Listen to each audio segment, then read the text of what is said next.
As we are once again alive upon the internet. Yeah, let's make sure that everything is working and everything's set up correctly. Let's see. The Twitch stream yet, but let's refresh maybe. That helped. And yeah, bitrate's going everywhere and everything looking peachy. Let's make sure as well that we're capturing the right browser for later.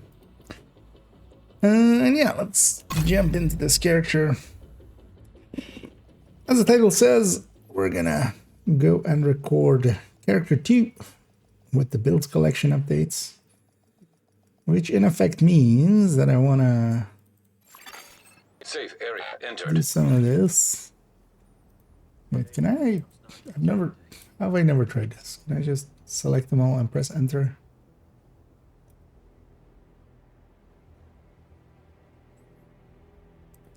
Yeah, you can.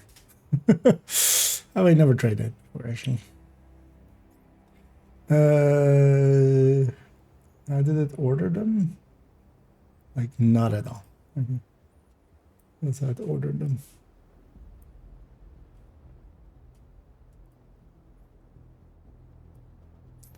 I think it'll be just as fast to fix this up.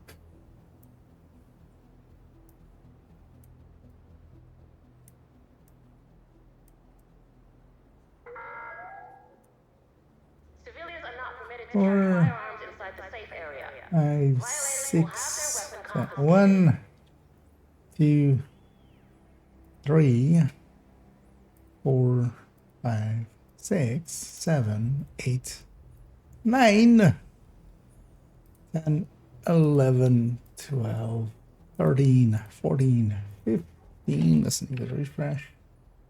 Didn't load all the way. There we go. And 16. Counting with Kia.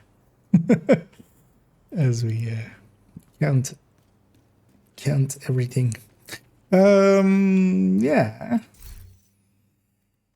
So let's first kind of start setting up. Well, actually, I wasn't even showing it, but yeah.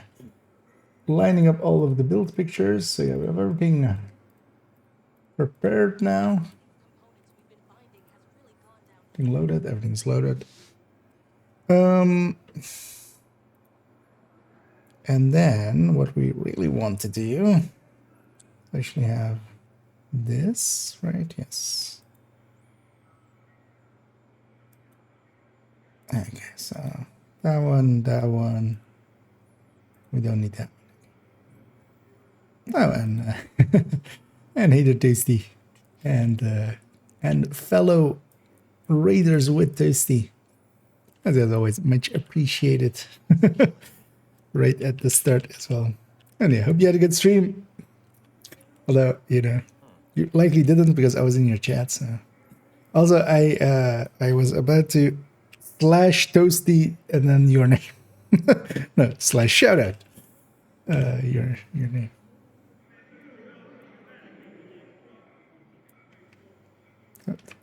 Go. There we go. Anyhow, welcome in Raiders. And Hater Salt as well.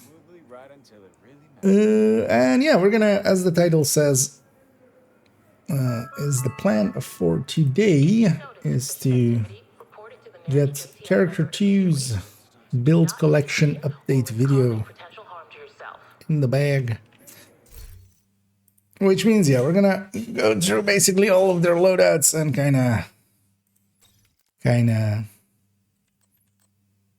just showcase them all basically.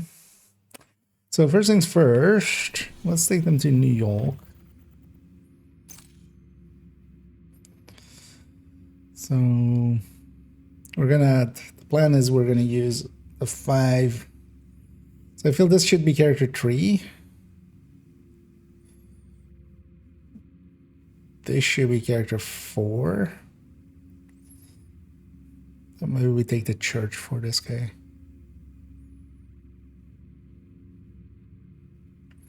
I know what, we'll take the church for the other one. We'll go there.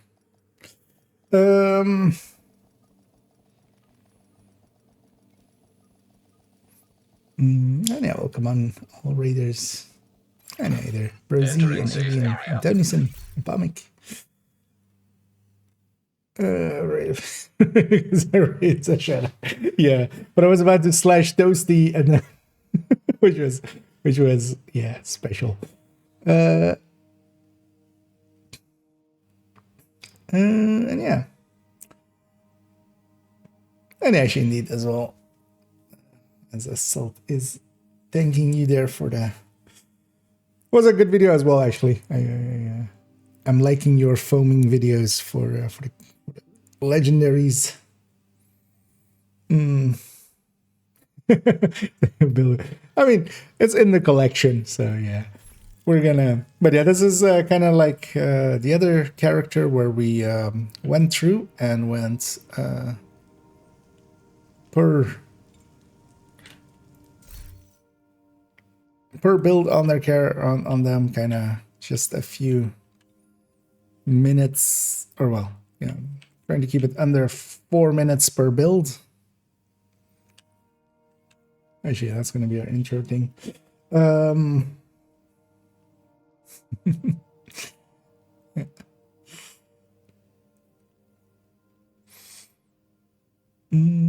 yeah, thanks so much there, Enoch, for the kind words. And yeah, we're gonna do some more work right now. As yeah, so I've opened all the tabs. So one of the reasons we're in a safe house is also I need to be next to stash, because we're of course gonna. Let's see, actually, is anything per se changed, or that I may want to give some last second changes to? At least thinking about it now. This is fine. This is fine. Actually, I should have it pretty loaded in game. Or I'll have it. Or I might load that in game as well. Let's have a peek. So the rifle one. I did change the main weapon here.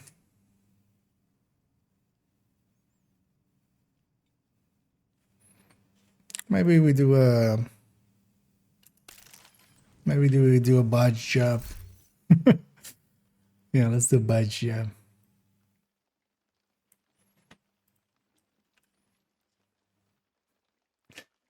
Yes, yeah. What do you mean? It wasn't Mark 17 all along?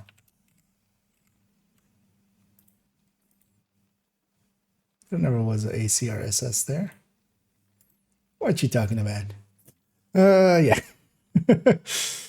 Sometimes we just budge like that.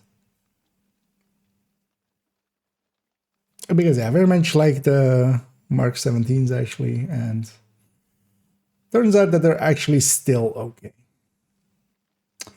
That will change the weapon damage. We should actually make sure that we... Do I have a graded one? Where is... I forgot where the stash was. I definitely have a graded one, right?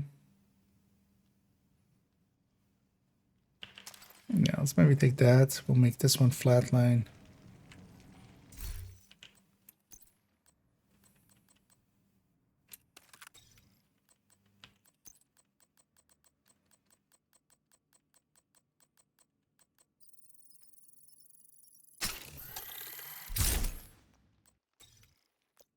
Maybe I take it to 35 to, or 25.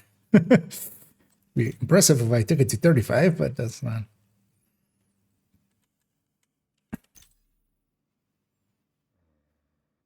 The only thing is some military.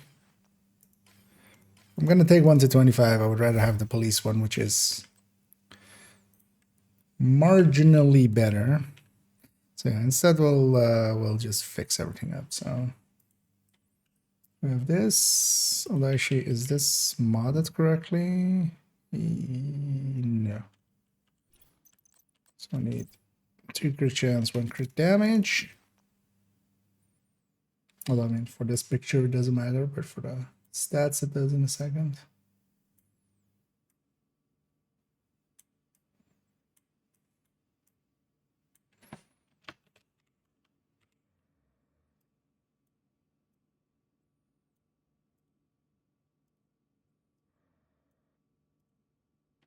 that kind of looks like it fits.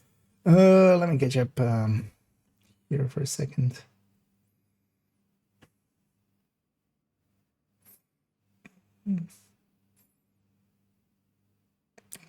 Using it, nice. And indeed, Graham buying it up. Get off my lawn. It's no different style for the capital. Try something out. Oh yeah. Although, well, I can actually, yeah, definitely like the like post narration much better. It's a lot more clear, but as I understand as well, it's a little bit more work, but kind of works. So 4 builds an hour. I mean, well, hopefully not. We're gonna try to reach that same. Well, how long was the other one? I can actually go look. How long was the other one? The other one was 1 hour 16 for 16 builds, which not too bad actually. Which answers increases. I mean, actually, with this one, not so much because everything is like a 5-minute segment, and then I check chat after. So this one is a little bit different than some of the others because it's like it's a bunch of short segments. But yeah, let's first fix up some of the build pictures just so I'm happy with them. Oh yeah.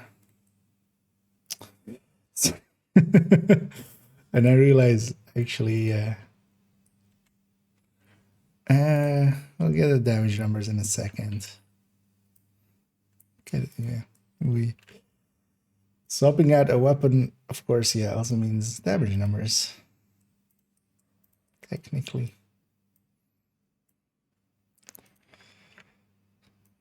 Well, at least this isn't like with Memento or anything, but yeah, we'll go get damage numbers for it.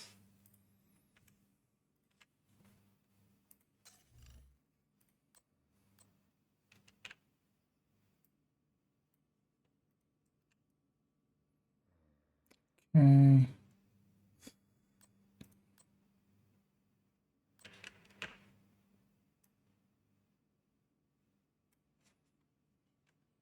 That's not correct.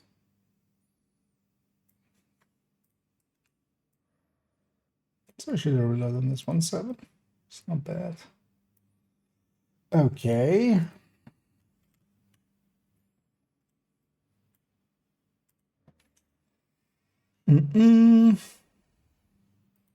Yeah, let's go get damage numbers.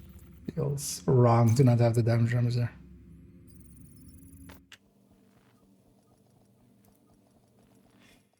Oh, this one is fine. This one is fine. This one is fine. Safe area This detected. one is also fine. Also fine. So it's actually really only likely this one. The G36 being here doesn't per se matter. So that sure he still has. Yeah, G36. True Patriot is fine. This one is also fine enough.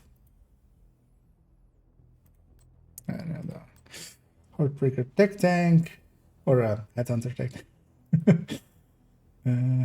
OD Tech Tank. Did I change the chest here? Yeah.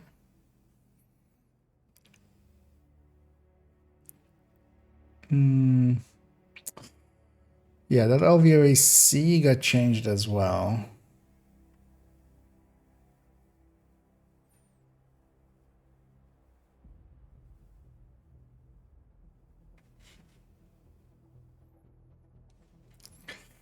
How much more is the LVOAC damage per mag wise? Or how much is it damage per mag wise?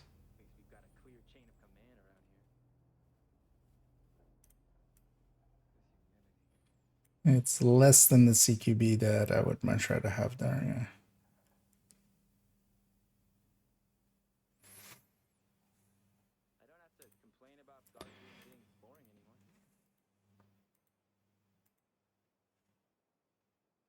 Could just put Lexington. It's selecting them. Never mind. But yeah, I don't have the CQB, an extra CQB yet, do I?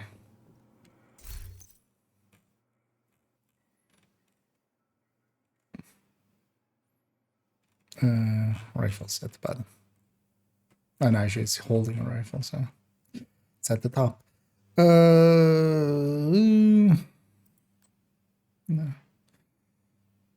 And the CQBs weren't craftable, right? Was the thing. 17s were, 716s.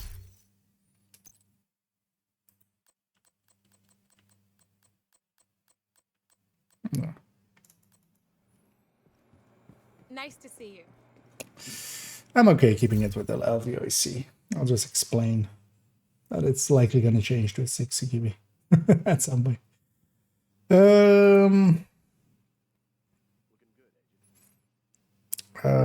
Negotiator tech tank. Looks all good. Striker PFE looks good, and a rate setup.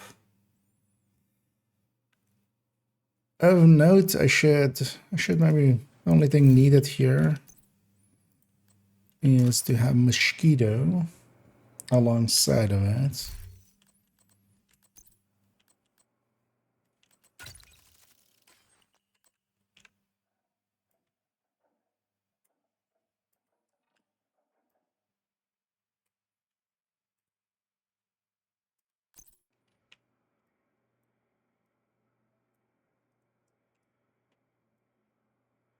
Needs to be somewhere on the build picture there, so that's good enough. And yeah, let me catch up here for a sec. Make some pasta. Hasta la pasta.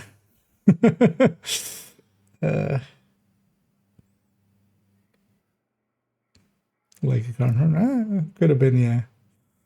There's a lot of it's the time of the year for just random sounds and explosions and stuff that people are.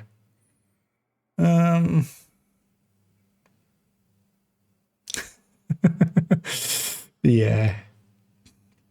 So yeah, Toasty's OnlyFans. Hint at that. When is it? When is it releasing? Will we get Toasty's OnlyFans first or Division 3?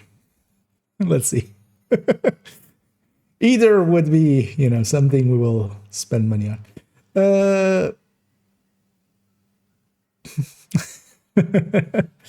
Yep. Indeed. So, can put that mosquito back. Okay, so we just need damage numbers for this setup with the grade 20, mark 17. Let's actually go back there. So we just need damage numbers for this. The rest is all fine. And then we can just start going through shit.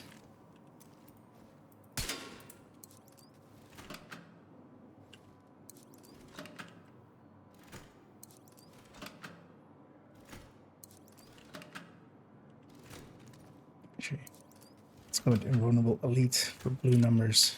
Oh. Modifiers. Actually, let's set them as well for later already.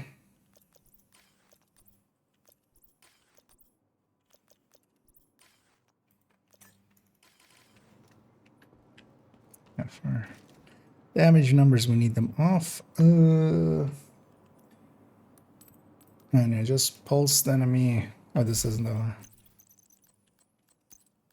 linked laser pointer at the moment. Actually, does this align still?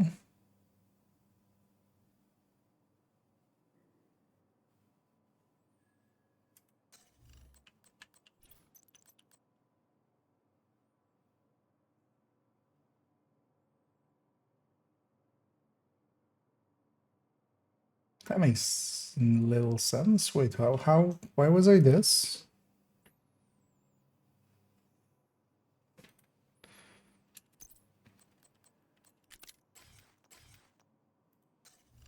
Because it with double crit chance and the link laser pointer, I'm 52.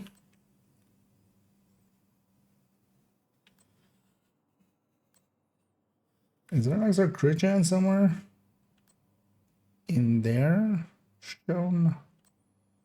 No. Because this is 52, right? 52, 170.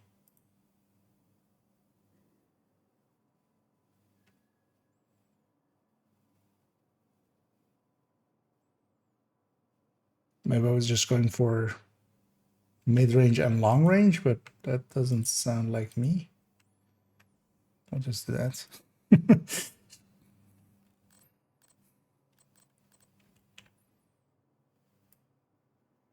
Maybe that was a remnant from when it was the glass version, because it started as glass version. I think that was maybe the case with it. Yeah, 52, 170. Mid-range coyote actually, so let's put mid-range.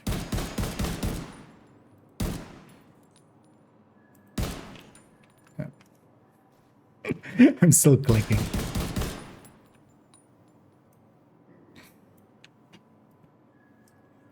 Still with rifles, just once in a while, it's just like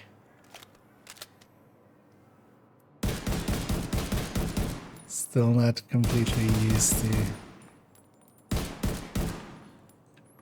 the fact that they're full auto now. Also, it's just these two numbers. Not measured or anything. But yeah, one thing I actually did in the afternoon, because I had like an hour and a half in the folders. All of the folders have actually been updated, although I've reduced some of them the number of builds that were in there. So we'll add in a few later, but for now they've been actually updated. So all of the folders are now, actually did I change their names on all of them? So buff build recommended, so that they don't say not yet updated anymore. No. So, but then for instance, for the MD, this had like 7 builds in it. I've just only put 4 in here for now. The Hunter's Fury had like, I had like 1 more, I think. So it's 1 less there. Same for like the buff builds, I had like 1 more. But yeah, they're basically direct copies of builds that are in the collection for now. Well, with some exception, like with the Hunter's Fury, I do have like the Memento one that I don't specifically have in the build collection, but then it's kind of there. So yeah, those have all been updated, so happy about that. I realize actually I should put in the buff builds, I should put... let's maybe I should do that right away because I'll forget. Because this FI should fit that as well. Well, as well, actually the OD tech, maybe we'll just do that all together as I'm... Because also technically the OD tech tank should go in there. Also the triple tech OD should technically go in there. So maybe we'll just... I'll make a note to alter those at some point. Yeah. So that build picture is updated. Let's go back to New York, do our intro, and then just go. Just go.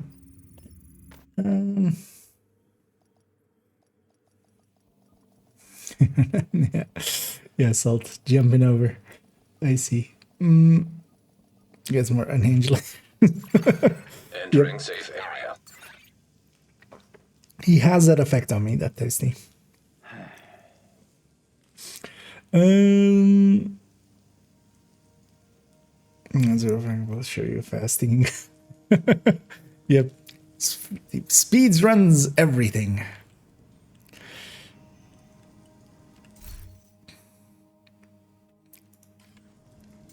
So yeah, let's feel as interrupting these guys as dinner, just standing over them like this is a fitting opener here. And we'll do it more like this. Yeah. We're just watching him eat. Yeah, let's go over here where we'll start, and also let's make sure that the folder is ready to receive stuff, which it wasn't, and I accidentally pushed the wrong button there and actually started recording. That's fine. It'll eventually spool up. Hard disks. Why don't I have everything be SSDs nowadays?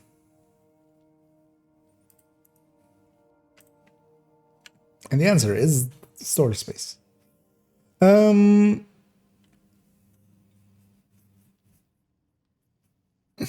Just for that. Yep. Gotta, well, hopefully incognito as well on that other tab. Yeah, let's get to recording. This is a build showcase. I should remember how I really did the last one, but also continuity is for suckers. Yeah, let's get going. What was my name again? Oh yeah, that was it. Yeah. Hi, I'm IKEA, and for today's video, we're continuing our build showcases I lost my train of thought completely there. I was going to go like 2 sentences at once, which you can't do, turns out. You can't like speak 2 sentences at once. You can think 2 sentences at once, but you can't actually speak it. Yeah.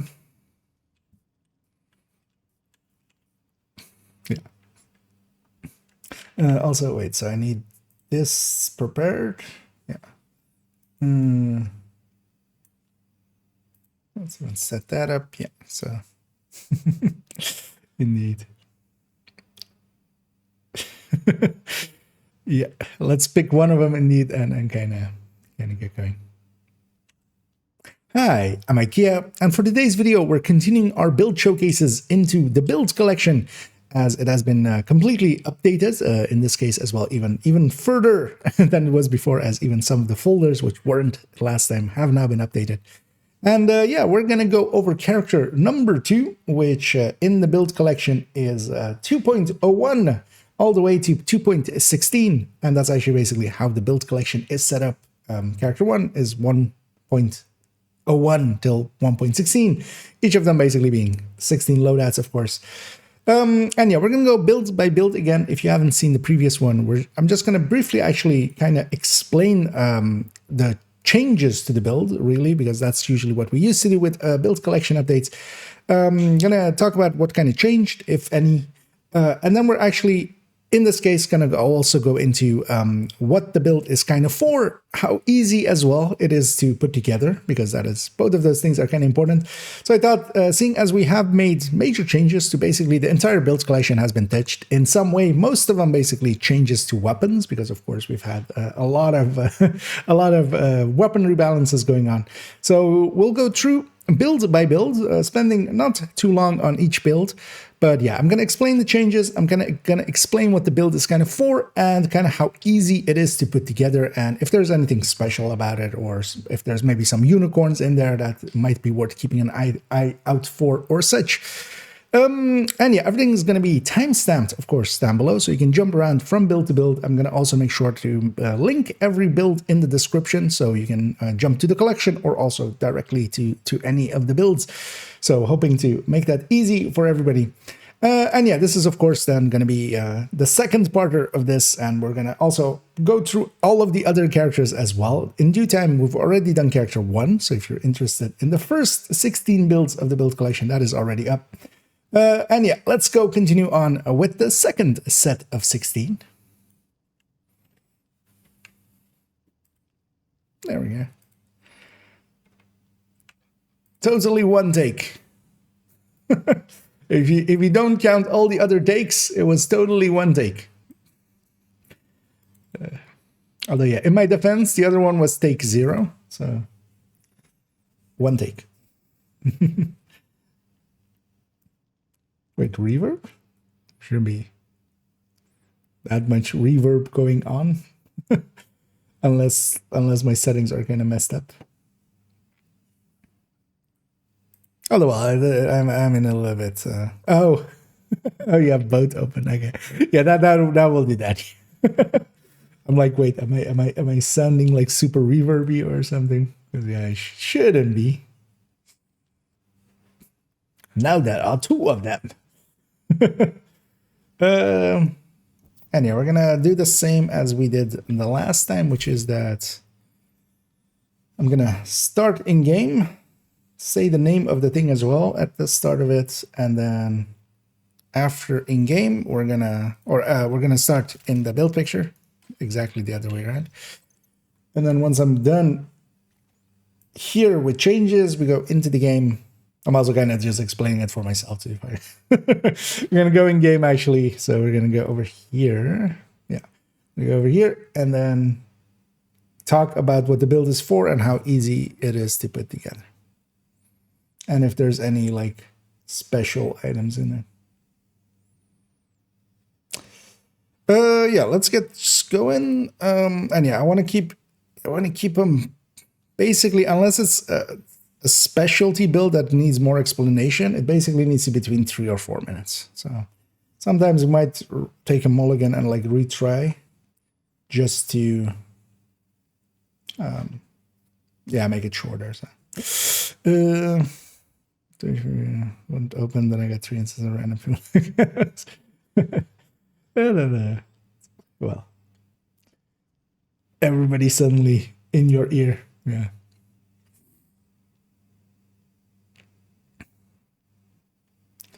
And yeah, let's get going. And starting with 2.01, as this is an Aces setup. Aces did get a buff. It did get some changes. It especially applies to rifles now. It wasn't actually a buff. It was basically a direct change. It used to, of course, only apply to MMRs. Now it's also applying to rifles.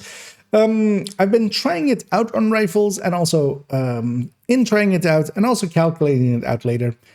Turns out Aces isn't that great. It definitely needs more than it has now. It at the very least could use maybe some weapon handling as a 3-piece bonus. It could maybe use a bigger buff. It could use maybe a better chest or backpack talent for the chest or backpack to maybe make those worthwhile and maybe apply some bigger bonuses to rifles or MMRs.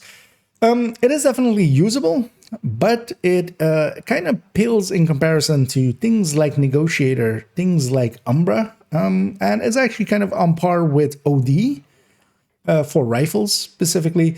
But then OD, of course, gives a group buff and kind of has infinite ammo and has benefits over this. So while this is definitely a build that I wanted to have to try out, to mess around with, to kind of play around with Aces, and also I will still pull it out here and there because Aces does have kind of a mechanic to it, although it's basically just shoot enemy and hope for bonuses. Although you kind of want to go for headshots, which does matter a little bit to it because yeah, you flip more cards basically, so you have more amp uptime basically through that. But it is definitely not a general pick, and that's also why it's not showing up, for instance, in the recommended build list. But yeah, overall, I've chosen to go with a sacrifice gift setup, perfect glass cannon, perfect vigilance setup together with it. Working well with rifles, of course, perfect glass, vigilance, a great compatriot for it. This combo is, of course, like classic to put into a high end just to make it work a little bit better. If we take it into the game, yeah, we can see that it's basically set up as I have it in the build picture. I can play around with some of the pieces, especially through my stash. We can go with, for instance, 2-piece Zvia.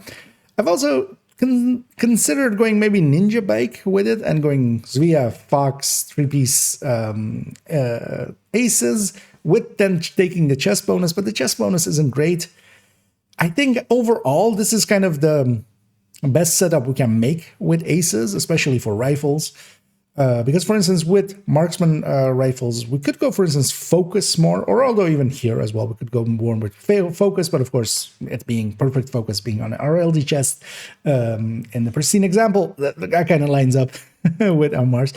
And that might actually still be the better choice overall. Here, I've really tried to push it towards rifles, but honestly, I might actually revert this to being a focus build and going with some of the auto-firing MMRs now, or for instance, the Dread Edict, which kind of lines up well in it. Overall, this build isn't too hard to get together, of course. We do have 2 names in here, but this could also just be any glass plus vigilance, chest plus backpack. A group of Cheska could be an alternate for this. Although, of course, yeah, gift. While gift is kind of hard to get, this could be a Cheska backpack, for instance. We could go with a, and then the sacrifice is not that hard to get, especially in a full red setup. So, and yeah, here I'm pairing it with the artist tool, also not too hard to get. Overall, this is an easy build to put together, but it's not very worthwhile.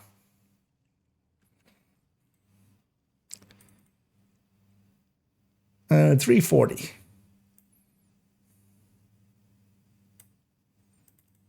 And one thing I definitely want to do on the last one, I was like every segment I ended with like on to the next one, and now for the next one, and now we go on to or something like that. I'm just gonna just shut up at the end basically, and we're just gonna have a moment of like, and then go on. It'll fit better. Meta in the world here. Well, yeah. And now for something completely different, as we go from a rifle build made for rifles. Well, actually, I was going to say, well, the next one is Striker. Actually, I thought it was the rifle build again. But yeah, no, actually, it's Strikers in between. Yeah, let's load the build up as well here.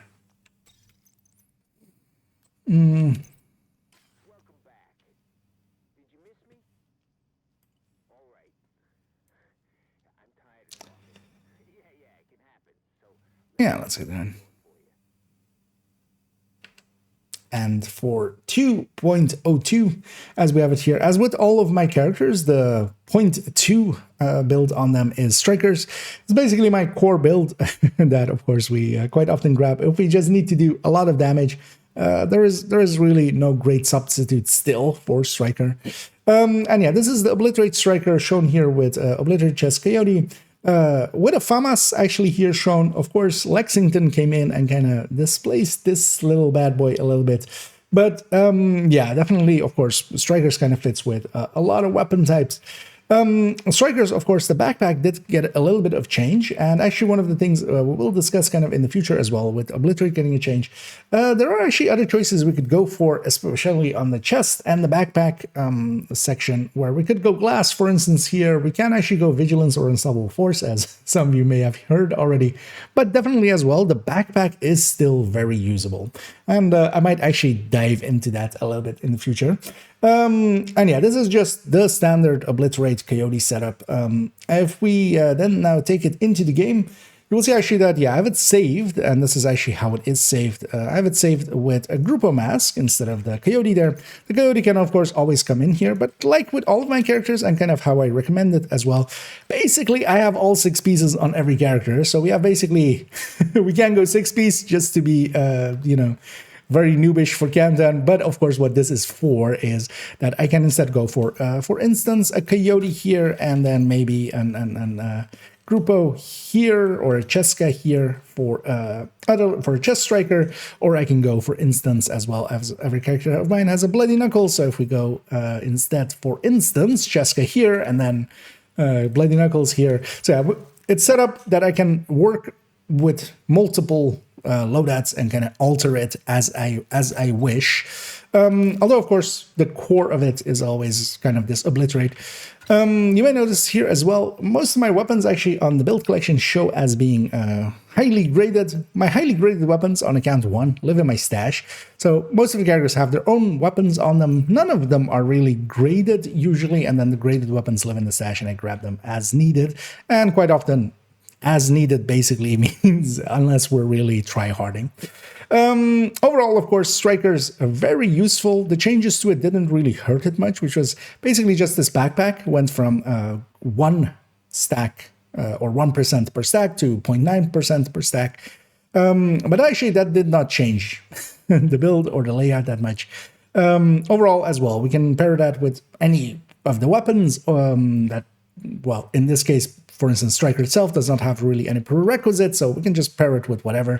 I've been finding as well, for instance, Striker really good with this, the Bighorn really good with this, but of course as well, Lexington or FAMAS or whatever weapon you kind of like.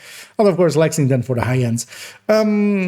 And yeah, especially now as well, going with a high-end weapon, kind of more than we used to on that on that slot.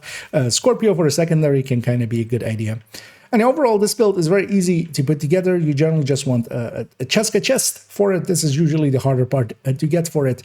You still do want Cheska for this. This is still the biggest bonus you can put in this slot. It still does beat Fenris. It still does beat, well, Grupo, of course, got a little bit of a hit anyway. So it beats both of those. But not by much. So in the worst case, if you do have just a Fenris chest or if you have just a Grupo chest, feel free to put those in. It is not that big of a difference. And yeah, overall, this is, of course, very easy. That's also why it's at the very, very top of the recommended list. And overall, yeah, very recommended, of course.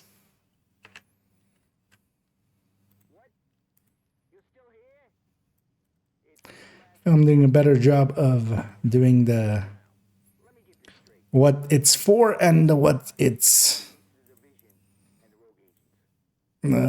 how hard it is to get, because yeah, that's core to this. And yeah, let me catch up here as well for a second. Can you use all signature weapons on these builds? Okay. Wait, what do you mean? Signature weapons on this build? The signature weapon is tied to the specialization. So some of them are tied to certain specializations. Some of them don't really care what specialization they have. For instance, that striker really doesn't care. But this one, for instance, is a spotter build, and this one does care. It needs basically technician for that link laser pointer here. But yeah, it's kind of the build dependent. That's why some of the builds do show kind of, for instance, on this, I'm specifically like showing, although you can pick any of the 6, these 4 kind of aligned really well with it, I feel. Technician as well, actually, but we're leaving that out because firewall as well could even. But for instance, this one though is like as a spotter build, so it needs the link laser pointer.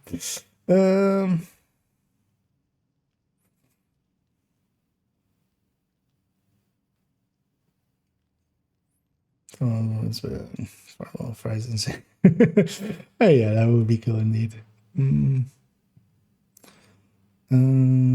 Exactly. And yeah, sometimes there is some linkage between what specialization we pick, but it's not, yeah, for a lot of red builds, it doesn't matter. It's much more, for instance, yeah, for drone hybrids or red-blue hybrids usually will have technician just for the extra skill tier, basically. Like close range builds work well with firewall, and then basically the other 4 are kind of general picks. Headhunters, for instance, especially with MMRs or rifles, kind of sharpshooter is a good pick. Some of these builds, yeah. Well, actually, if you're interested in them, for those that may not be aware where these live, because always some new faces, of course. This is actually where like this is the build collection. This is where all of them are in. There's also this recommended list at the start, because yeah, the build collection as itself, as I was kind of like going over the focus and going like, this one isn't that recommended. That one is then also not in the recommended build list. So if you're not sure what to try, and also in the recommended build list, in that text file, there is a little bit of a description. So I'm like explaining this is for this, and then you can decide if it's for you. For this, so you can see your rifle builds. Well, now you will be able to see them, but also, yeah, they are in the build collection already, so yeah, you can kind of go through there. And this is actually the one that we kind of used for the rifle thing, but then not in this layout. We used it with the sacrifice and gift, but that's not how I would say. But then the sacrifice and gift are all actually on the aces and eights build, so that's also why that one is kind of set up like that. I pulled them over to here. And especially this setup, actually, with Sacrifice Gift, I really like it. So Eagle's Grasp, Fox's Prayer, a second piece of Zvia, Sacrifice Gift, Coyote. Works pretty well as a rifle build. But yeah, rifles, as I kind of had at the conclusion of the rifle thing as well, that they're okay, but they're definitely not. It's that second stat. It kind of hurts them. Yeah, let's go into this one. 2.03.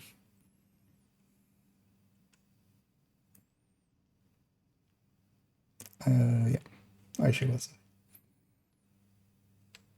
as we head into 2.03, which is actually another rifle build. This character is very much my rifle-centric kind of character, as they had the aces as well as kind of their signature build. The build in slot 1 is kind of their signature build to me, the build that kind of resembles what I think the character is, which, you know, we're kind of building a story for ourselves in our heads there, making it canon. And yeah, this is the setup with a 3-piece Via, Fox's Prayer, Cheska Chest, Coyote, Spotter setup, together with, of course, yeah, Technician, and then Flatline. Flatline, of course, works really well with rifles. It takes away that prerequisite of, like, for instance, something like Obliterate, where you need to hit a bunch with slower firing rifles. That doesn't work out that great. You can definitely make it work, but yeah, Spotter or Glass is definitely good picks.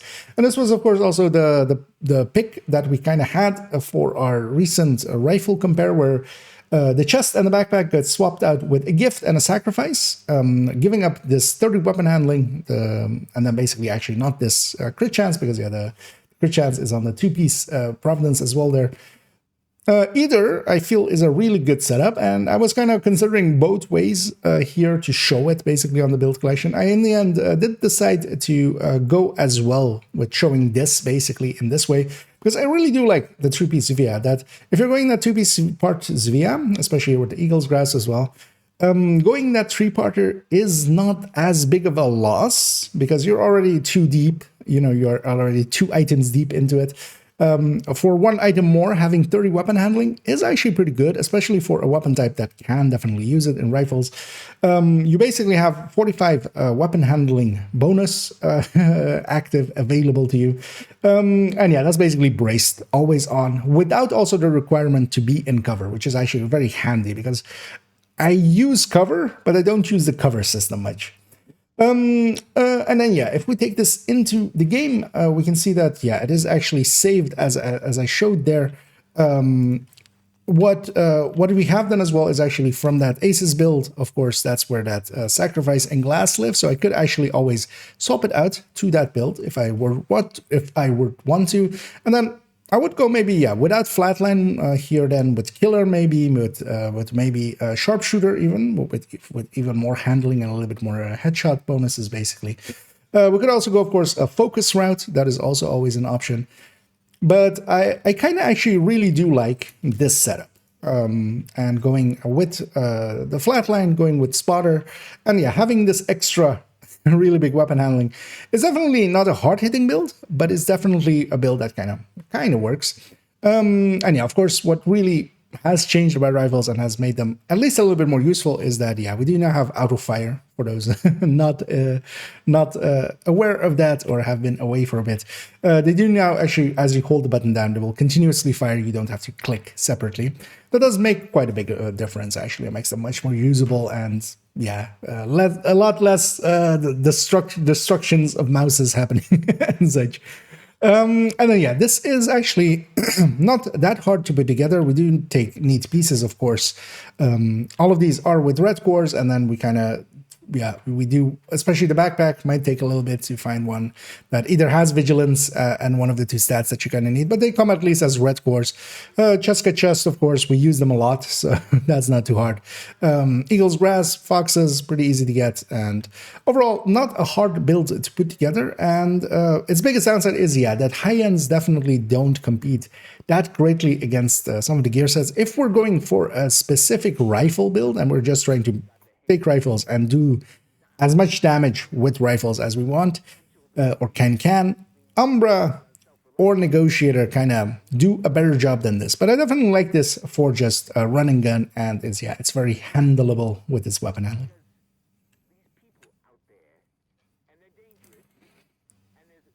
$4.19. It's fine. Okay. Keep on booking it. And yeah, 394. Let's actually.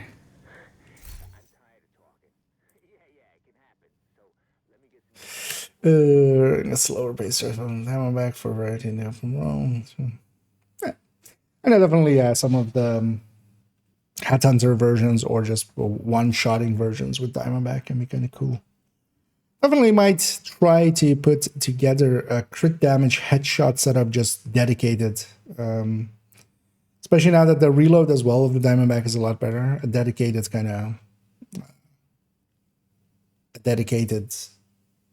Diamondback setup. Because yeah, if you go all in on headshot and crit damage, you can actually increase the damage of the Diamondback a little bit. You need the headshot, of course. Because yeah, you get that guaranteed crit anyway.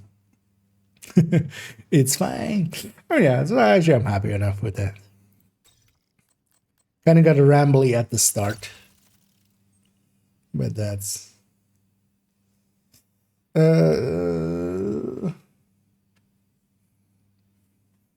yeah.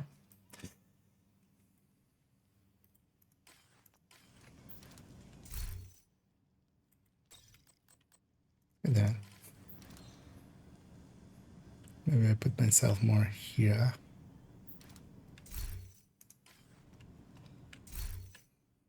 People keep walking through my camera and making it the void. The numbers I want the void. Even though it's kind of better looking. Let's have some movement and stuff in the background.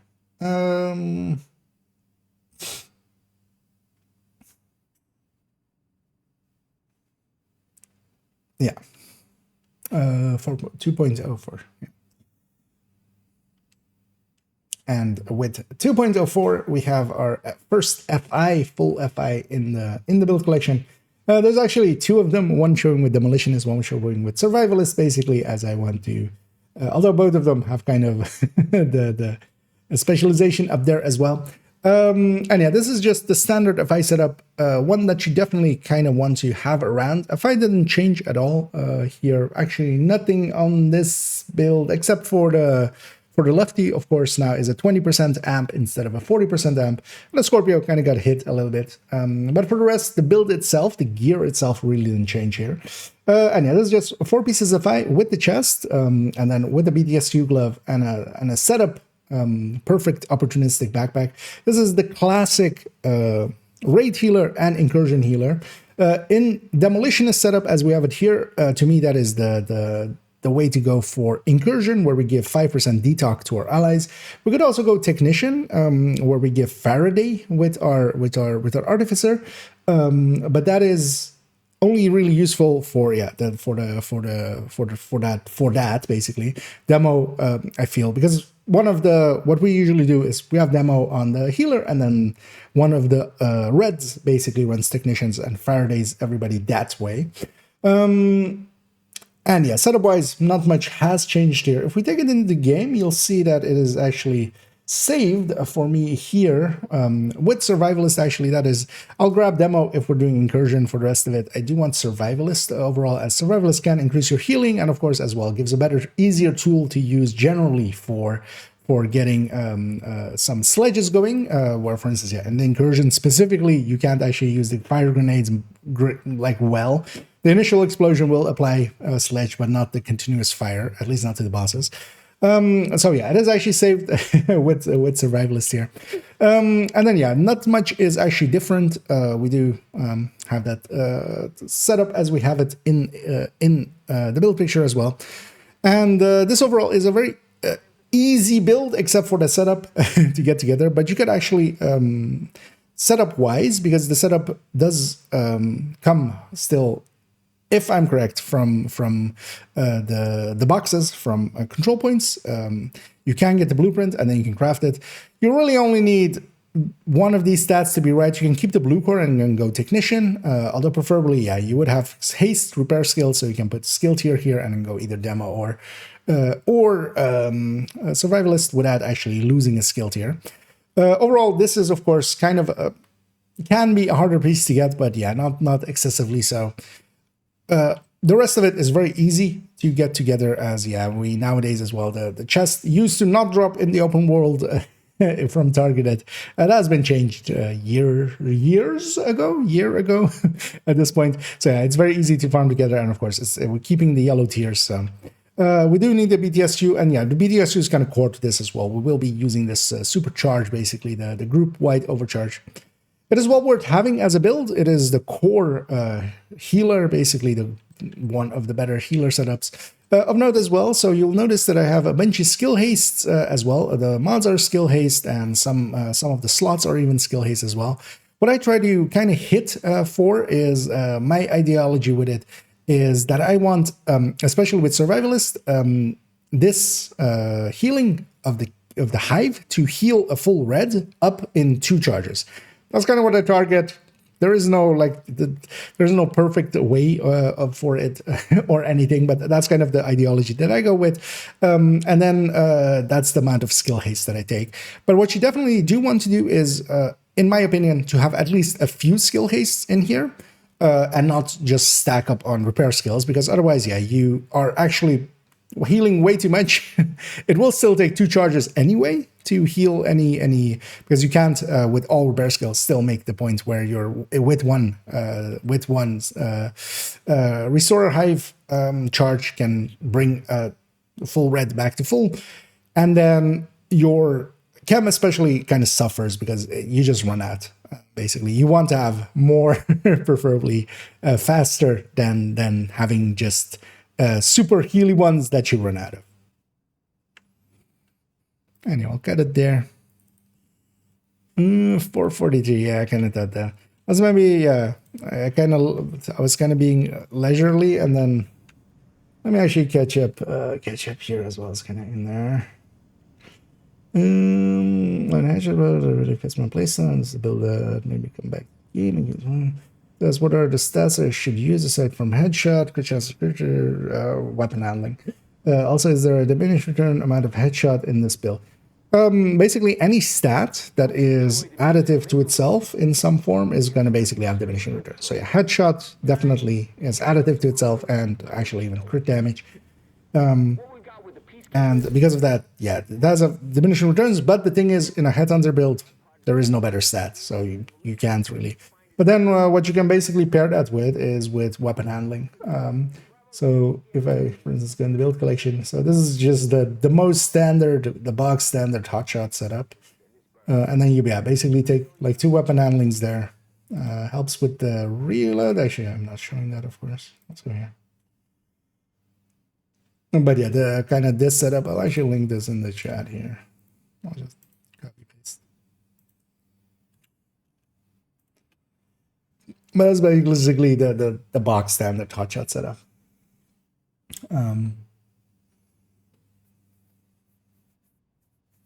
But yeah, you want to basically stack headshot first, mods headshot, main stat headshot, and then you basically take 2 weapon handlings alongside them. Because yeah, more crit damage wouldn't per se help. As we said, they're additive to each other, so you don't really get that much out of it. I neither see, yeah. Would rifle setup with Umbra change from the normal Umbra setup with Cheska and Coyotes? Not particularly. Although, so with Umbra specifically, what you actually want, just because it adds a ton of crit damage as well, it's one of those places where you definitely. So, for instance, if I run AR, I'll run Fenris. But then for rifles, of course, Overlord. You would want Overlord backpack vigilance. Cheska would be like okay still, but but the thing is as well. So yeah, you shouldn't actually group up because with all crit damages. Let's go check Umbra for a second before I say something dumb maybe.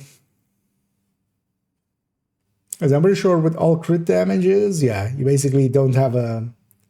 Although actually, yeah, nowadays you can drop the crit chance here on the weapon, right? That has changed, of course. You can now put the crit chance on here on the Cheska and then drop it here. And yeah, you would land 50. That's actually not bad. You put 2 crit damage mods on the weapon. Actually, yeah, it's fine. Although, yeah, overall, it would likely be better with Overlord. If you're like truly maining a rifle. Just because it adds already a ton of crit damage. Lefty says the best. Yeah, there's. I mean, what else are you going to do there? Like, you could have a Reformation for a little bit more healing or something, but it's basically still like it's still 20%. We can still help our allies a little bit. Because we don't need per se more healing, because otherwise, yeah, Reformation might be a good, an okay-ish idea. But yeah, I'd much rather still have this. Oh yeah, let's retry this one and kind of not be as rambly, and then at the end kind of explain that skill haste, or like put some skill haste in it.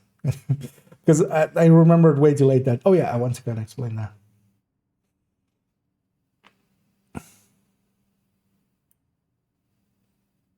Yeah, 2.04. And with 2.04, we come to an FI healer, a full healer, set up to just be all into healing, all yellow cores, 6 skill tiers, repair skills, and skill haste. We'll kind of go into that in a second. And yeah, it's 4 pieces of FI with the chest. We definitely want the chest. The chest is the good piece. The backpack is one that we can leave out very easily because it isn't actually that great. It can be useful for some healing purposes, but we could, opportunity cost-wise, definitely things like this, where we have a perfect opportunistic here for extra damage, and then pairing that here with shotguns to kind of trigger that with, is really great. And of course, yeah, where we can, for instance, as well, pair that with a Scorpio, and actually as well, kind of CC enemies in between as well. PTSU, of course, as the exotic in here, as it really aligns well, as we'll be using a healing hive here, of course. Helps that a lot. It gives us the ability to do supercharge, to overcharge all our allies and ourselves, which is a really powerful tactic. That's actually what really makes this powerful. Change-wise, of course, yeah, the lefty kind of got hit. It went from 40% damage, amplified damage to armor and armor plates, to 20% of that same thing. The Scorpio kind of got hit a little bit, but there is still basically no better choices here. Here's what we're kind of showing: Demolitionist and Survivalist. So Demolitionist is especially my overall pick, more so for if you are in Incursion. That's where I go Demolitionist. Applying 5 detox to all our allies. Raid settings or just full healing settings, we go with Survivalist more. And actually, if we then take it into the game, you can actually see that mine is saved actually with Survivalist. And it's only really specifically for Incursion where we take detox on there. You could also take Technician, as it actually showed there, and have an extra blue core, for instance. That can actually be useful as well for getting this setup, of course, is a named item. So if you comes with a blue core, so if you were to get one and you keep the blue core, and then you just need one of the stats here, either haste or repair skills, to put the other one next to it. So that can be useful for that. And then, of course, that can Faraday. In Incursion settings, we usually have the Faraday on somebody else, usually one of the reds, basically. And then the demo, 5% detox, applying to all of the 3 red players, basically, alongside of this build. But of course, that's kind of like going really into theory crafting with it. One thing, though, that I want to highlight here as well is that, yeah, we do go with some skill haste. I see a lot of people going all repair skill into this. My thinking very specifically with this is that with the bonus as well from Survivalist here, that I heal a full red with like 12 grading in 2 charges back from no armor to full armor, saving a 3rd charge, because if we went with a little bit more skill haste than we do here, so for instance, if we had 1 more skill haste, then actually it would take 1 more charge than this, and I've specifically tested it out to make sure that is the case. And that's kind of my area that's kind of my thinking with that. It is very specific. It doesn't really make a difference, not particularly, but definitely takes some skill haste. I see a lot of people stacking all the way into repair skill, and it's kind of not that useful because the hive will still need 4 to full reds, 2 charges anyway, because this number, if it's 500k and you're kind of wasting half of the second one, that's not that great. This still will one tap with a burst heal, full red back to full, so on the healing chem. And then of course we have a little bit more haste here to make this healing chem a little bit better. To me, it is better to have this chem be a little less and then there when we need it, instead of running out, running out of charges, because with a 20-second cooldown, it does definitely make a noticeable difference for feel with this build. And yeah, this build very much worth having. It is very easy to put together. It is not that rare pieces, although of course we do need this PTSU exotic. We do need the setup, but the setup isn't that hard to get, and the blueprint is actually still from the boxes from Control Point. The other pieces, a Scorpio is really handy to have a lefty, but a lefty is very easy to get. Scorpio, yeah, we'll need some farming, but we need this for and a lot of builds anyway. We'll get one eventually, right? And the rest of it is not record FI pieces or anything, so it's very 4 easy pieces there. And yeah, well worth having, as this is one of the, this is not one of the core healers, this is the core healer.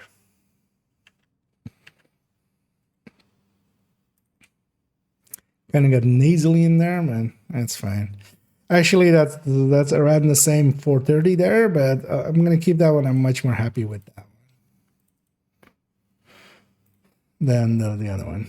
And then that one, we can chalk that up to some needing some explanation with the repair skill and stuff, and also explaining why it's demo.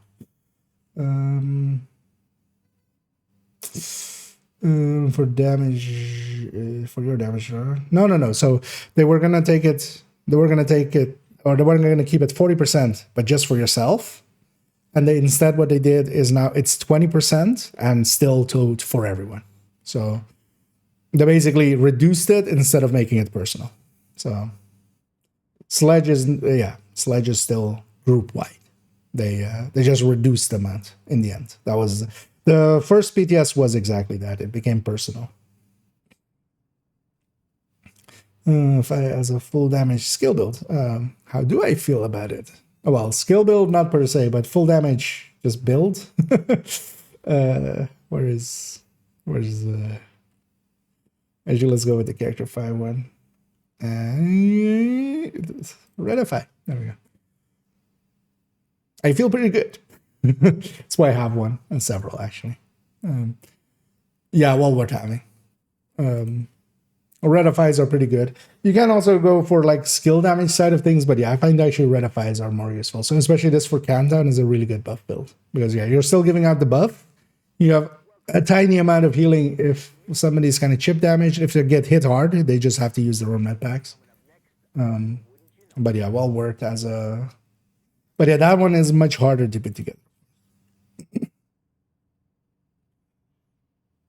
Although as well, actually, I do have a half healer setup as well with the Fi somewhere.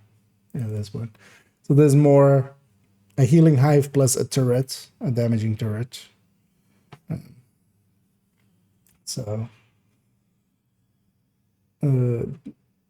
then skill damage and repair skill mods, basically.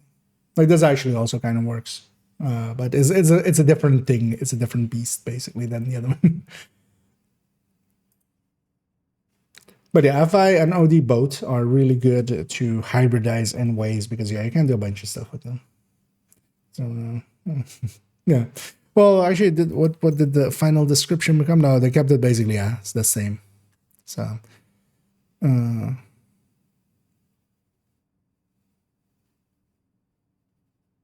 Unless you know, did they change the text and not change the text back?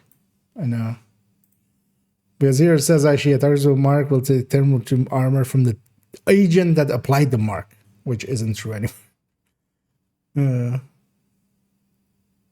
Because yeah, we've tested the group efficiency of it.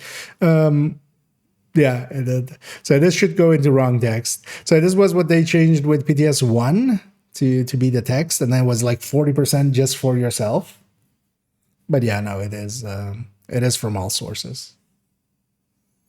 So actually the text is wrong. I didn't actually check that. But yeah, from testing we know it's still. Although, well, maybe we should retry it. Maybe they sneakily change it. But you can still like see other people's sledge. So that kind of already means it likely is still that way. Because yeah, in the PTS 1, you couldn't see other people's sledge. Like if somebody else sledged, you couldn't see their sledge anymore. We need to add that to the wrong text actually then.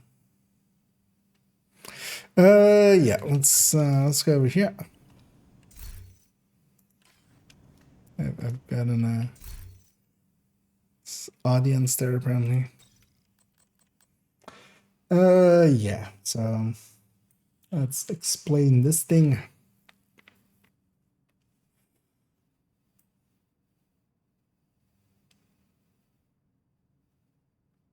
Yeah.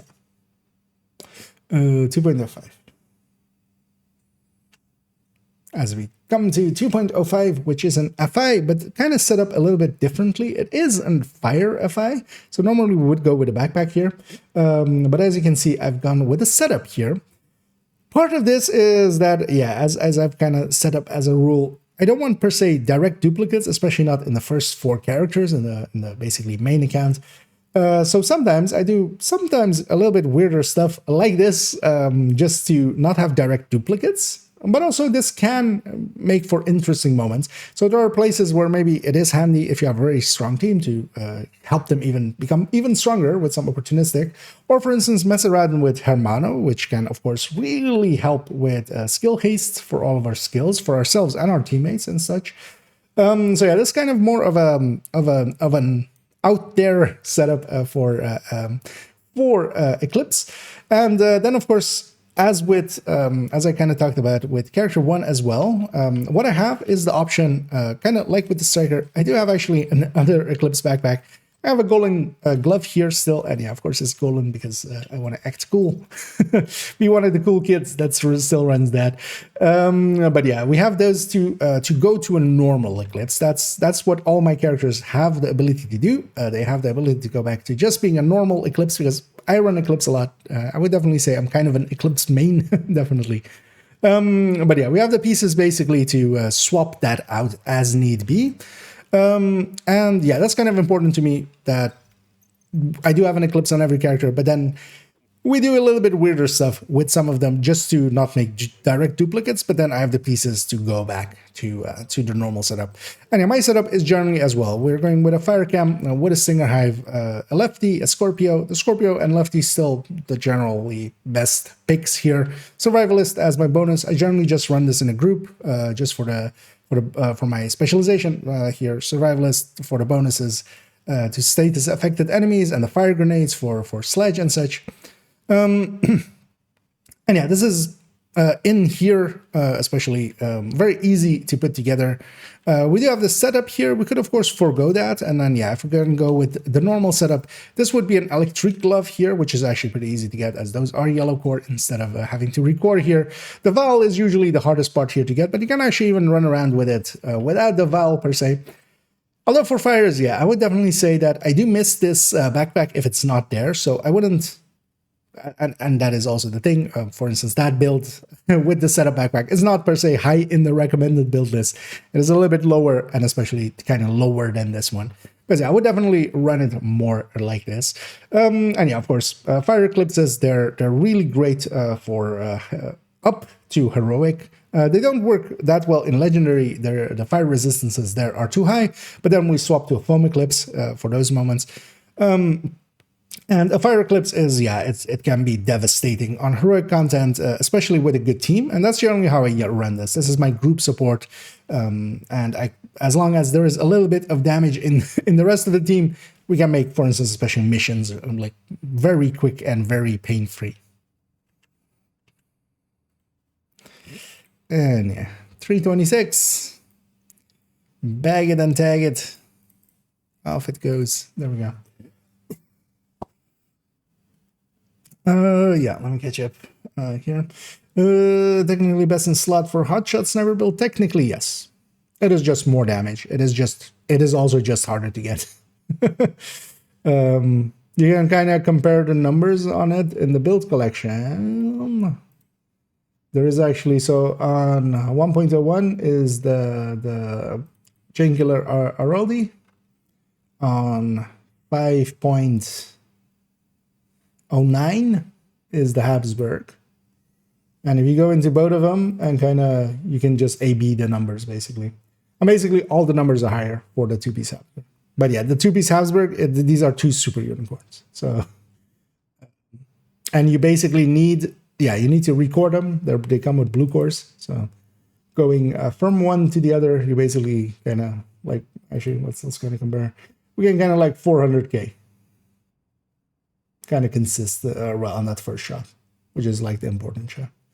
Especially the Habsburg, if you have the hotshot buff up with the White Death, can start on an elite. That is really the big upgrade here. So if you're already on the second shot of hotshot, or if you're kind of already saved up from the last fight you were in, you didn't miss anything, and of course with Determined you can very easily do that, then you can start on an elite, which is kind of handy for control points. But yeah, it's a much harder pieces to get.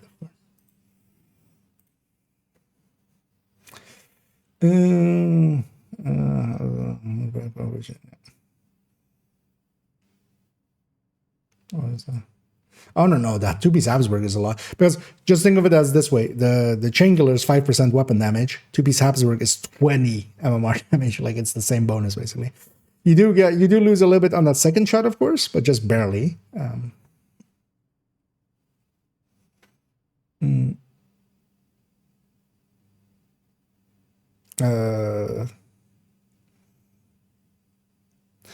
Well, the thing is, I recommend just going for this one, starting out. Like that's maybe what the question. It kind of depends on what what the question was based around.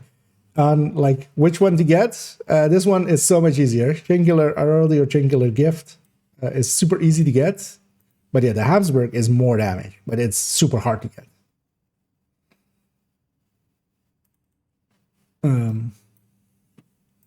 Like this is not something that you go into lightly, basically. But yeah, the 2-piece Habsburg is more damage by a lot. Because maybe I misunderstood the question or something. But yeah, the Habsburg definitely is more damage. It's just it kind of depends. The question then becomes more is it worth it? And that's kind of an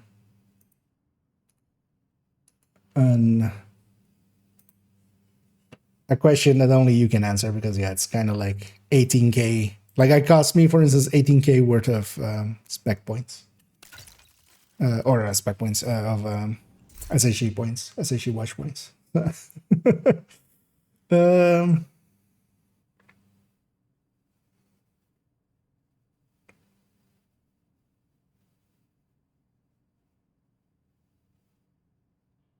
I stand. Okay.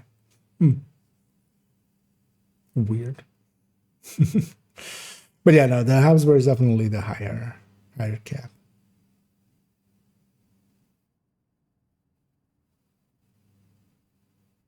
Are we discussing maybe the Ninja version versus the Iraldi or something? And which one was the? I don't know. I think that was like way time ago. How hard the jammer hits on the other Eclipse. I mean, if you're just triggering Val with it, it's barely anything. Let's keep in mind as well, the 30% from the backpack would be applying to the Val as well. But yeah, I would generally not go with unless it's on lower difficulty jammer pulse. Just to trigger the Val with it. Wouldn't 3-piece be better with Foxes? So 3-piece with Foxes will be a higher cap, but then as well with the Habsburg as well. So the Habsburg pieces, you can definitely go the Fox. I generally just wouldn't. Like I don't think there is value to going that Fox's spur and giving up the reload, giving up the bonus armor and the heal, and the amp bonus from Hotshot. Because the thing is as well, Foxes doesn't really get you another damage step. Going 3-piece Fox, 3-piece Hotshot, 2-piece Habsburg, Fox, you don't even get to the point where you can start on elite. At least with the Hotshot, with the 20% from there, you can barely reach the point where if you're on the second shot or if you're already in the rotation of it, then you can start on a elite. Because most of it is as well just trying to reach a new damage cap, and that's also if the Habsburg didn't reach a new damage cap or a new like first shot step basically that we could start on elites, it would actually also not be worth it. Maybe then I kind of, yeah, I would have to kind of see it again. Or like see the original. But yeah, maybe then I was talking about that being higher than the Ninja Bike. Because yeah, that definitely, anything with vigilance will be higher than the Ninja Bike. But overall, yeah, definitely Habsburg. Because yeah, the two-piece Habsburg over a Chain Killer, what you get is basically 15 more weapon damage. Because you keep that same, either you keep that same headshot damage, or you go from, or you go from Araldi plus Chain Killer being 15 weapon damage combined. Habsburg on that second piece is 20 by itself. And then if it's against the gift, it's basically 13 headshot, which is the first piece bonus. So in either case, it's either plus 13 headshot or plus 15 MMR damage, basically, for the Habsburgs.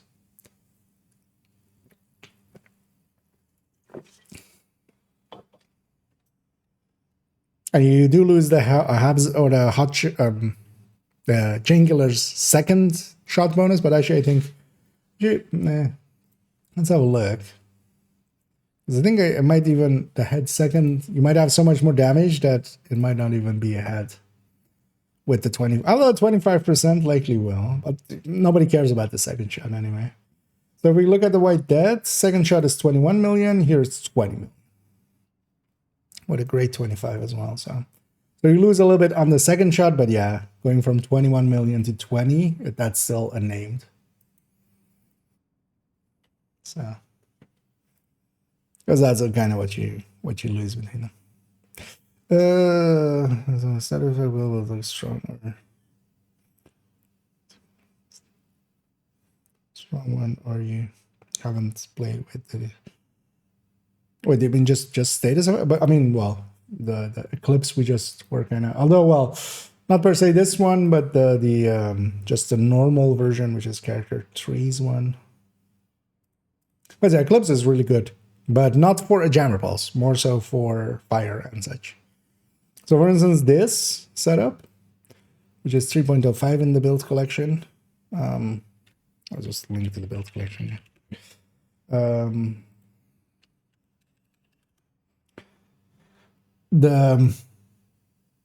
yeah, this kind of setup. So not what I had on that character, but more this. This is overall the general setup. But yeah, you spread fire, especially. Fire is one of the better status effects. And then fire also triggers Val, and yeah, you want to have the backpack. And yeah, this is very powerful. This is very powerful.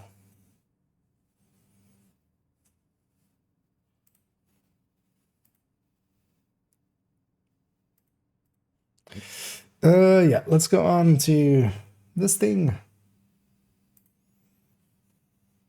2.06. Right, 2.06. Wait. This is Rick Falassi signing off with Wouldn't You Know It. Oh no, there's 5. I thought I had only 4 in there for a second. I was like, wait, I'm missing one. 2.96. And here we have the other version of Eclipse on this character, which is set up specifically, as you can see, to have some hazard protection, and of course, as well, some disrupt protection. This should give away where this is, what this is kind of for. This one is specifically a foam Eclipse made for Countdown, where disruptions are very common. I've also sometimes grabbed this if in Summit I'm running the other Eclipse and we run into Jammer Room or something, and I can swap right before it hits. Although the piece is up as well, I can quickly hot swap to it. And here we're going with also the BTSU, and actually, yeah, behind me is a booster hive there actually, but this could also be a healing hive. I kind of go with either. And what we kind of have here as well, because we are 6 skill tier, we can actually supercharge others. We have the foam, we have either healing or boosting basically for our allies a little bit with that hive. And this can be actually a really potent build, especially for Countdown, especially during extraction, where most of the people will get jammed. I can still kind of do my thing, basically. We are, of course, using that 30% as well from the Eclipse gear set, kind of. That's also why kind of this backpack is set up the way that it is, with not having hazard protection here, because actually, of course, what would be better is if instead of the skill haste here, we took it as a mod here, instead of this disrupt protection, and actually have overall hazard protection, more overall hazard protection. But I'm keeping actually these backpacks the way that they are, so that they can slot into that other build we have next door. Because yeah, that setup from that build can come over to here. And of course, I'm running it with the courier here, but I could go with the setup. I also have actually a skill haste status effect Hermano on this character. So yeah, I can kind of swap between these three backpacks as I kind of want to. And especially, of course, starting out on Countdown, I do want to actually go with the setup because, yeah, with the Hunters starting out, there is nothing to spread to, of course. So this spread doesn't really help, but, 15% more incoming from all targets is actually very potent, of course. If we take it to in-game, we can kind of discuss first as well that, yeah, not much has changed about Eclipse. Nothing really got touched on the gear itself here. What did get changed again is, yeah, here the Lefty still and the Scorpio both kind of got hit a little bit, but they're still the best choices here. The Scorpio is still the only thing that can do what the Scorpio does. Same for the Lefty here. We could go as well with something to maybe have, because what did get buffed is Perpetuation. We could go with something to kind of have that be more effective. But overall, yeah, I actually like having Sledge. I kind of like having also this Overcharge, because sometimes I can just overcharge myself with this. But also, of course, we do have Supercharge here with the BDSU. And yeah, this Hive does get moved around quite a bit, either from stim to healing. Kind of depends on how I kind of feel about the team, how strong they are, how much hits they're taking. Healing can be definitely a little bit of a boon as well, but so can this hazard protection from this, and also just the weapon handling from this is also, of course, very nice. And then yeah, we use that to supercharge with here and there. This is a very good the countdown build. It actually also showed up in the countdown builds run through that we kind of did as the third piece of the countdown guide. And yeah, I definitely like it for that. It is not hard to put together. We're keeping the yellow cores on the Eclipse, of course. So we're just putting some hazard protections here. The Courier drops a lot. If you've ever farmed any Habsburg, you'll know that. We do still need that BTSU here, though, and the Scorpio as two exotics in here. But of course, we could go with some other choices. If we don't have these, you just fill in with some more skill haste, or maybe some status effect, or maybe even a Yao piece, or maybe two-piece Cheska, maybe in some ways. So yeah, you can go some other routes if you want, if you don't have these pieces, or you may want to alter it a little bit. But yeah, overall, this setup I very much enjoy, as it's very holistically thinking about what we need kind of to be the CC in a countdown.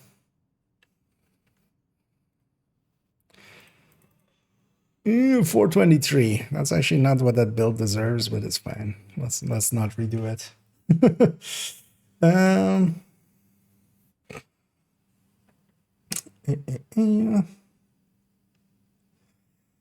And yeah, thanks, Salt, for joining. And yeah, have a good night. And we'll catch you around. On to 7. Yeah, we're making okay space, right? Well, are we? We're already an hour and a half in. So no, the business for it's yeah. I mean, I run it here and there for a countdown. Actually, I like it quite a bit for countdown. But yeah, just during extraction, you just don't get jammed, because yeah, if as an Eclipse there you get jammed, you're useless. So it's kind of important. It's much more important to have just even like weak foam that still does something over like strong foam that doesn't, and it's just jammed. Yeah, so onto here, which is not a great build, but we'll still discuss it. This is me just keeping another, like, just a turret drone build around. Jeez. I didn't actually notice that that I pinned that.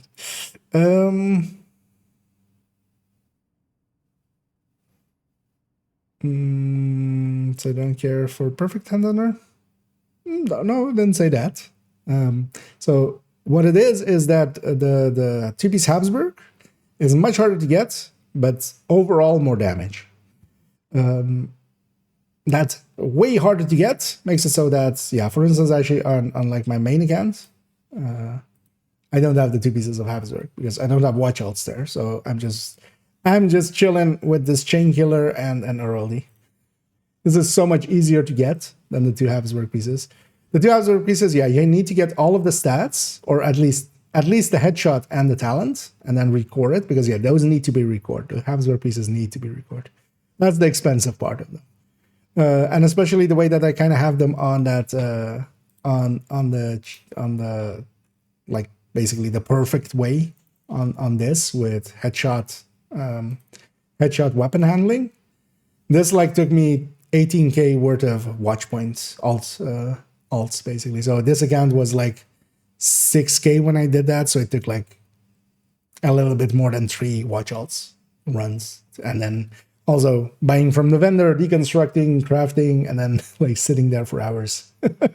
Or well, I had that running in the background while I was doing other things, but yeah, it's more damage for a much higher price. So start with the Chain Killer and then work your way up to this, basically, if you want to, basically. But yeah, there's a lot of stuff to get before going all in on that. But it's definitely more damage. That's the thing with it. It's undeniably more damage, but undeniably harder to get as well.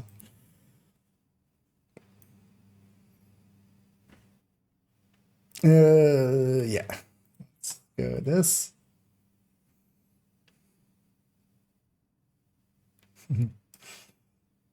Yeah, no worries. And yeah, that's just to kind of make it clear. Like, because yeah, the Habsburg is, there are sometimes builds layouts that are technically better, but then also, yeah, kind of more like the Lengmo chest on Lengmo and stuff, or the Sacrifice Mortar setup and stuff, where yeah, you need kind of pieces that are kind of hard to get, and then damage-wise it's better, but if it's actually worth it is kind of a different discussion. Although, of course, the thing is, usually there's alternate setups, and then you just make the alternate setup to start with, and then if you like go like, hey, I really like this build, you can invest your time to fix that up. Yeah, let's go with 2.07. 2.07. Classic style, basically, turret drone build. One that is in here, really, I end up basically never using this. I did actually remove one of the turret drone hybrids, which was the ongoing directive turret drone hybrids. And that's actually why this build, which used to be on character 1, got moved to character 2, so that actually, as they had already as well, the negotiator turret drone hybrid.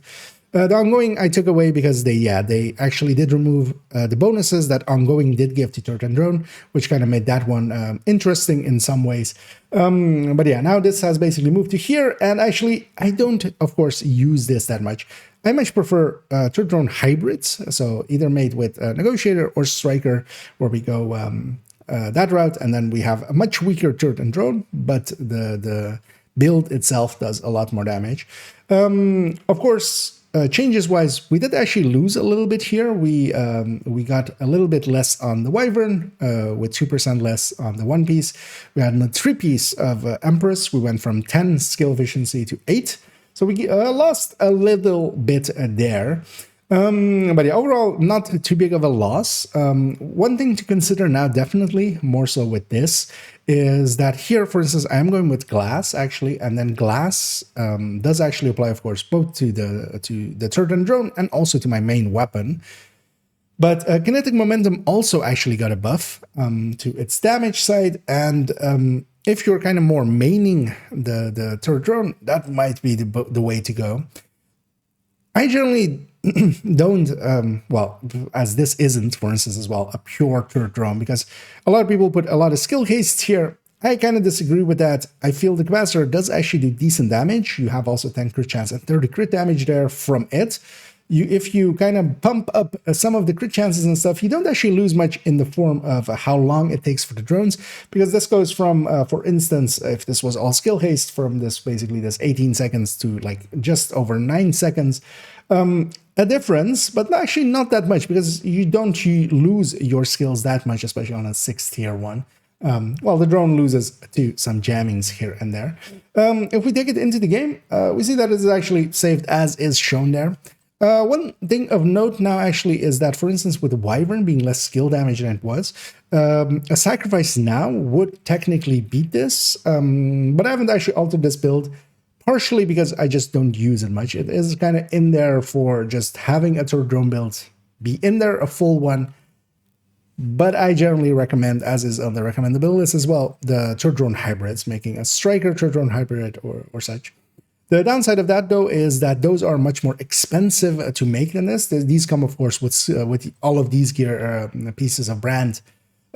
All of these brands come from with a yellow core already there. If we're making a turret drone hybrid with negotiator or with strikers or even high end, we're recording a bunch of pieces, and that will mean that it's a much more advanced build where we need a much more optimization than we do need here. That is definitely a thing. So yeah, these for people starting out might be an option. And then I would actually do it like this as well, putting in a lot of damage, crit chance to kind of pump up the weapon side of things as well, because you kind of have to remember that you're always also kind of shooting. I don't use these as AFK builds. Since the capacitor came in, yeah, that's no longer really the way you want to be using turret drones anyway. You want to be very active with it. You want to be shooting yourself as much as your turret and drone. And yeah, this kind of setup does work for that. But yeah, it doesn't come highly recommended. It is much more it's like the Jedi. It's from a bygone age. They've been kind of supplanted. So yeah, on to the next one.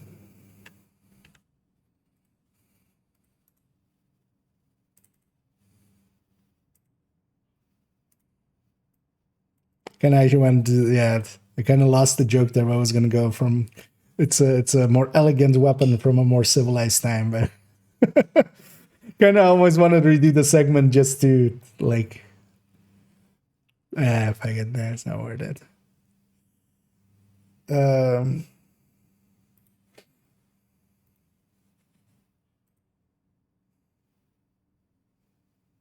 Yeah, so next step is, let's load it in game as well.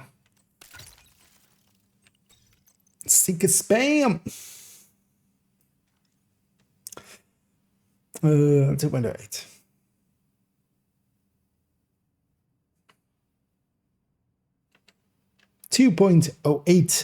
As we come to our Seeker spam build, Hardwired.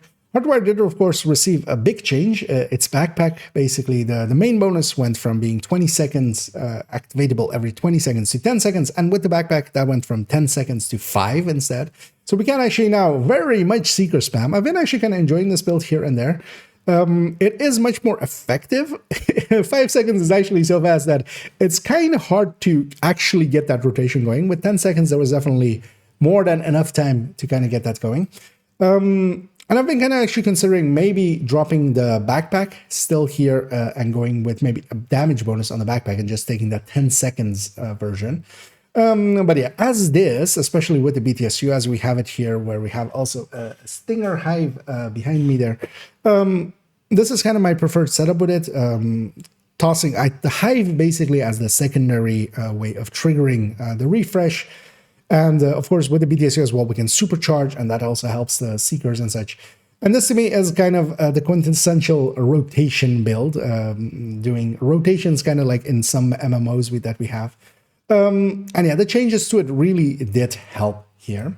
If we take it into the game, this build is actually pretty easy to set up as we have it here, because yeah, we're keeping all of the yellow cores. We're going with a China piece. This China chest, it can be kind of a little bit harder to get, but you do want it to. You don't want to per se use the hardware chest. So yeah, this is the piece to go with, especially if you want to keep the BTSU in here. And I would definitely. I very much like this BTSU in here, even though, of course, skill-wise on itself, it is, or the stats on it, it doesn't have skill damage, But yeah, this overcharge is so potent, especially in group settings, which is where I'm going to be using this anyway. I'm not going to be running this solo. It's much more in a 4-man team where I'm going to be running this. Because yeah, I need some reds around me to deal with the stuff that I'm not dealing with. But you can run it solo. It can be kind of enjoyable. It is definitely, it takes some time to kind of get the rhythm going, because we want to toss out a Seeker, then toss out a once that actually disperses and basically its cooldown is available again. Then you want to toss out a Hive, resetting it, tossing out another Seeker. Now you can also, for instance, actually supercharge with the Hive while that is going, and while that Seeker is going, and then retrigger it again. Now you have a supercharged Seeker. Actually, now with the timer of it being because this lasts for 15 seconds, so you can actually get 2 Seekers out if you do it right with this backpack, and get that 5-second reset going for this for the Seeker. So you can actually get 2 overcharged Seekers out in that time, in that 15 seconds. Technically 3, of course, but yeah, that you would have to be perfect with it. Not much, yeah, I can't. So yeah, overall, this is definitely a worthwhile build for trying out. There's also a build showcase on my channel if you kind of want to see the gameplay of it, because it makes much more sense once you've kind of seen what this can do, what it can do basically. And now definitely, it is actually a much more potent build than it used to be, and it wasn't definitely a bad build to begin with. I kind of feel this one has kind of gone under the radar, the hardware changes. And yeah, we're definitely going to highlight them a little bit here and there, because there's also a few other things we could do, which I might go into in a future rambling talk.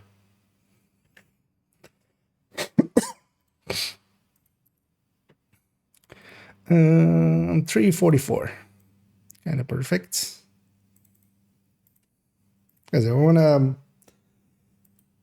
kind of hit under 4 minutes for most of them. Okay, so 2.09.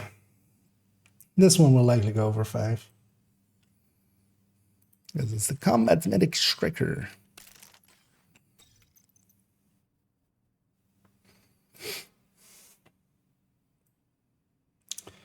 Yeah.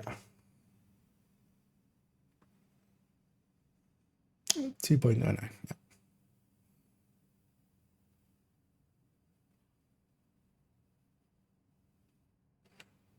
And with 2.09, we see the Striker Combat Medic.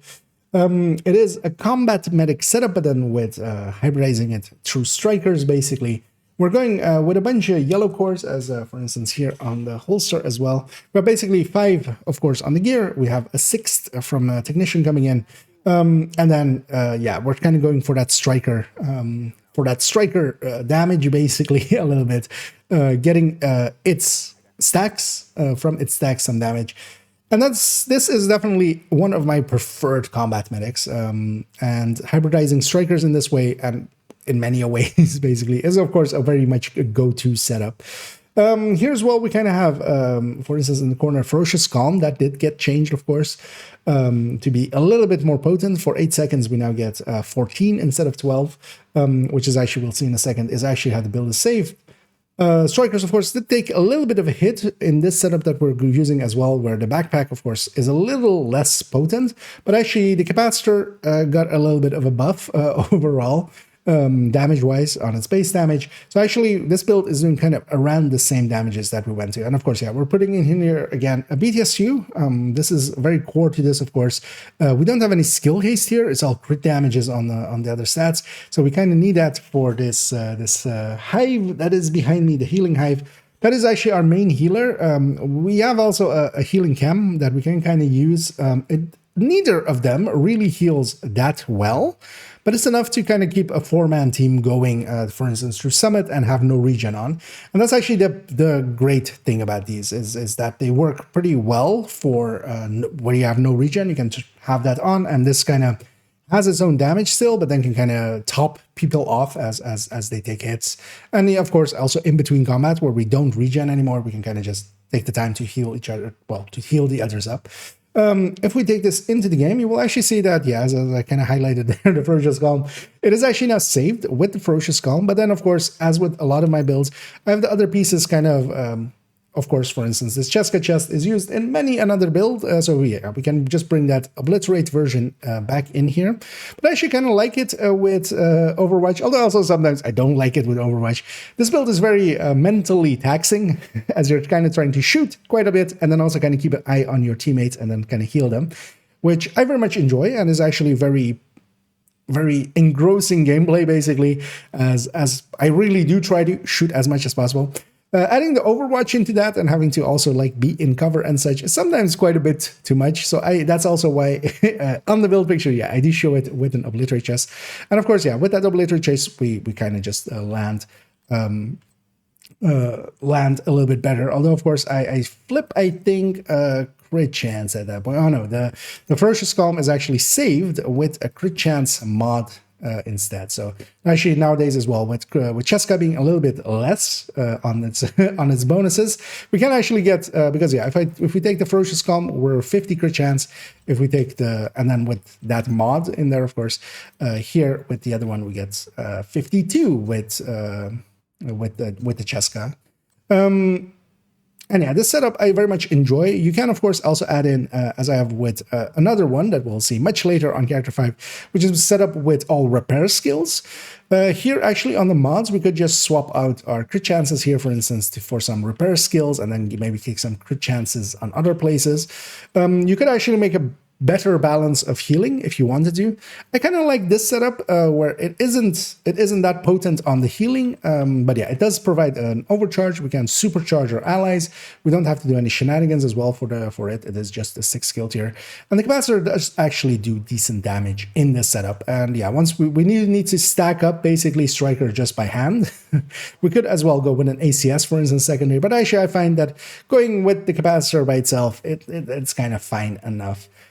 Enough healing, enough damage. I kind of very much, yeah, do enjoy these and highly recommend it, actually. It'll be here after us, and it's laughing its ass off at the idea that we built anything permanent. Tired of listening?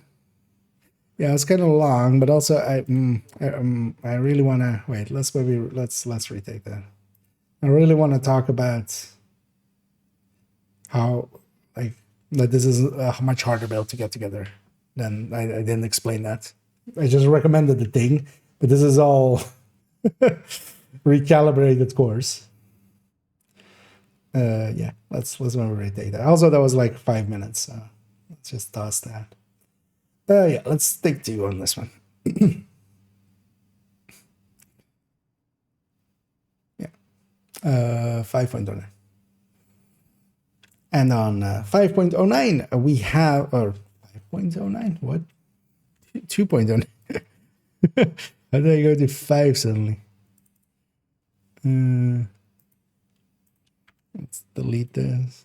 2.09.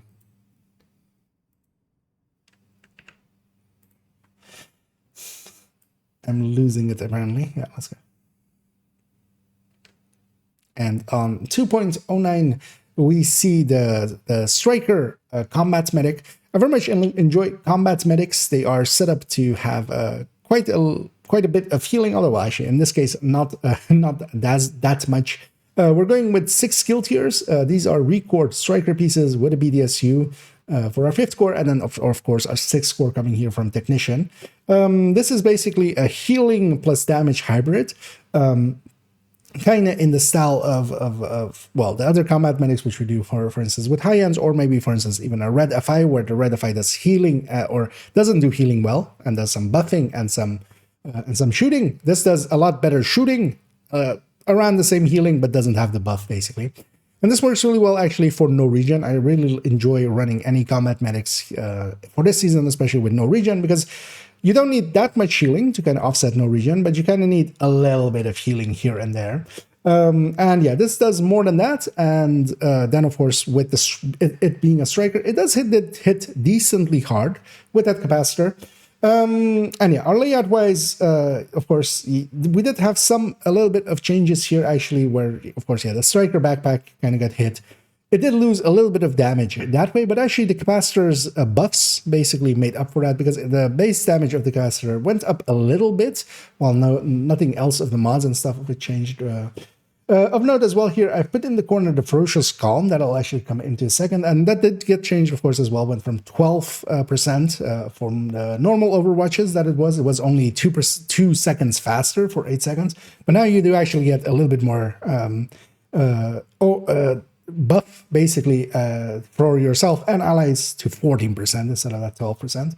And yeah, this thing doesn't do, as we kind of can see here, not that much of healing, but yeah, it does have a little bit of it. And then with the BDSU, actually, we can make the hive work really well, because this applies the haste to the hive and such. The hive is really the core item, kind of behind my head there, the healing hive. And then you can supercharge with that as well. And then we kind of have the chem to kind of just help here and there if need be.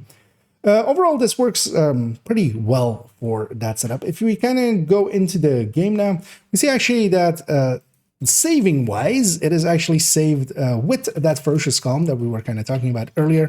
Ferocious Calm is actually a decently good pick in here.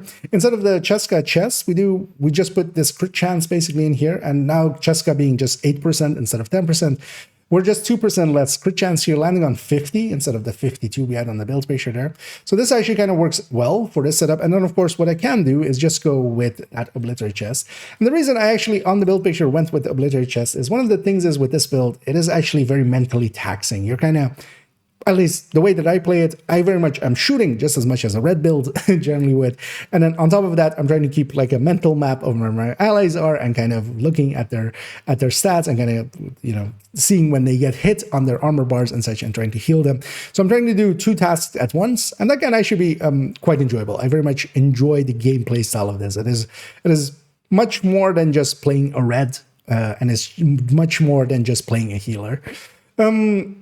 And that's actually why I quite recommend these builds, is for the right player that is kind of the same mindset. These are great to have, because yeah, they definitely do challenge you. You have a group purpose both in damage and in healing everybody, which yeah, is kind of hard to fulfill. That's also why I'm not showing it per se with the Overwatch there, because I feel that's adding a little bit too much in there to do and trying to stay in cover continuously as well. I quite often forget myself. It just becomes a little bit too much. But yeah, definitely a piece to consider now. And yeah, for the rest of it, this is a build that does require a little bit of resources to put together. We are recording a bunch of striker pieces. Of course, we are going with a BTSU here. We could as well actually have a little bit more repair skill in here, which is actually one of the setups that I have on a different character, which we'll see much later on character 5, where we have this with a lot more repair skills than we have here. I can actually like having a balance between the two. So for instance, here we could alter in either a few crit chance or for instead of some of the crit chance crit damage rolls to have maybe 2 more repair skills. That can help a lot as well already. But I also do enjoy just the full blast version that this kind of is, or as full blast as a hybrid can be. But yeah, it's definitely a little bit more costly of a build. But overall, I do recommend it quite highly, especially to the right kind of person that is kind of in that support role, but also is decent at shooting and stuff and kind of wants to have that ability to still be capable of murdering enemies, but also healing some of your allies and kind of just going, that Hippocratic oath, it applies just to my allies, right? But yeah, I definitely recommend this quite highly to the right persons. It's not for everyone, but yeah, definitely a recommended one. I said recommended like 72 times. Could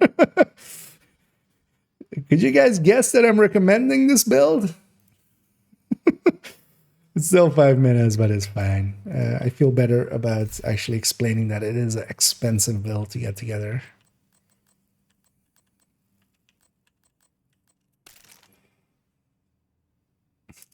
Yeah, let me catch up here. Cover the chem launcher build, as in there's a lot of chem launcher builds. Do you mean Eclipse, perchance? Because yeah, for instance, we have healing chems and we have fire chems, and foam chems. But also yeah, keep in mind that what I'm recording here is going to become a video that will likely go up tomorrow. So if you missed any parts or anything, that's what we're doing here. It'll be there.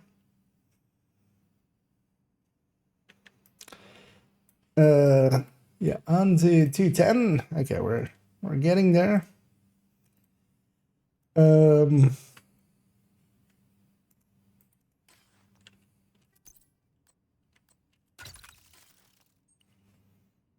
Yeah.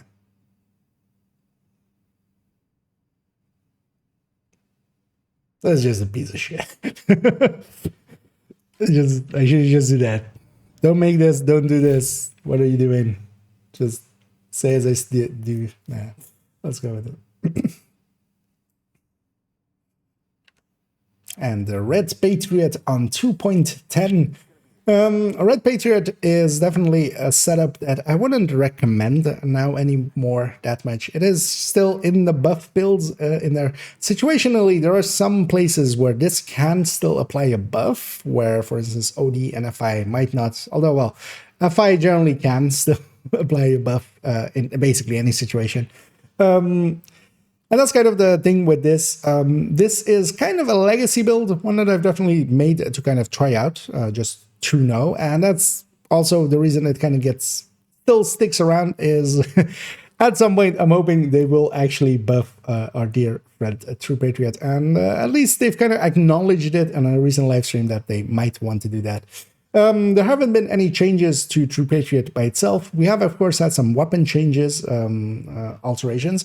Although, actually, this is the one build that I'm kind of sticking with Elmo on just for that max size, because we're getting an percentage increase onto an absolute number.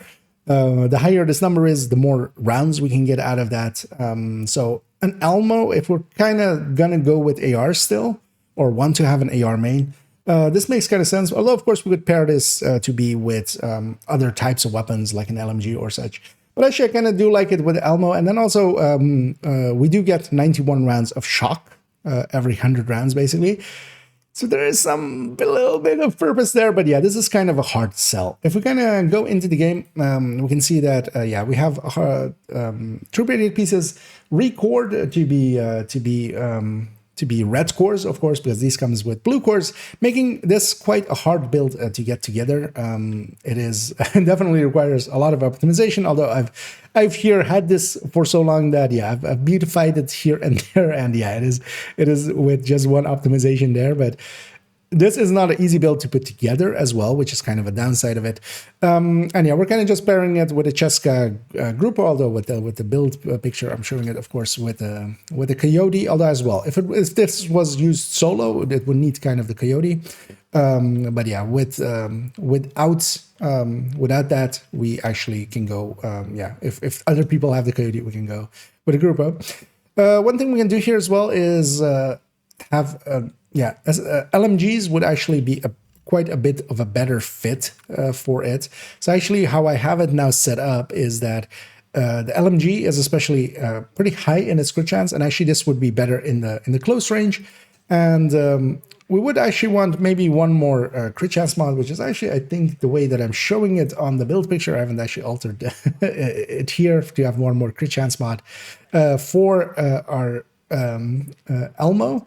Although actually our Elmo here is kind of set up at like 45, so sometimes if we do have the long range buff in it as well, for instance, if we're running this in countdown, we can kind of have that prop us up to that 60. This is definitely a thing to do as well, and to consider is to have an LMG with a crit chance 30 stat. And generally what you can do is if you are with the 3 crit chance mods and on both of the weapons, the LMG can actually reach 60 and be much better for the close range buff of a Coyote. So yeah, we're kind of considering that here. But yeah, overall, I wouldn't recommend this build. It is in the recommended build list just as one of the buffing builds. But yeah, it doesn't come highly recommended just because overall, True Patriot definitely needs a buff. It needs more than it does currently. And hopefully we'll see some of that in the future. There we go. 351. Bang on.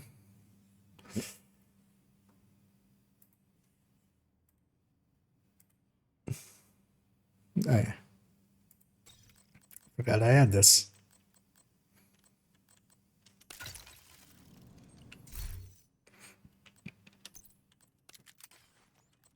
Machines with the weapons, that's kind of the same. Yeah.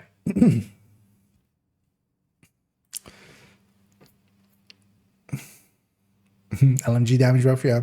Although they could go a bunch of routes. So, I think it would be nicer if it was just a general buff, like like the rate of fire or something that applies to basically all weapon types. To like not lock it into one thing basically. But yeah, it needs more. It needs to either have a bigger buff, and it could also, yeah, what they could do with it is just give it some self damage kind of ongoing style. So maybe take, because it has magazine size, but it also has the like total ammo capacity one, right? Just remove that ammo capacity one, keep the mag size. The mag size is like okay-ish. Like it's a thing it does, kind of like, right? But yeah, it's just not the greatest of buffs, especially. Yeah, basically just make it as much as, well, maybe not as much as a 5, but yeah, 20 would be at least a start. And then maybe if it's some self damage.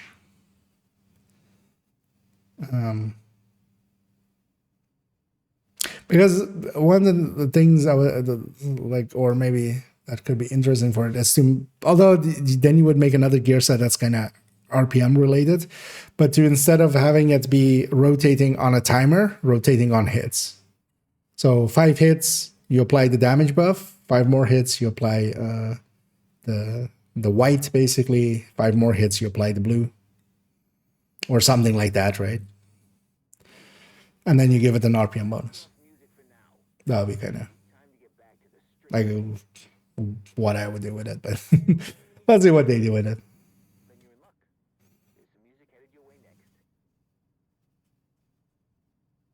A little OD in the way, yeah, basically. That's the thing as well. Like OD as well has personal damage and then has a decent group buff, and then FI has like a much better group buff and then like less damage. But True Patriot has like the worst buff and the worst damage. Because even a red FI can beat it, because the red FI also applies its 25 total weapon damage to itself as well.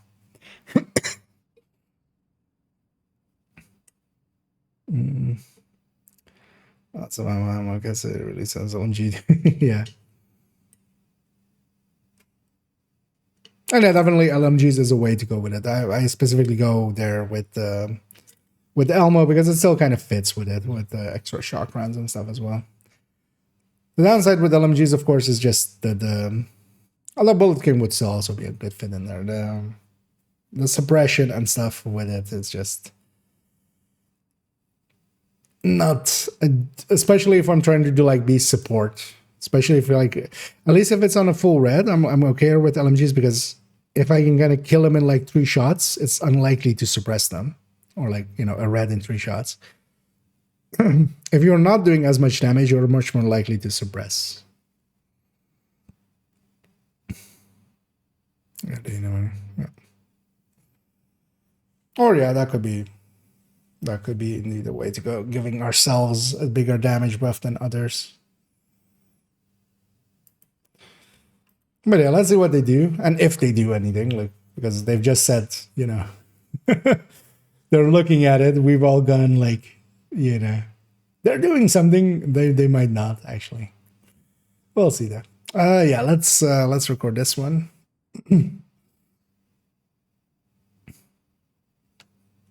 And we arrive at the Ninja Bike setup for MMRs.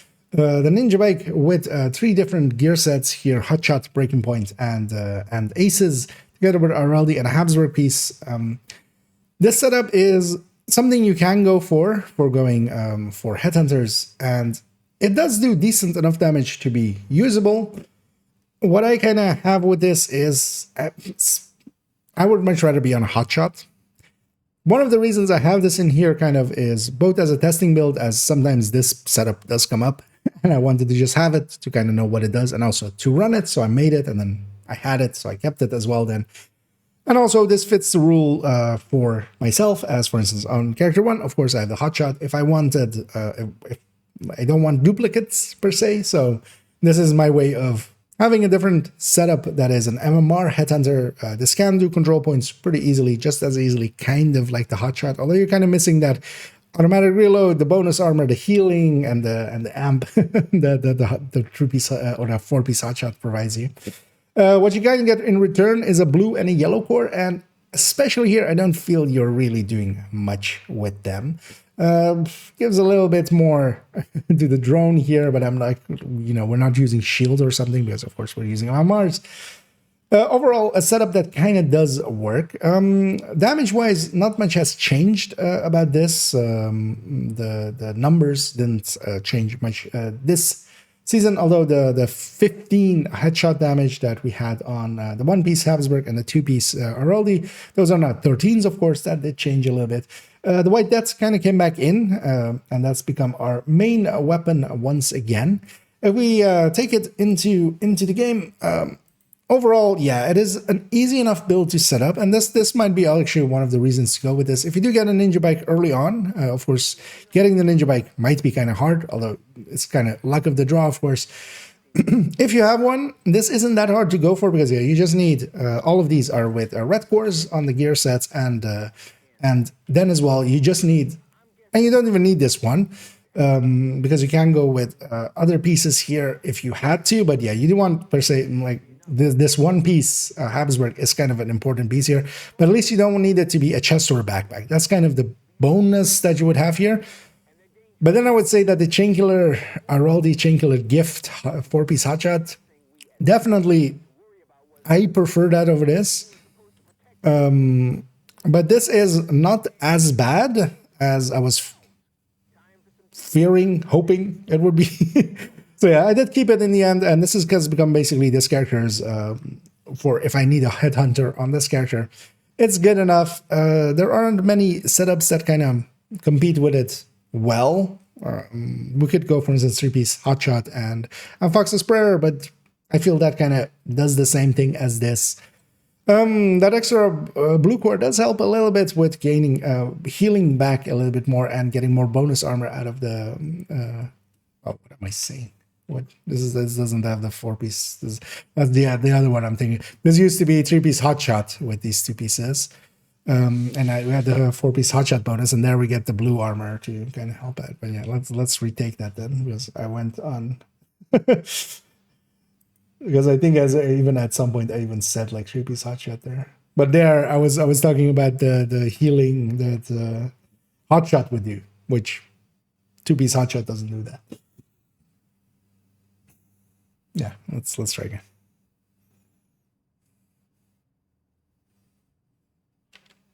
And in 2.11, we might have a little bit of a surprise for some that know me. We do have a ninja bike setup. I have 2 ninja bike setups. Actually, the second one, no, it's one way on this character, but we'll get to that on character 5, although they do sometimes run it. This is going for the MMR setup for with Ninja Bike, where we go with Ace's Breaking Point, Hotshot, Araldi, and then 1-piece Habsburg. What this is for is that, yeah, you can go this kind of route. This kind of got recommended quite a bit, and I kind of wanted to have one just to try out and kind of see how good or how bad that it is. And it turns out that while not great, it's not bad. Without vigilance, even here, we can start on a purple, and that's kind of all we need, right? What this build really has over maybe a hotshot setup or such is that, yeah, you get a blue and a yellow core, but that's also the thing here. So, for instance, with the Headhunter 1886 setup, the Headhunter Tech Tank kind of setup, there we're using it for a shield. Here we're really not using this blue and yellow for really anything. We can take a few more hits, of course. And yeah, in changes wise, not much actually changed here. Of course, the bonuses on the 2-piece Araldi and the 1-piece Habsburg went from 15 to 13 headshot, which is a minor change. The White Deaths kind of became the go-to again, and especially here as well, we're picking it. It is actually still a fast enough reload that even without the hotshot reload, we can kind of go with it. Although, of course, we could pick other weapons, although we are kind of at the edge. where we can still down a purple to start off with. So the white death is kind of required here. And yeah, overall, this build, what it has is that it isn't too hard to put together, but honestly, neither is the Chainkiller Araldi setup. What really this build kind of kept existing in the build collection for me for is that, first of all, we've changed it a few times as stats kind of changed on some things or breaking points came in. And I wanted to kind of test that with what I also have it for is to not have a duplicate Headhunter build, basically, because we could go, for instance, maybe a 3-piece hotshot with maybe Fox's Prayer for this character. This is at least a significantly different build, and in that, it isn't a duplicate. And I like having basically a Headhunter of sorts on every character, just so I can run them for control points and such. What this especially has is that, yeah, most of the pieces that we have here, the gear sets, of course, we want them to be not on the chest slot where we would waste the talent, but all of these are coming with red cores anyway, so they're pretty easy to get. This RLD chest is not that hard to get either. You could also replace it with a Chainkiller, but the RLD definitely has more potency. And what it saves you is this Habsburg piece, which would be blue core, of course. We can have it be on a mask slot where we don't have it with the talent. But honestly, I would pick the Hotshot 4-piece, because those bonuses are actually kind of handy. The reload of it, the bonus damage of it, the healing and bonus armor of it. All of those things are actually kind of handy, and I prefer that definitely over this kind of a setup. But yeah, I've kept it around, and yeah, this is one of 2 Ninja Bike setups in here. Pretty easy to put together, works well enough, but honestly, I would just go with a normal Chainkiller Araldi or Chainkiller plus gift setup.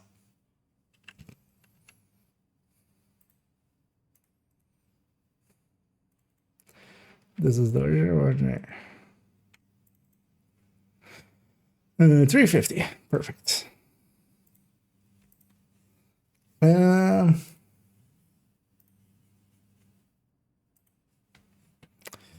Loadout. It's under Tech Tank. Musical interlude, because it's going to be the straight dope film. Okay. At least as far as I'm concerned. Oh yeah, let me actually catch up here. How many hours have you clocked in this game? Likely over 10K. I mean, we can actually check. Flash inspect IKEA. Before you knew it, they were taking recruits from anywhere. You can inspect yourself if you weren't aware, although actually only on PC, of course. So, wait, showing it, of course. So yeah, this is main account. So 3.5. So this together is, let's call it 6, 2.5, and 3.5, 7, 8, 9. This with all of these things, 9.5K just on main account, and then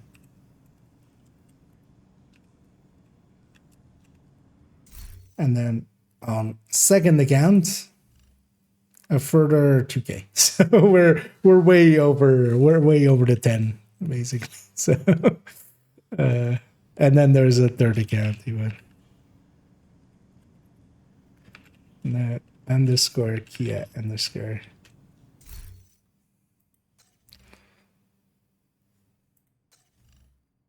So let's call it 12K. Or 13K. Wait, how much were we on? I'll keep in mind as well. I have the game quite often. I have the game open like this. Is this playtime? Is this me sitting here for an hour explaining stuff while recording playtime? Yeah. I'll leave that with you. I have that many hours in the game. Let's call it that. Sitting on the edge of calling it Jade Cares. Yeah, I've definitely never done that. Yeah.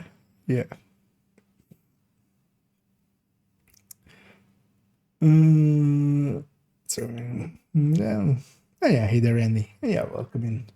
Yeah, let's go back to the build picture here, and yeah, the Headhunter Tech Tank. Let's see if I keep calling this like Heartbreaker Tech Tank or Headhunter Heartbreaker or stuff. Like just Just used to not used to saying heart headhunter.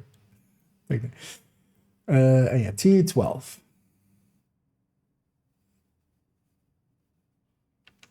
And on slot 212, we have one that kind of came in last season, the Headhunter Tech Tank. Is it truly a tech tank? In this case, kind of it is. We do also have a ninja bike version of this, of course, which we'll see a little bit later on character 5. This one definitely is actually truly a tech tank. It has a 6-tier shield, getting healed by in here a 2-tier artificer as we have it. What? It's a 3-tier artificer. What?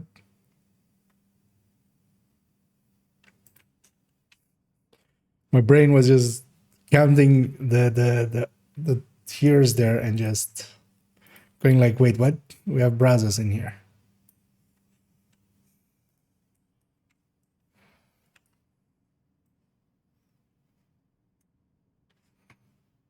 The shield is correct, right? Yeah. We likely copied it over from, because the numbers are right, because this is a 3-tier artificer. But we likely copied that part over from the other one and messed up there.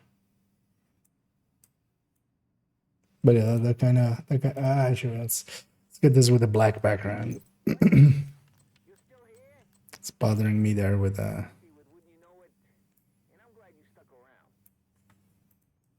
with the kind of like not black background. Okay. Yeah. Let's delete the other one. T12. Okay.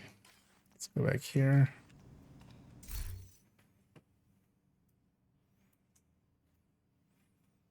T12.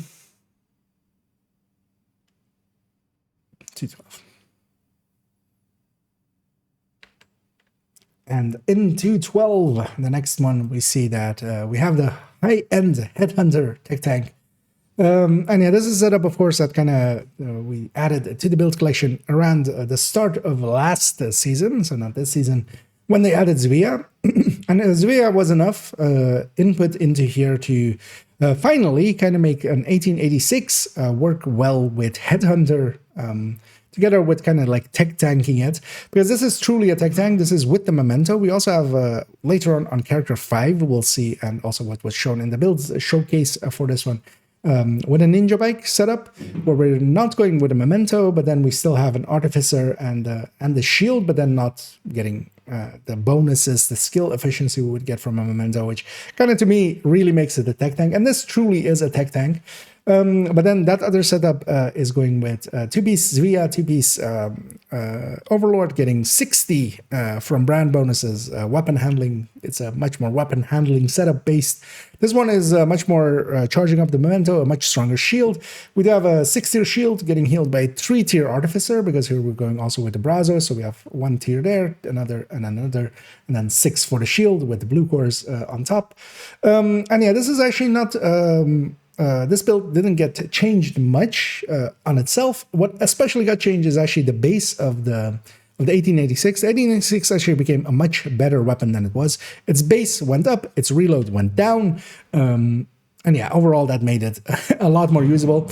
What changed as well for this build is that actually what we needed to have in the past is either grade 25 to have all of the blue cores that we have, or with grade 10 we would need 1 more red core, as we showed in the build showcase. But now even with grade 0 and all of these blue cores, we can actually start on a red. And that's what this build can do actually. It is kind of a weaker setup when it comes to as a Headhunter, but then what it really does have is that it can actually really tank decently well with the shield. We can stand behind this for quite a while. And we kind of have to start on a red. Our second shot can be a red or a purple. And then from there, we can go on to killing elites. We never really reach a high enough number, even with the memento charged up, to kind of go after names. But for activities, that is kind of fine. There's always some reds or purples around. So you basically just start on a red, go to a red or a purple, and then from there, just you can shoot anybody. And especially against farming some activities in the open world, against Outcast especially. This has become one of my go-to builds, together with the Ninja Bike version of this. Going on to the character itself, we see actually that, well, I have it saved like this. What I also have actually is the ability to change it, as we were kind of talking about the Ninja Bike setup. I can swap that Brazos piece. I have this Overlord piece at the ready. And then I have a headshot Ninja Bike, which is actually then from the other build as well, showing up here. And this is actually the Ninja Bike layout right away. And this Ninja Bike loadout then definitely has a lot more weapon handling here, having basically 91 weapon handling on build, which is very potent and actually is my preferred way kind of rolling with this. What the other one then has is a much stronger shield, especially with the memento, and of course we also get to have the regen and such. But yeah, swapping between those two, I've set it up that I can very easily do so. And then yeah, this build is not that hard to get together. It is still very potent. I grab it quite often. It is very useful with Determined, of course. If you don't want to run Determined, actually the secondary that we have here with Diamondback really shines here as well. And then yeah, we have basically kind of like the Tech Tank gameplay combined with the Headhunter gameplay. It isn't too hard to get together, and definitely one that I kind of recommend. It does require some of the pieces. Well, actually, so for instance here, I have a record this, but that wouldn't be necessary. We would just need one of the pieces. They aren't too hard to get because we're keeping the cores. Basically, we're going for the same stats as we have with the cores. Memento can be sometimes a little bit of an annoyance to try to get, but once you have one, yeah, this is definitely a build to try out, especially now as well, where we don't even really need grading on the weapon to start on a red, where in the past we would need at least a little bit of grading. So actually, yeah, I did get a little bit of a buff basically there, but of course the Picaros actually went down a little bit and lost 5 weapon damage, but that's not the end of the world for this build. Definitely still recommended and well worth trying out, as also just for something a little bit different. 459. That build deserves a little bit longer anyway. That's fine. Okay. Yeah. 4 more.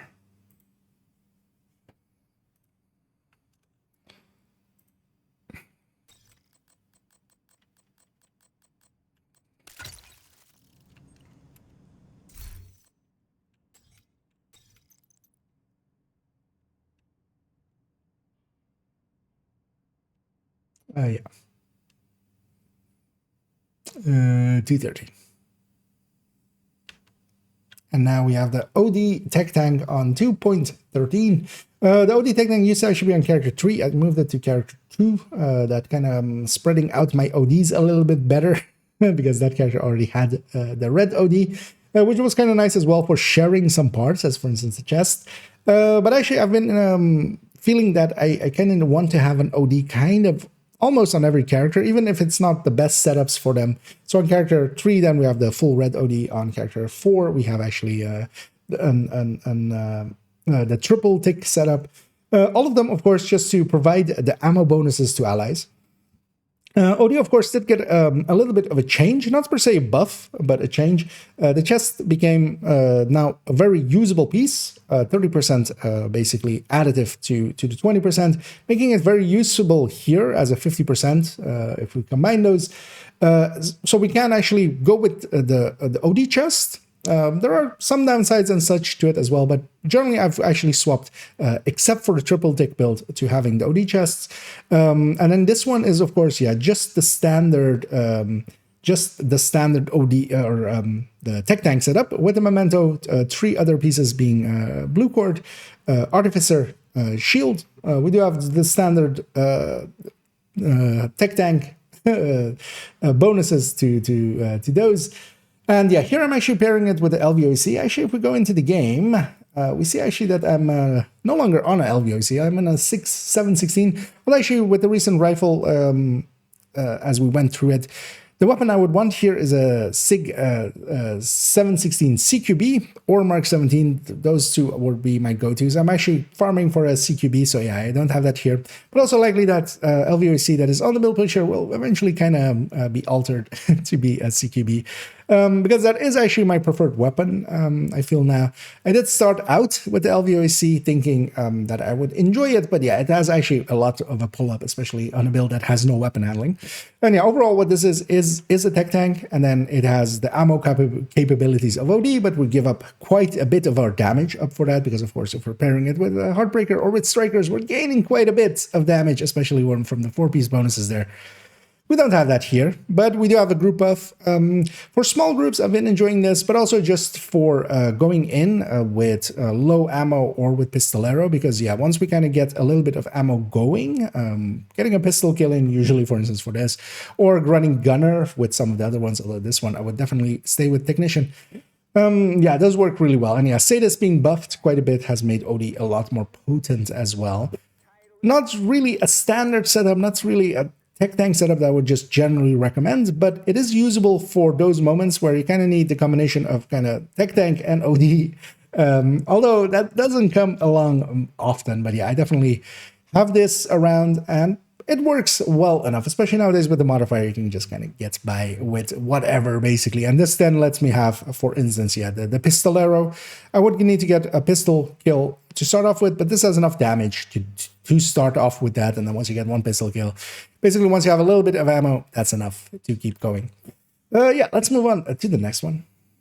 Actually, yeah, no, I need to... Yeah. I kind of got... oh... I see all the raids. And yeah, Hader Metal and Hader Prime, both coming in pretty right one after the other.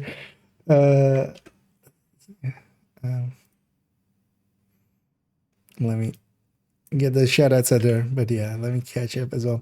As I'm recording for a video as well, so it's kind of into that for a minute, although actually, yeah, I kind of messed it up there as I kind of got distracted. I'll blame you guys. Likely I'll need to... Yeah, I'll need to wait 2 minutes before I can do that. But we'll get a shout out for Prime in a second as well. But yeah, welcome both and welcome Raiders and I hope you both had a good stream. As guys, yeah. And thanks for poking in Metal. Appreciate all the work you do. It is we'll convince my clan built correctly. Well, glad it's working out for you there, Cinnamon. And that's what it's for. It's there to be used. And as well, I kind of like having it. It's kind of, you know, it's there is some work in it, but also I benefit from it as well. And here they're Paradox. And hey Joe, and yeah, either Prime. Indeed, we're kind of in video mode. I don't know what's all. No. Yeah, no worries. I know that. I know that. I know that feeling. I was just streams done. I just want to go chill. Let me see if I can actually already shout out now. But yeah, much appreciated to both of you, and yeah, hope you both had a good stream and yeah, thanks for sending people this way. Oh, and thanks so much there as well, Pele, for.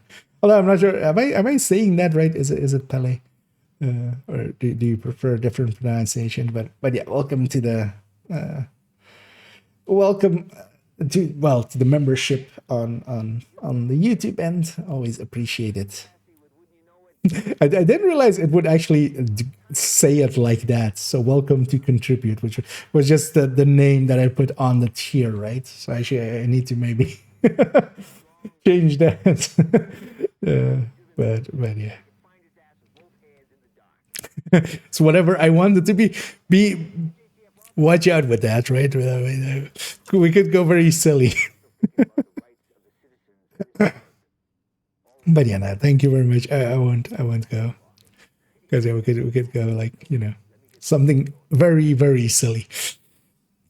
But, like every time, just screech. I wonder actually how much that would hurt the ears. Yeah, let me make sure that as I hadn't. Yeah, it's now allowing me. There's a timeout on that, so yeah, let's give Prime a shout out as well. Anyhow, welcome all in the Raiders. I'm recording, as the title kind of says. We've had videos already of the collection, or the build collection, which is actually, I'll link it in the chat there, which is this big thing.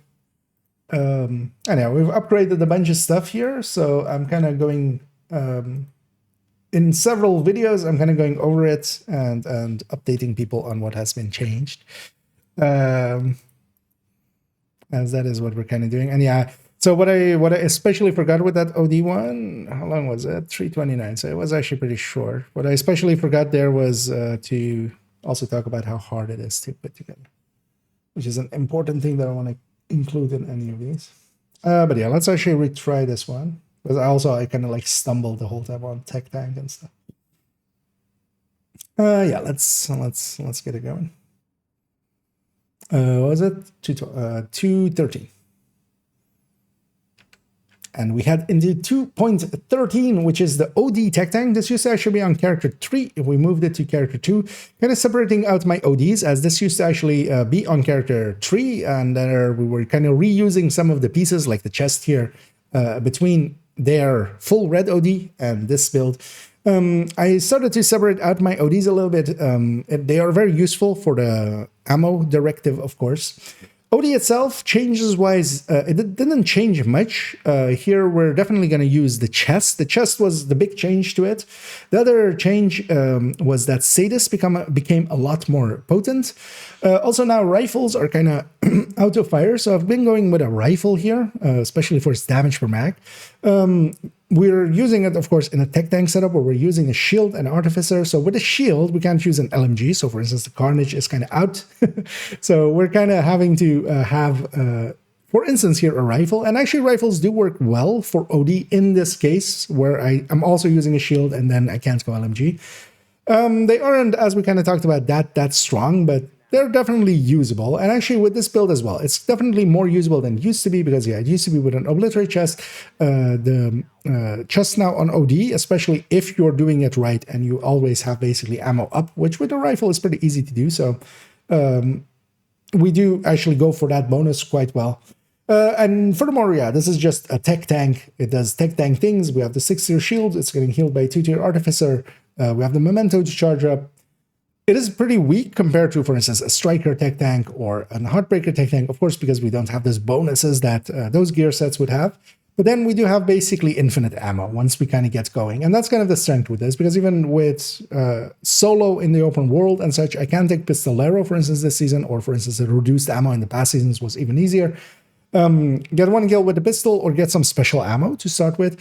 And from that point on, we basically make ammo just for ourselves continuously. If we take it into the game, overall, this isn't the easiest build to get together. As you can kind of see, I have a bunch of parts that are optimized, because yeah, we need to recore a few pieces from red to blue. Any piece here would come with a red quarter, same for our Cheska piece, for instance, here. And yeah, that does mean that we do need these record pieces, and that can be a burden starting out. This also definitely wouldn't be a general build I would recommend. There is definitely, with 5 directives, or maybe more so in the summit as well, where you can run it, but just a reduced ammo one, which is easier to deal with than Pistolero with this, for instance, because this isn't per se set up for Pistolero, it's much more for the reduced ammo directive. But yeah, now as well, with Sadist being much more potent, with the OD chest being a pretty easy way of having basically equivalent damage to obliterate, but from the first shot, if you have the ammo, especially. And of course, we can pair that with rifles. One thing that you will have noticed maybe is that on the build picture, it was an LVOAC. Here, it's a SIG 716. What I'm really trying to get in this slot is actually a CQB, a SIG 716 CQB. I don't have one yet, and likely when I do, the build picture might actually get altered to have that. I started out with the LVOC thinking I would enjoy it. It turns out that its pull-up is a little bit too harsh, especially on a build like this, which has no weapon handling at all. Overall, one that comes slightly recommended. It can be used especially for dealing with directives here and there a little bit. But yeah, not as much as just a full tech tank for me. But this was also one way, for instance, for me here to have an OD that isn't a duplicate, something a little bit different. And this is also actually the survivor from a long time ago where we did weird tech tanks as a build showcase, where we also had Umbra and True Patriot and a bunch of other things as tech tanks. This is actually FI as well. This is actually the sole survivor from that series where we went with some alternate ones. And it's very much actually that ammo that it can provide. Much better. 424 within margin. Yeah. Next down, next up, Negotiator, Tech Tank, and then two others. Guys, yeah, we're reaching the end. 214, which is also good because I kind of I'm reaching the end of me being able to like talk fast. My voice is kind of going.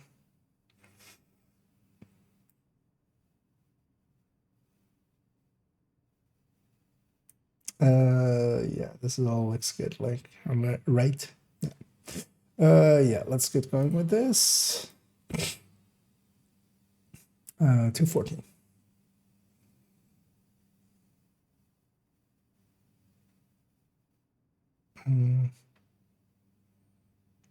Anything different I have, kind of?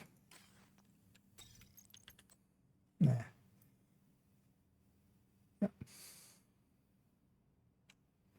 And we get to 214, the other tech tank on this character, which is the Negotiator tech tank.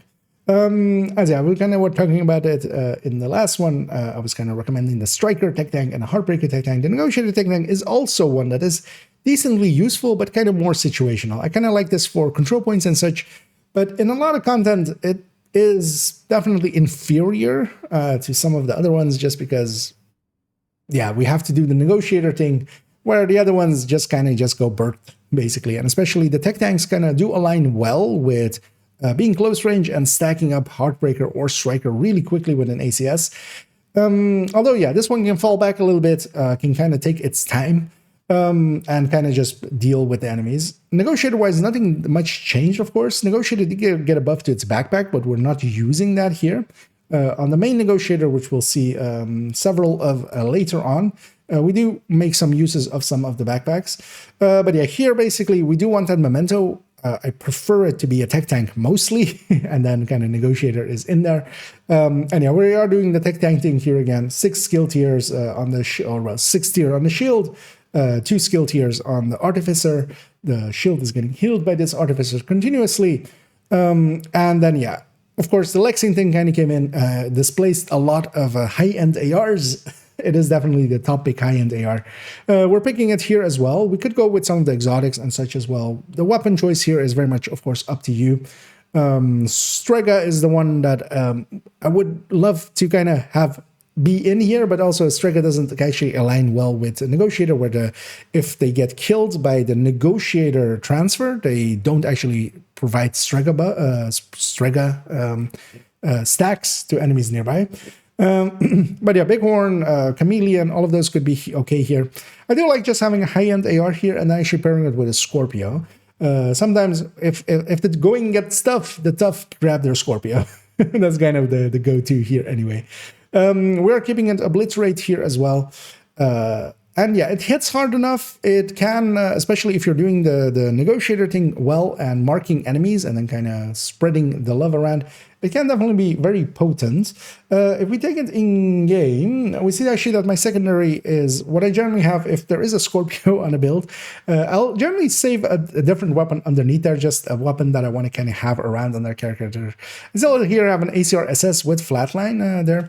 But yeah, as we kind of talked about, I will very likely grab a Scorpio. Scorpio is very potent, of course. Although that's also there if I just want to have a different domain, for instance, to be something else. Because actually, actually, Elmo is still okay, but yeah, for instance, the Chameleon is definitely a lot more potent than it used to be as well, so we can go with that. We can also go with a few of the rifles here, because Negotiator, of course, does not have much of a requirement for using it with high RPM weapons. I've been trying it out with the Vindicator and such as well, works decently well, but yeah, weapon choices here, of course, weapon choices are very personal. You can go with a bunch of stuff, and even though as well, if as the Lexington, as I kind of have like just two, as most people do, they're in my stash. I grab them when I need them. Here it's safe actually with a FAMAS, just a weapon in here, and I quite often do forget to grab the Lexington, and a FAMAS is kind of fine still. There is definitely damage difference, but we can get by with that. Then what we have here, difficulty of getting the build wise, we do have 3 again pieces record. These are of course going to come all with red cores on Negotiator. So yeah, we do need 3 pieces to recore here to kind of get our tech tank set up with it. That does mean that yeah, it's a little bit harder of a setup to get together, but definitely not very hard, because yeah, the stat at least that we're going for is a red. With the red core, we're getting more of those anyway. It will cost you a little bit, because you will likely need to optimize there a little bit. Overall, I do recommend this, but not as much as the Striker Tech Tank or the Heartbreaker Tech Tank. But again, actually, this is kind of in here because I want to have different setups with it and not duplicates per se. But definitely, this does have moments where it kind of shines, especially control points. It works pretty well, even though I would definitely say the Striker Tech Tank kind of can outshine it just because it can be so aggressive. This does, because yeah, with Negotiator you want to be a little bit further back. That isn't per se exactly the tech tank gameplay. Definitely usable, not the highest pick. Let's call it an A tier basically. But yeah, this was 2.40. Kind of went off on like just tangent almost. I was just in my head. I was just like, just end it. Just what are you doing? Just why are we continuing? But yeah, I'm kind of getting mentally tired and stuff. So I kind of felt that with the other video as well. As we get further, it's obvious that I'm kind of rambling more and more. But I feel that's also maybe a little bit understandable, right? Yeah.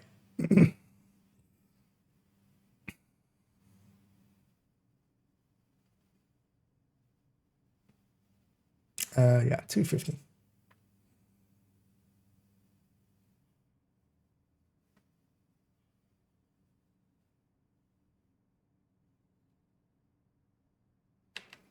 As we go on into 215, this is Striker's PFE. We're going here with a 70% PFE setup where we have basically 4 pieces of Striker together with 2 pieces improvised, everything having where there are mods.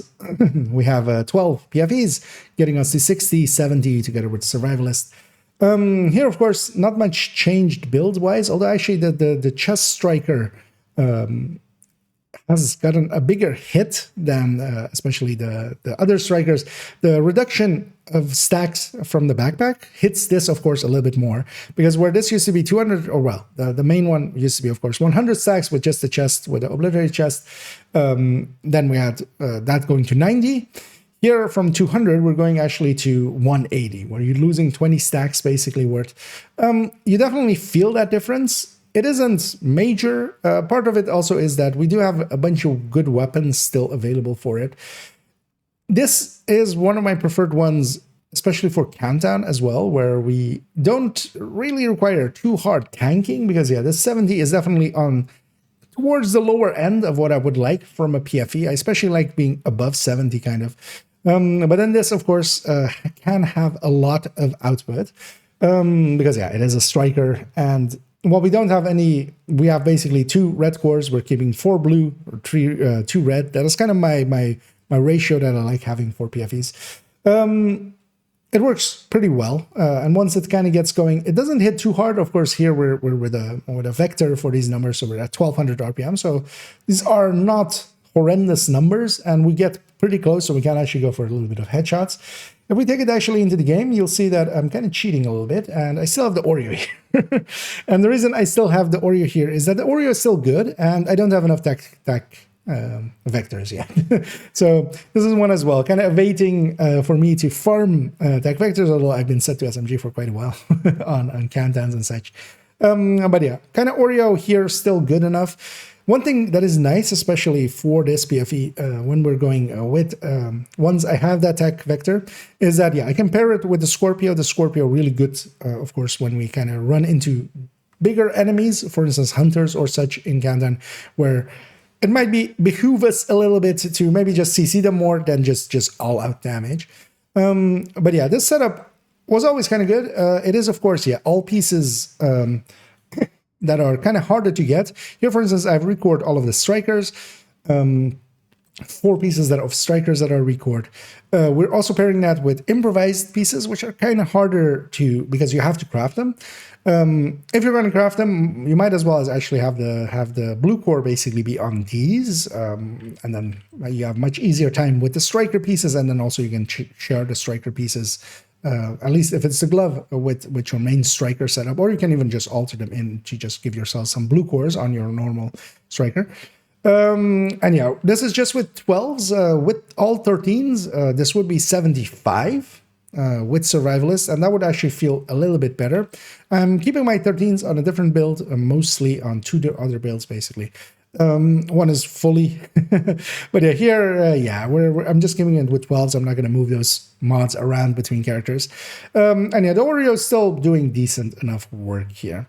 As a build, I definitely do recommend this for Countdown, and it's not too hard of a setup to get together. It does require a little bit of resources, especially for those 2 improvised pieces. Those will cost you a lot of optimizations, being crafted pieces, of course.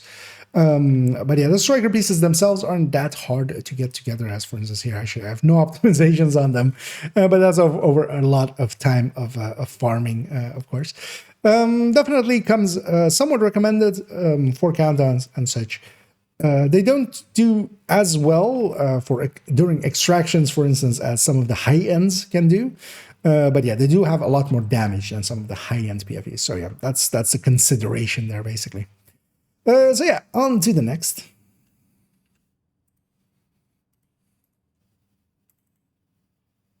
$4.25. Wait, how long is this already? That is 106. Okay, we're kind of on the same track of 1 hour 20 minutes ish. So that's yeah, that's fine then. We're keeping it definitely under 5 minutes each build, so. And last, but likely least,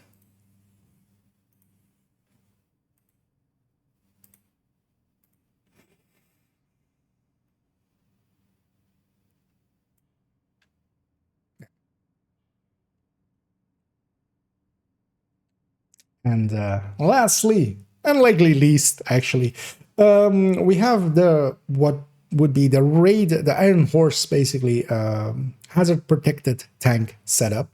And yeah, that is this layout where we have the chill out with the point man and 1 piece of Gila, 1 piece of Bellstone. Doesn't per se need to be there. We can swap those 2 around. And then yeah, we have 2 pieces of Cavalier as we have here for the hazard protection. This is completely hazard immune without any mods. So you can put the mods more so towards having protection from elite here, for instance. This has become the go-to raid tank nowadays, where it's used for just any of the places where we need kind of like a full tank. And this setup is overall, if you don't care about damage, going, for instance, yeah, this 2-piece Cavalier might seem like a waste, but there is actually no better way to get this amount of hazard protection. In the past, we used to actually use 3-piece Eclipse for it. And then, yeah, with the changes to Cavalier, when Cavalier came in, there were no changes to it. We kind of went with this, and then also as well, when Gila, of course, went to 2% for its 3-piece bonus. This has 3% regen continuously. We're kind of even wasting an armor regen roll here and here, and here actually. those aren't worth it really. We could go maybe more even so with what oftentimes gets used now is a little bit of explosive resistance there. But honestly, it makes no difference between the two. What you really want is this hazard protection, the 6 blue cores. You want to have Vanguard. Adrenaline Rush can be really nice for keeping yourself alive. Protector can be really nice for helping allies a little bit, which is when your shield gets hit. And yeah, we pair that with a Liberty or a Mosquito. That's kind of the setup.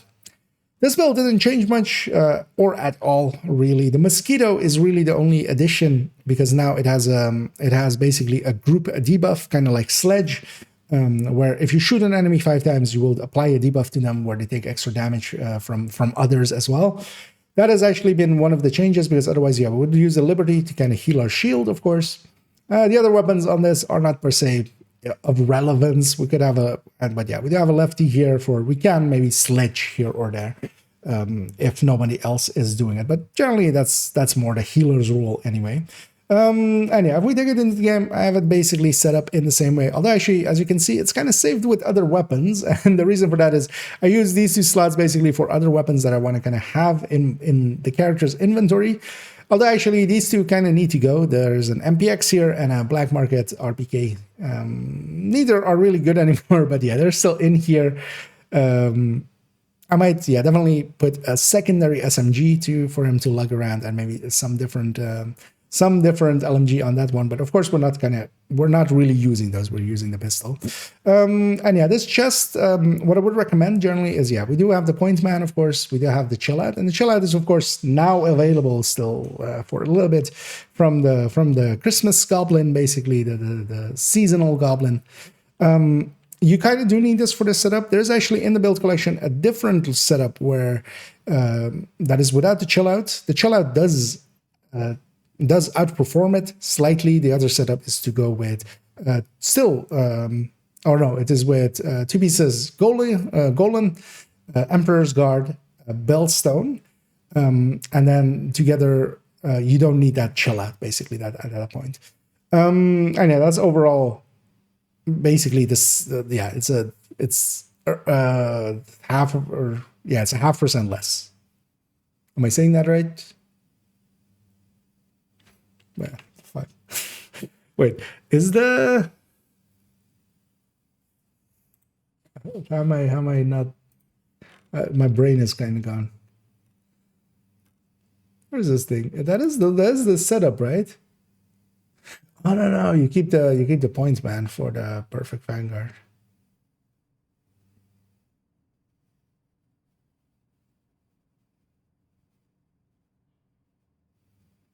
Yeah, it's just for this points, man, isn't it?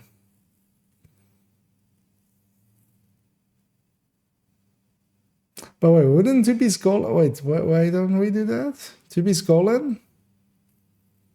1.5, right? 2.5, 3.5. When on this we have 3. And then you just don't have point, man. But that's kind of fine.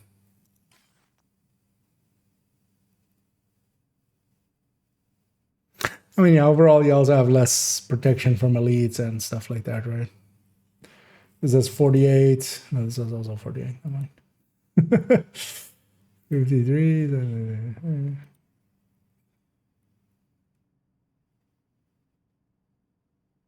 Guess this was before the Golem changes.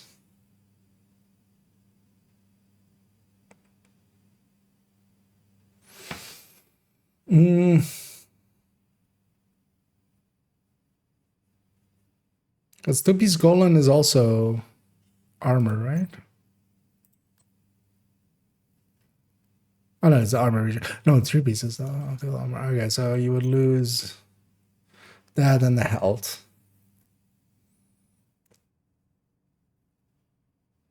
Still doesn't seem like a bad deal. Because we just haven't looked at this build in forever. I thought this would have more hazard protection, or more, not hazard protection, more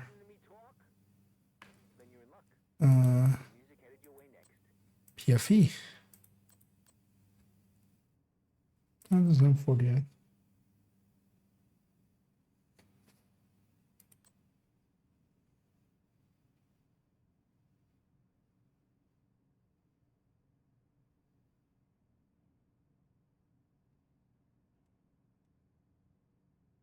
Oh, actually, yeah, with the Golan, we wouldn't have, right? We would have less PFE. Yeah. It's a toss-up between the two anyway. Who cares? I'm overthinking it. Nobody has cared about this build as much as me at that moment. Overall. Yeah, let's try again. Kind of failed there miserably. Let's try again.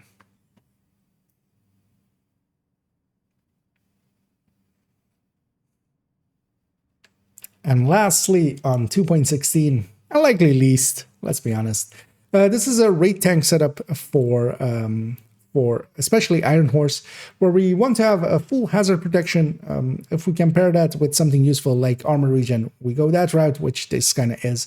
We're also going here with 2-piece Cavalier. Generally, we would, of course, not choose to go with 2 pieces of a gear set. Well, we always say that is a bad choice. Here is one of the few places where we have a goal in mind, which is this hazard protection, to be all-round hazard protected. Cavalier is one of the better ways of getting there. Before Cavalier came in, we would use Eclipse pieces, which we would have to recore, so they were much harder to get. These come, of course, with blue cores, so we can actually just get a piece if we have high enough armor on them, or preferably full. We can just put the hazard protection next to it, basically. And then, yeah, here we're going with the Chill Out as well, and the Pointsman, these two names.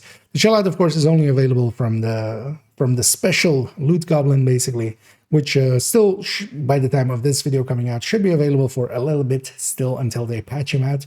And yeah, that Chill Out does make a little bit of a difference here. We can have this 3% regen, and yeah, with the Pointsman having this shielding.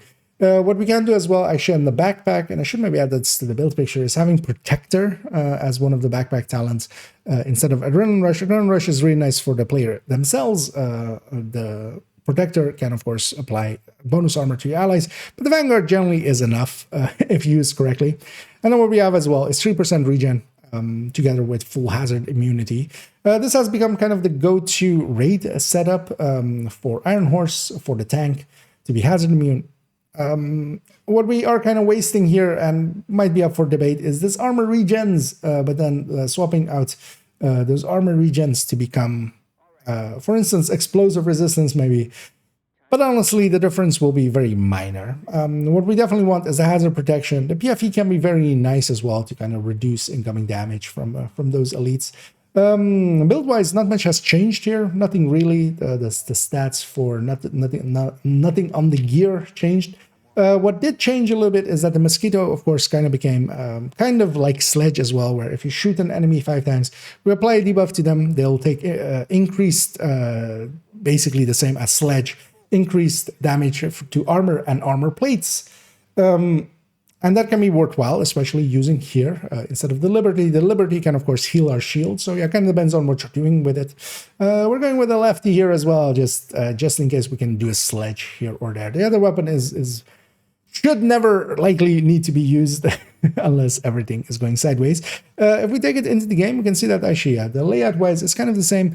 I'm sneaking in some other weapons here as the weapons here are basically just placeholders, or we basically never use them. So I use these slots quite often just to have, for instance, extra types of SMGs or LMGs like these. Although these definitely need a change, of course. This SIG MPX hasn't been changed since Project Resolve, because at that point the MPX kind of was on its way out, of course. So yeah, that's how long ago the weapons on this got touched. Overall wise, to get this build, it isn't too hard. Pointman is a normal drop, so yeah, we can get that pretty easily. The Cavalier pieces are not too hard to get. They come with blue cores anyway. The Gila pieces and the Bellstone pieces also. We would want to have this backpack, especially being, for instance, if it's Gila or Bellstone, it doesn't per se matter the position of that piece. But yeah, you do want it pretty talentable, so you can swap between talents, going from Adrenaline Rush to Protector. The chill out, of course, is only available at certain times. In the build collection and the recommended build list, there's actually an alternate setup that we have where it is with a point man, a piece of bellstone, a piece of murakami, with an improvised piece, and then still 2 pieces of cavalier, foregoing basically having this this chill out. What the chill out version has is basically the same regen, but a little bit better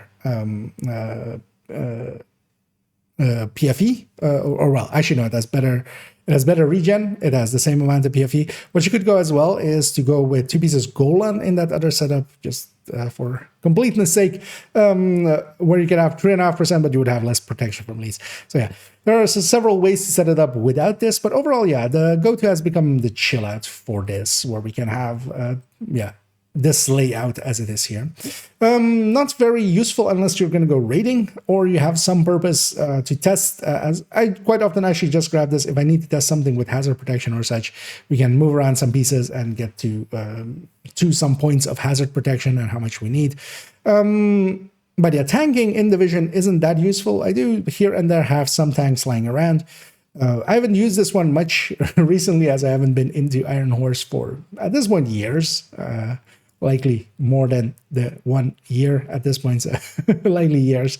But yeah, I still have it around, especially as well to kind of have it show up and be usable for others, of course, that may be interested in that. I got rambly. 540. It's fine. That build doesn't deserve 540, but it's fine. What is actually this guy's?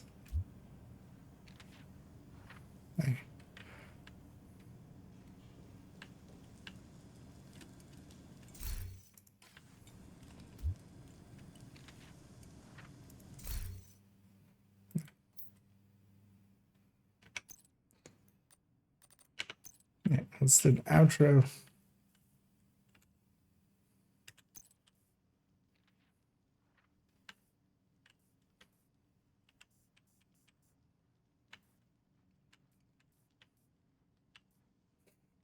Gonna feel this really like just standing here talking to these assholes while they're trying to eat. Let's go over on this shoulder. Hope you enjoyed the music. But now, let's get back to some serious stuff. All right. Feel this actually happens quite a bit as I'm talking as somebody else is eating most likely. Yeah, let's do an outro here. Let's also have this ready, and then 2 points that to that. So we go here.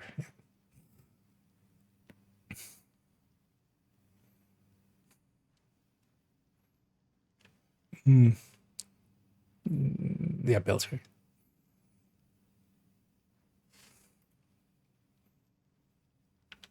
And that brings us to the end of Character 2. As yeah, we're going into this being the second parter of this 5-part series, of quite a long one, of course.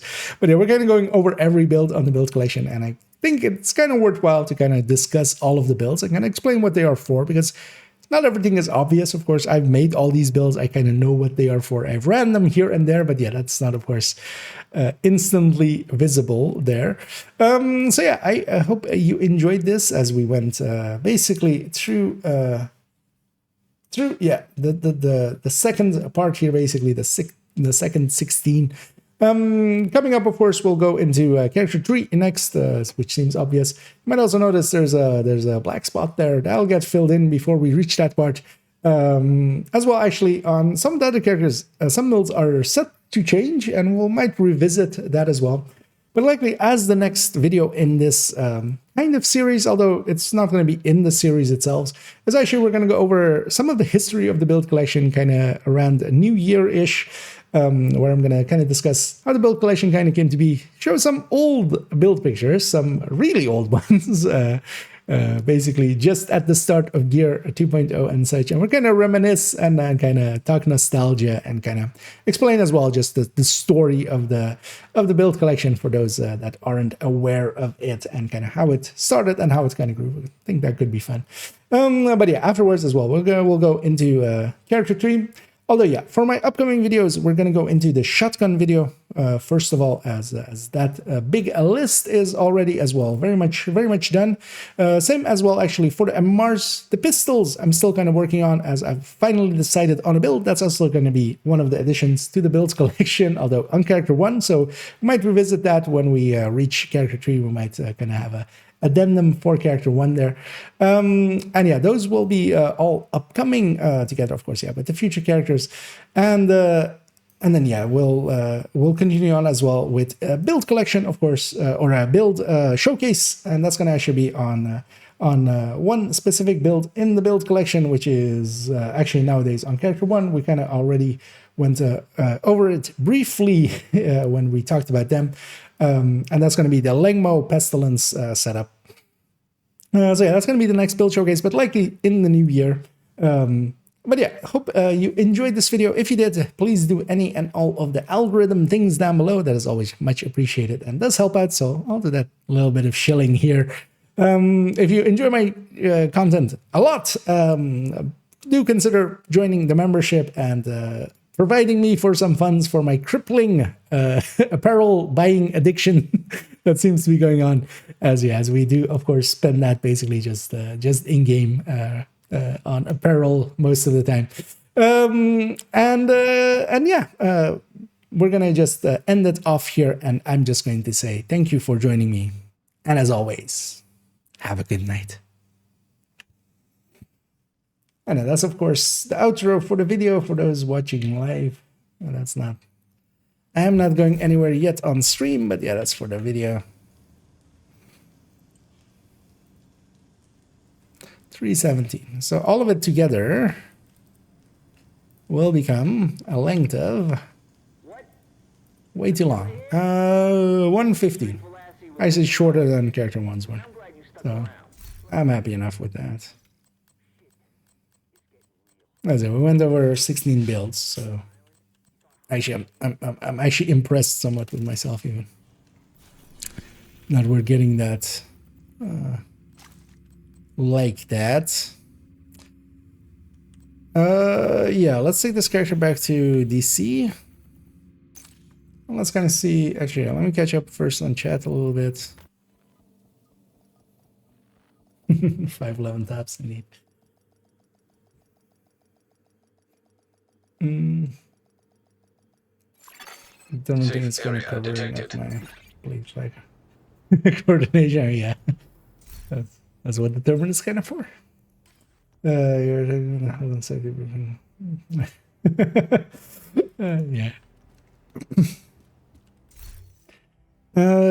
yeah. Yeah. Let's see. What I might do actually is I don't know if anybody's up for it.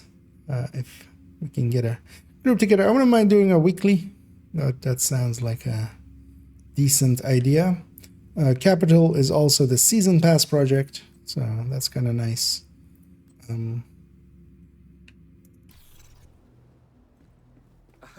Sorry. And I'll actually. Backpacks to boot. I'll stay this character. But yeah, I don't know if anybody's interested in that. If you are, let me know, or just feel free to join on me. I'm gonna go get started in a second. Well, actually, I need to buy a break. Actually, I realize. Yeah, let's do that first. But yeah, if anybody does want to join me, feel free to do that in between. I'll be right back. Let's actually go back to live as well here. Chat up on screen as well. But yeah, I'll be back in a second as I'm gonna go take a bio break. See, that's sat here for a little bit already.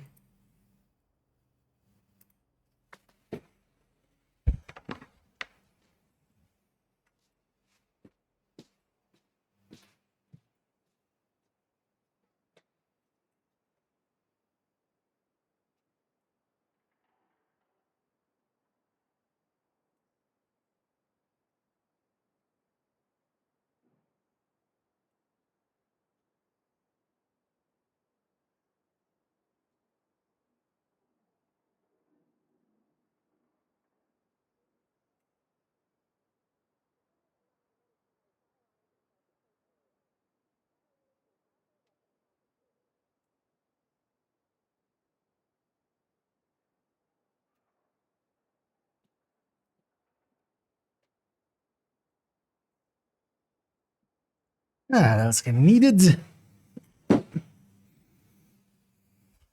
Let's turn that fan off before we catch a cold. And yeah.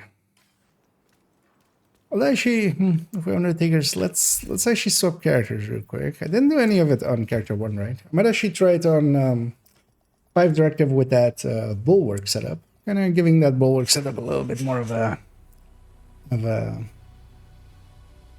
Wait, I'm forgetting one thing. I want to turn the modifier on this character back on for like... Because if I leave that turned off, we turned it off for a second to kind of get the... Entering safe area. Let me guess. Yeah, I might come back to him later.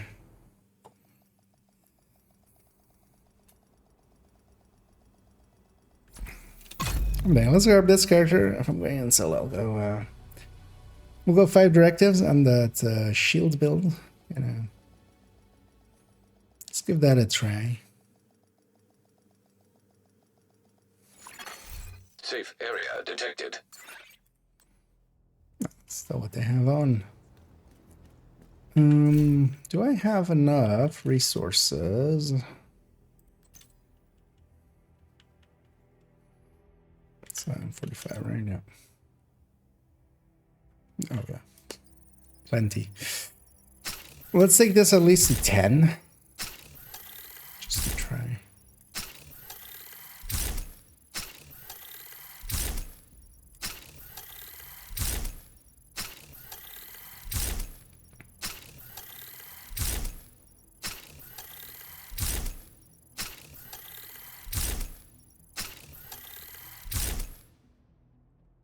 I've kind of the resource. Did I spend character 2 already as well? I think I did, right? So I'm reaching the end of my resources actually. Wait, how many exotic components I have?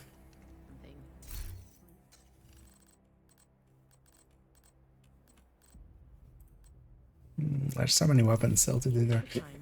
Yeah, let's maybe keep this at 10 for now. Although we could go to 12 definitely. But I'm just gonna keep it to 10 to keep it to a round number for now. Well, actually, we should start maybe with the missions around it. Oh, we should actually turn on 5 directives. That's the whole point of this. Hostile control point detected.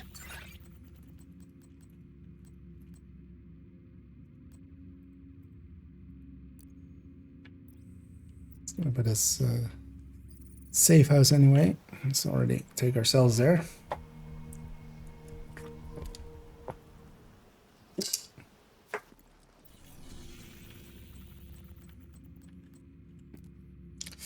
So earn space, viewpoints, space, admin. So basically these 3. Let's get start with that.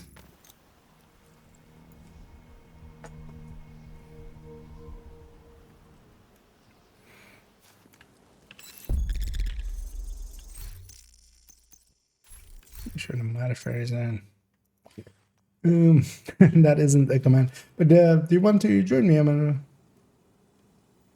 Because, yeah, if you have your in-game name, I can / invite you in. But yeah, I'm gonna run for a little bit on 5 directives. So do be cautious of that if you have setups that kind of can for yourself deal with that.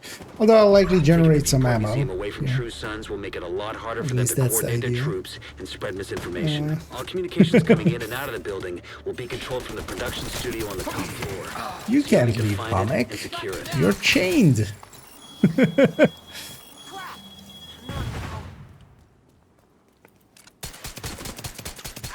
You're chained to the basement. Back. We'll get you. You have been promoted to group leader. Another agent has joined your group.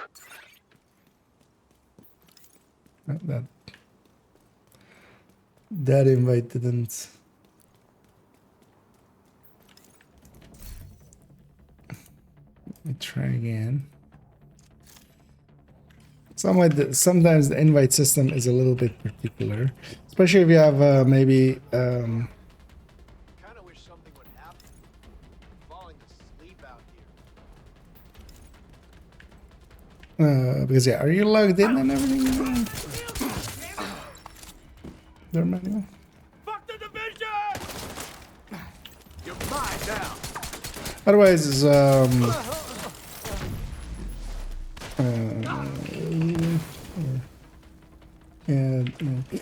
Otherwise, if you can send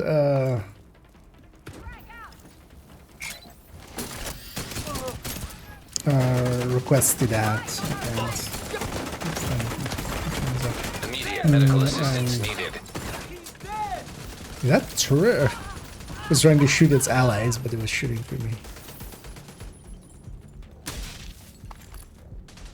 Medic here! I saw some hostiles enter the parking garage east of the main entrance. You might be able to get in that way. Let's see if any came in requests. It's time to face reality. Only the true sons are willing to do what needs to be done. Alright, There are others out there trying to pit you against us, telling you let's we're wait to bad edge you people. there. But the only bad people are those who sit idly by. Should be able to accept that one. Maybe. Game 3.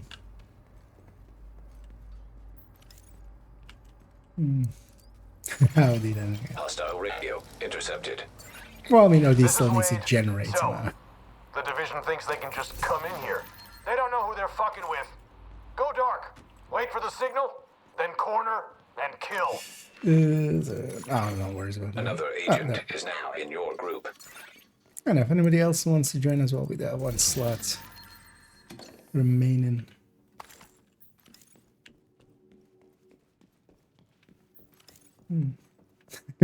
Are you busy? No, they would kind of have to be on busy for the thing to even fail, basically. Otherwise, it just shows up as no, like, name not valid, basically. But yeah, it's so quite often it is actually case sensitive. It seems to be if you've ever changed your name, which I don't know actually if that's the case with you as well.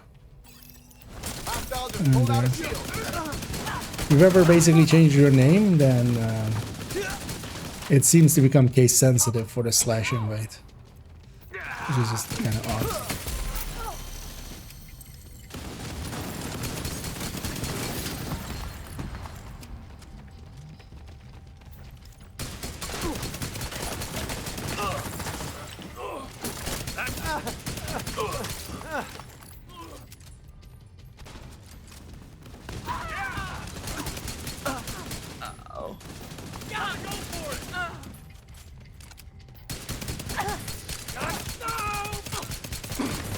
Ow.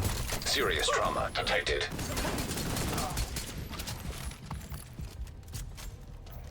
Luckily the fire just ending. Oh, yeah, I realize I don't really have a good way to deal with no regen, but I might actually, as long as we have a few, because yeah, we have an OD. So. Although yeah, generally, so one thing we do have kind of as a rule, I don't know if you're okay with that as well, check, is that we do try to avoid using determined in group settings. That's also why I'm not like running a pistol determined setup. Let's go, people! Because even though it can be of course really powerful for what we're doing here, it's also kind of in a group setting not very. Gotta reload.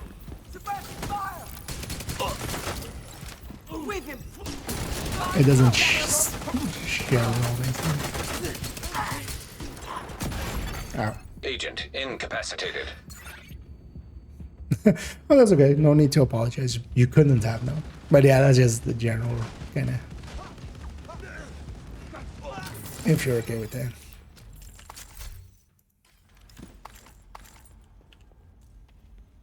So it's okay if you want to run Headhunter, but then like without the determined, or just a different setup. Because actually here, yeah, we should be providing enough ammo. Electromagnetic So charge actually, detected. even on a red, you should have enough ammo. That's it.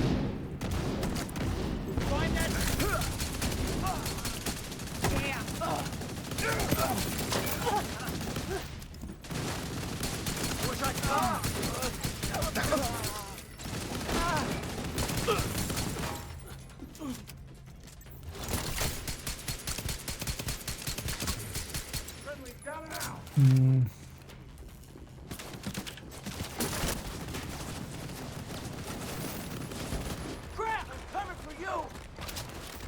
That's not too. Enemies on my flank! Find some... Give up, agent! Yeah, it's just always getting a little wonky. But for do not disturb, it gives a different error than it gave me. I'm pinned! They can't move!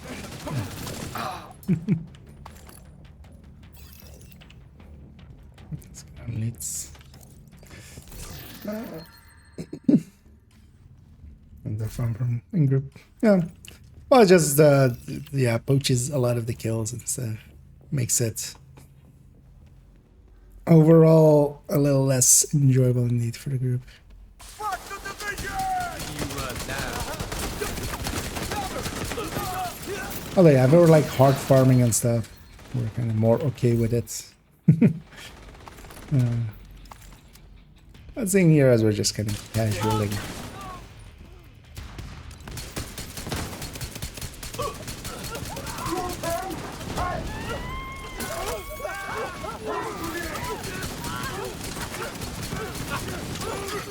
An agent needing assistance. Serious trauma detected. Yeah, but it needs too much Agent out of of action.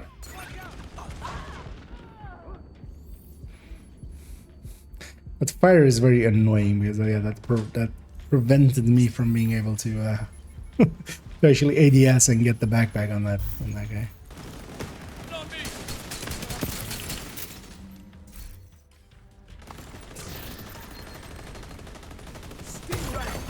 Immediate medical assistance needed.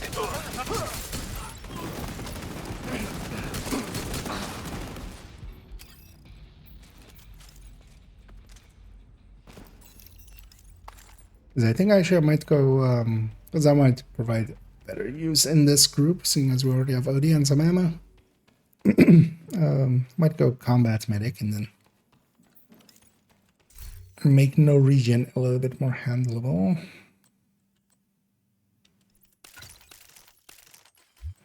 But yeah, we can keep going while we're regening.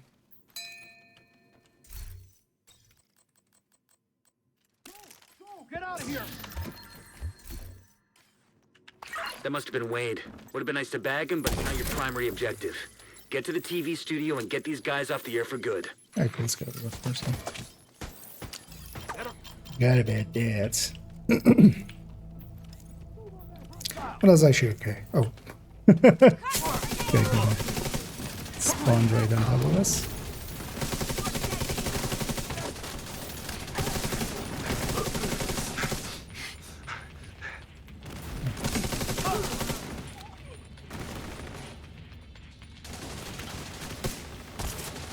Fuck you! Shoot at someone else!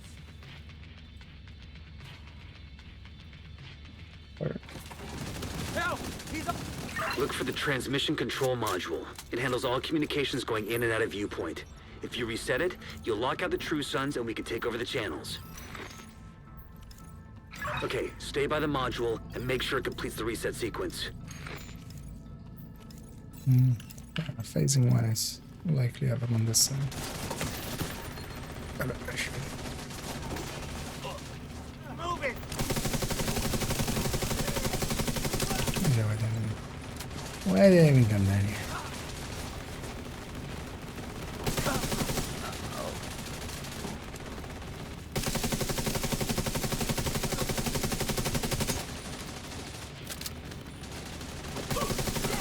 Well, if anybody wants to join us still, because yeah, we're about to end this mission.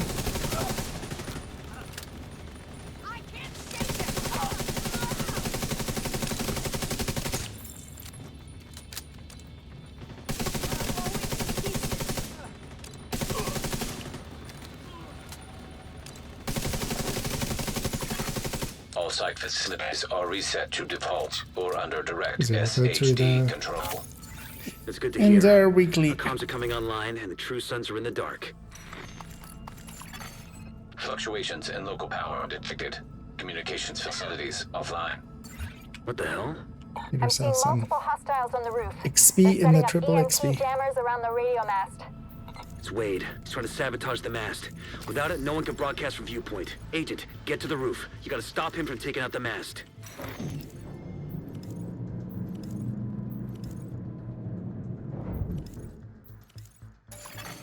Electromagnetic charge detected. Wade is using EMP jammers to overload the radio mast. Take them out before the mast is destroyed. System disrupted. Structural integrity at 75%. Agent, you've got to stop Wade. We need that radio mast. You won't be able to use your shade tech as long as that EMP jammer is active. Take it out. System back online. Electromagnetic charge depleted. System curtailed.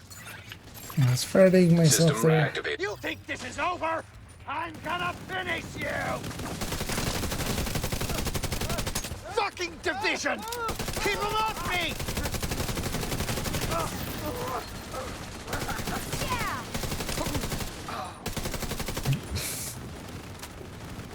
Being friendly there.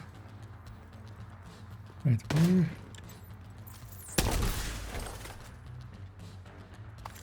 They're over here. Oh, All right, the facility is ours. True Sons just lost a powerful tool for coordinating their troops and spouting their horse shit. Once we get the radio mast repaired and operational, we can extend the reach of our own broadcasts.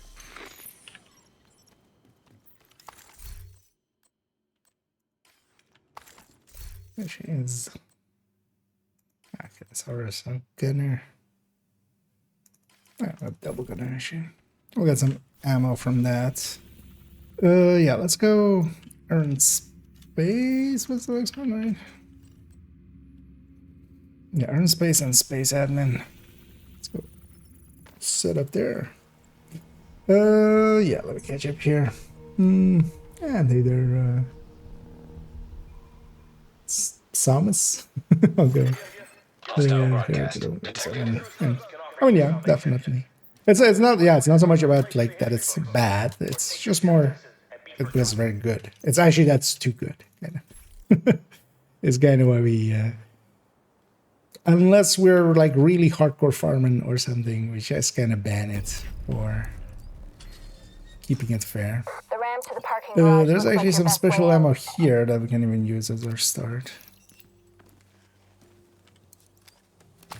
Well, the gunner will likely provide that as well.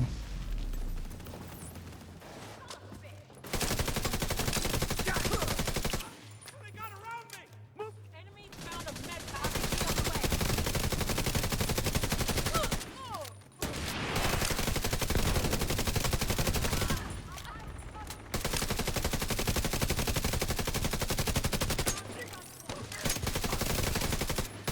The light there being an annoyance. Didn't know they did Division 2? Well, yeah, they did. A long time ago, actually. Came out in 2019, so... True Sons munitions detected.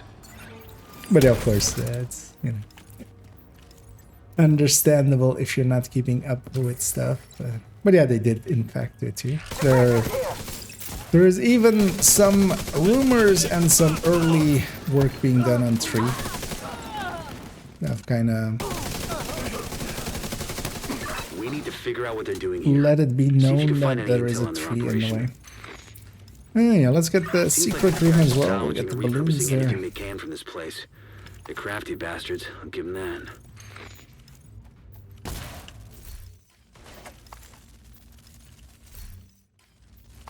That's shotguns here, that's not too bad.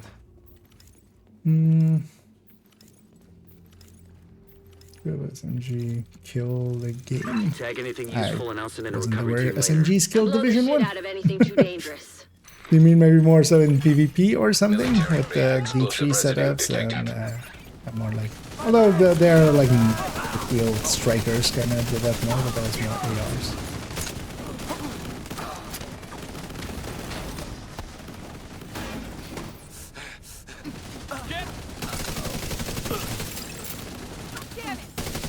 That's the thing with this combat medic. It can do combat. Although here, especially with the directives as well. Although of course I also have some OD bullets to help me out. Oh, actually. Gonna destroy this one. True Sons reinforcements incoming. Get the kill shot. Keep moving. We need to clear the next hole. When you're done fucking things up there, Keep moving. We still got 2 halls to clear. Yeah, let's blow up the second balloon. Tau radio intercepted. Division's on my 6! So cut through the Are planetary. you looking for my Gotta build secure that specifically, their sets? Uncover some of their secrets. Because that goes to the build collection, which has all my builds. I'm currently running a combat medic. Not be the center of our universe. Earlier I was running a shield build-ish kind of thing. That isn't in the build collection yet. And I'll get added In the soon. vast reaches of space, it's irrational to think that our little planet is the But this one, the one I'm currently running, is 1.08. They're all numbered there, so. that Mars once had vast oceans, that many of the elements found on Earth could only be created in the intense heat of a supernova, Enemy grenade! Grenade! while no other planet in our solar system sustains life. It's possible that the building blocks that allow organisms to evolve from single-cell amoebas to complex living beings like you and me started as nothing more than the ash of a dying star light years away.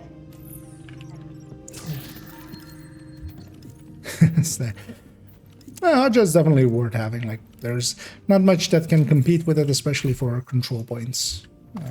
It's hotshot determined. Letting you do 5 directives pretty easily.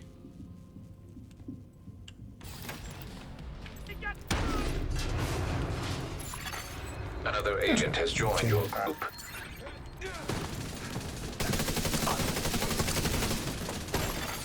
Agent down.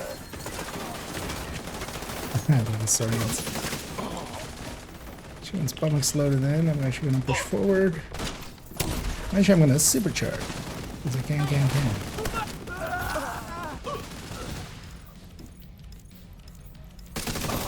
Resetting that hive, giving supercharged skills. What was that? An agent needs assistance. Get the heal out in time. But I got the hive back in time. As evidenced by these images, at one point, more than 3.3 billion years ago, Vital signs the critical. Martian surface could have been covered by ocean. Martian I mean, that's also kind of way. Apparently, if we lose a hive or two, Agent down. that's what I use to reset it when Agent down. I got overextended there. There are also minerals present on the surface of Mars that could only have been formed in a liquid water environment. Today, Some of the water channels can were be like found 20 on away. Mars largely as I ice mean, at that's- the Martian North Pole. You shouldn't. That's also why you kind of do like control points and stuff. But also, yeah, you shouldn't be tangoing too long with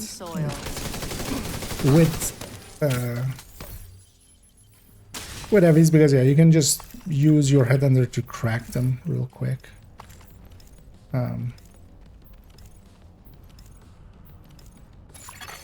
Mechanical components detected. Agent, from- have Isaac scan the parts.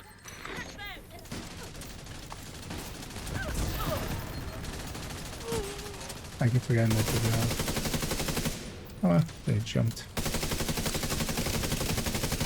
Pretty weird there.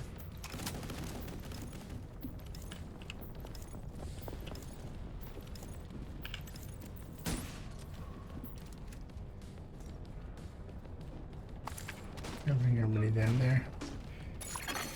An agent needs assistance.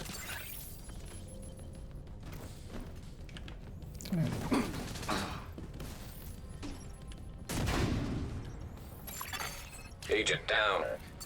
Over here below.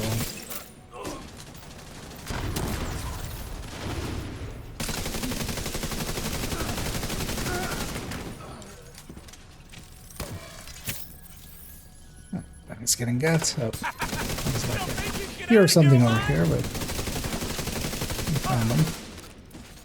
Yeah, let's also get the balloon for the secret room. I'm sending a recovery team. Link up with them and you'll be done there. Components identified. Suggested use. Missile construction.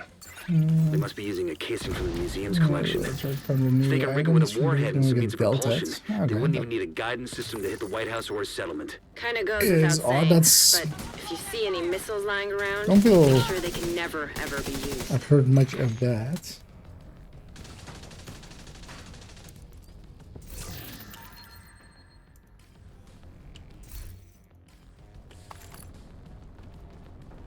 Is it usually with the... Oh, did I actually just not pick that up? With the loot goblin, yeah, you log out and log in and stuff. It shouldn't generally, like, Database delta indicates more. designation LMR We have, like, at 90. least for myself, I haven't had That much. would be the missiles. Isn't the common issue. Please neutralize that fucking thing by any means necessary. Damn it. The salvage crew just ran into those reinforcements. They need backup. Yeah, you guys go get set up. I'll come in last.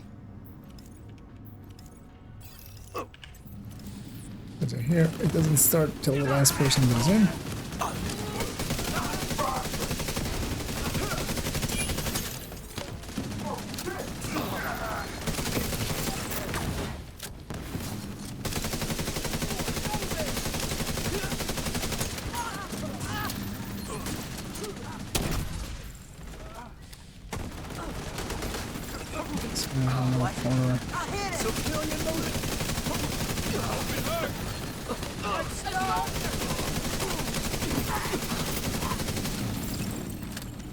True Sun's munitions factory is out of action and they lost a big stockpile of ordnance.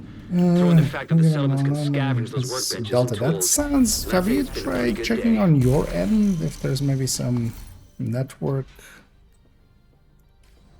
weirdness going on? Or at least maybe like resetting your router and stuff. Because yeah, that's not a common experience going around now. So at the very least, check that it's not on your end. It might be something regional or something, but I haven't heard anything recently. Because usually when, like, even a region... Last time, let's go to Space Island. Last time, like, North America had some issues and stuff, but then, like, yeah, everybody was bitching about it.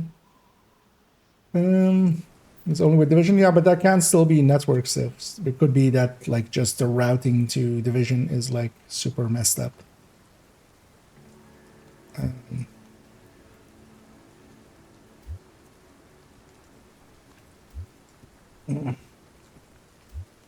the very least, yeah, it's like something you can try on your end. Because yeah, I haven't heard much in the form of issues like that recently. Let's check if we have the snitch. Actually, yeah, we do. Let's grab a bounty from him. Hostile control point Actually, identified. Danny is well worth visiting this week. My friend's open for business. Want to know where?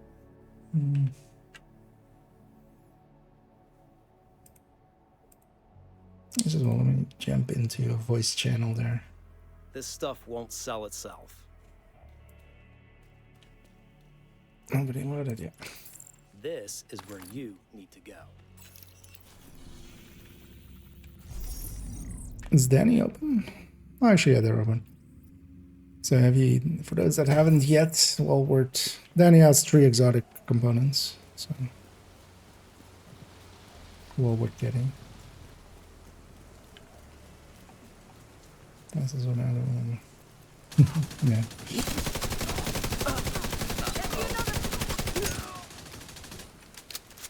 And let's keep the same 5 directives and let's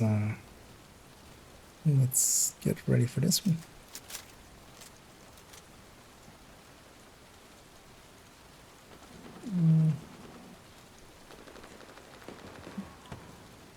Done videos about best way to farm XP. Yeah, not really my thing. I've done videos on bounty cheesing, for instance, which is a decent way to do some XP.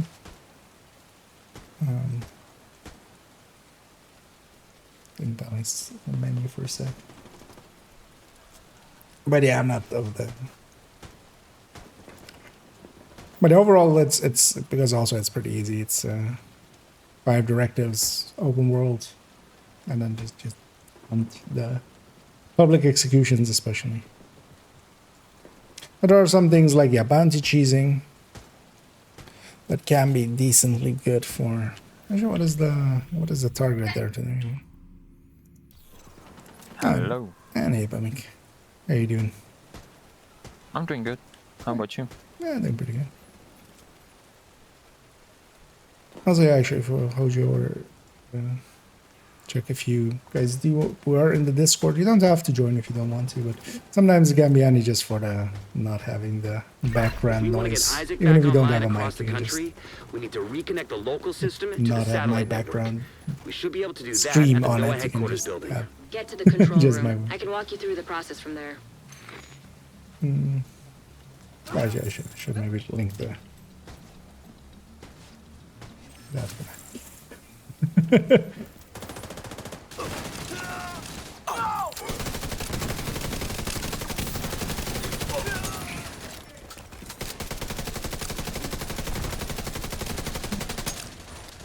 Heavy in the back.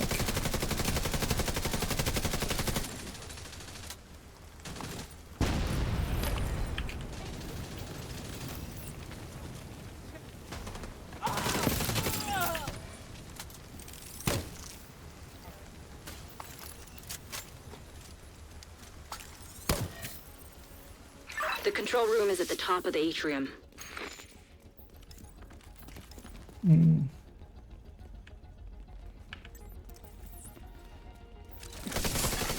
Hostile radio intercepted. It's the division! Sound the alarm!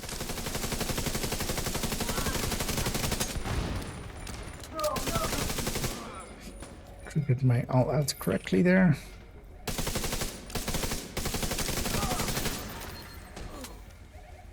And having this thing. Melt enemies in there. Even a lowly combat medic. There's some loot down here.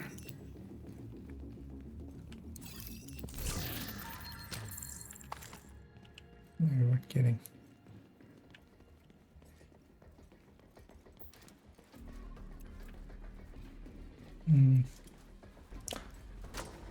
There's informers hanging up.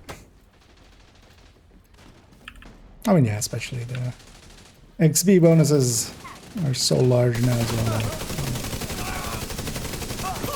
Oh, it still had a few seconds of it available there.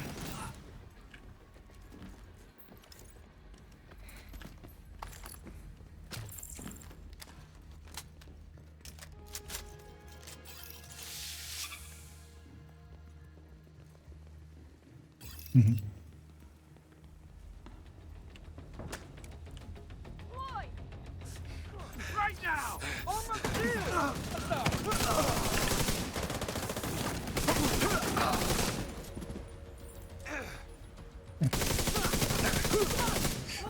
That's Heads up. I'm seeing hostile movement on the roof.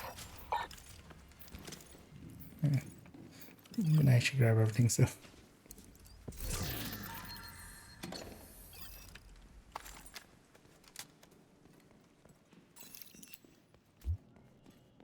And after that, the bandage using a van, but it's definitely not as fun when they play the game. Yeah, it's very much grinding. Like there's, feel free to just start this game.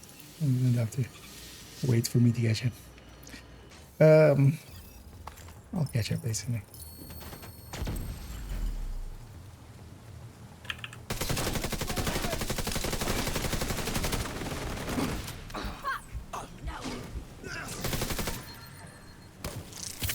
I've sent the coordinates for the dishes through Isaac. It shouldn't take too long to align them. You're still gonna have to adjust each dish. There he is. But this will speed up the At the start. process. This one.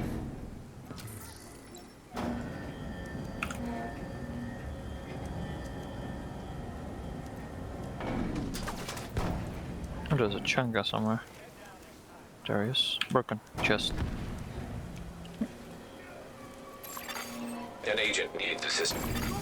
Satellites aligned and clear for transmission. Signal is insufficient. So far, so good. Now we just gotta find a transmitter to boost the signal. Get in.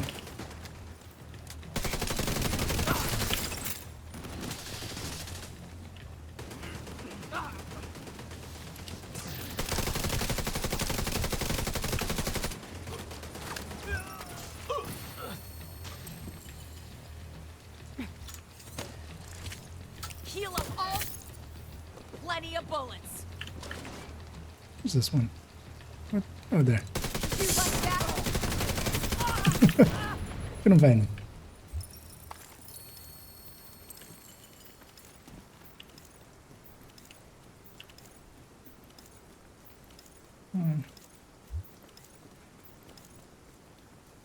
Damn it.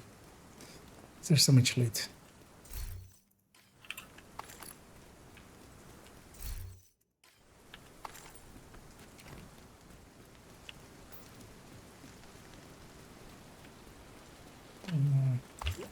Is he not here? No, although well, the you can also just use that bandages for that in a group setting.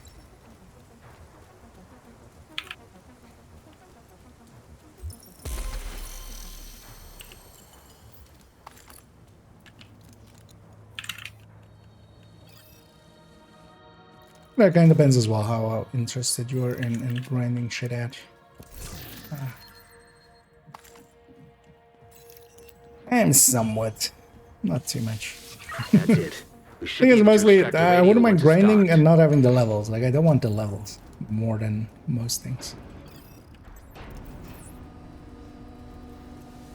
I'm gonna set up for these other doors because I can open on that one. There's usually always one guy coming right here. Serious trauma detected.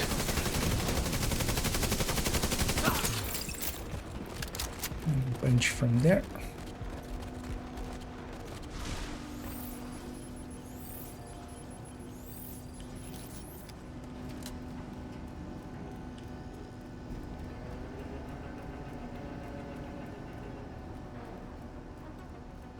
Some loot already.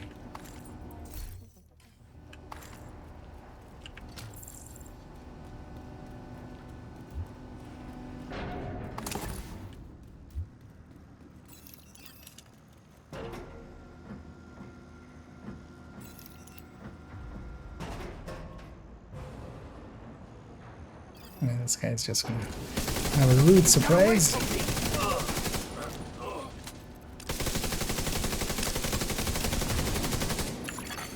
Agent down.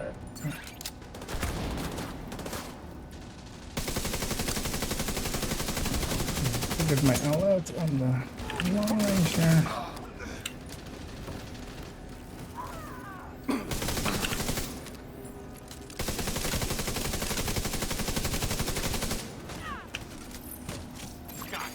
An agent needs assistance. Vital signs. Yeah, somebody blew up the changa in my face and I don't have a shield. Yeah.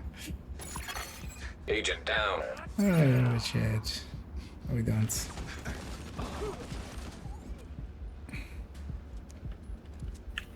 Are we overcharged? No.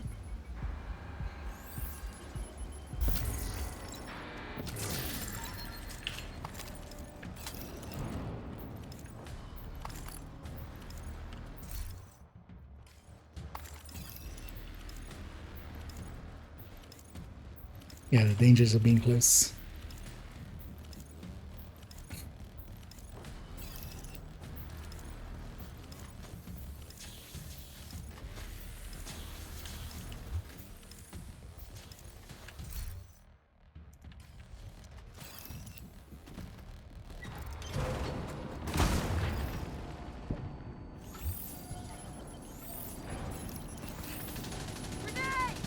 Back up.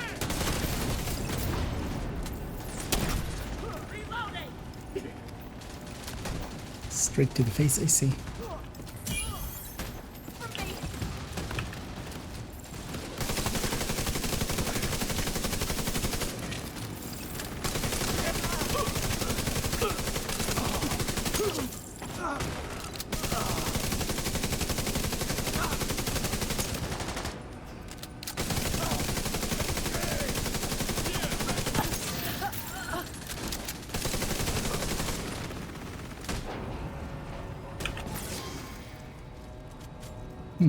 I'm also barely seeing any stellite, which is interesting.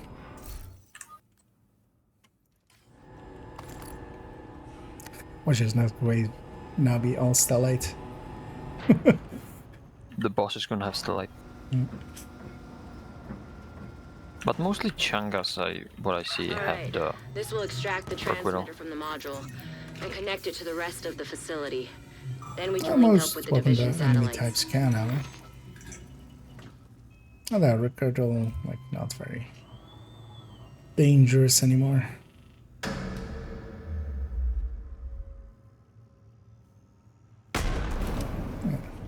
This guy makes the Agent, are you very all right? poor Sounds like mistake you've got of company. being in long range.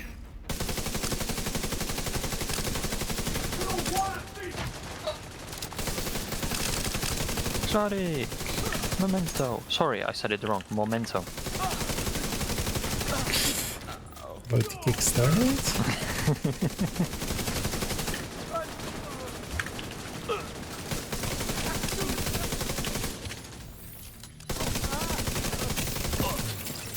Oh, it is backpack target. Actually, I have one too.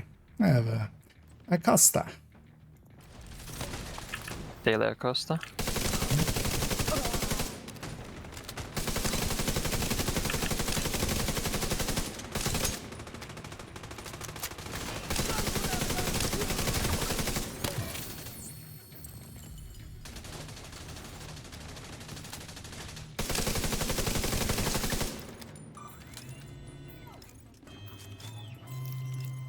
Let's get our leads.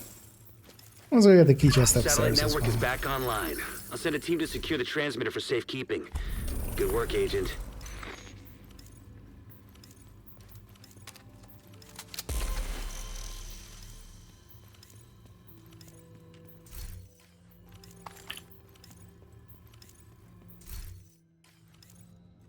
Already on 15 caches there.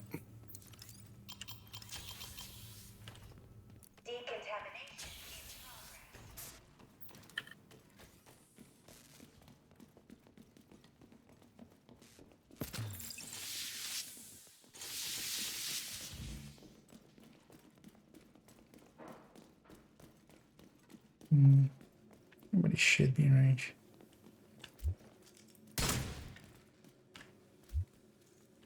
Oh yeah.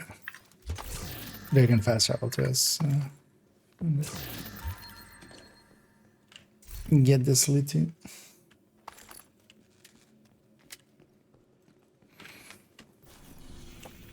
And there, remaining we have Capitole.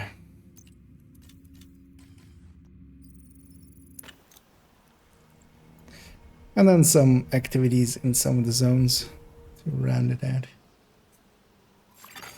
Hostile control point Got nearby. lucky and I got the capital as a priority objective, so I just ran that at the same time.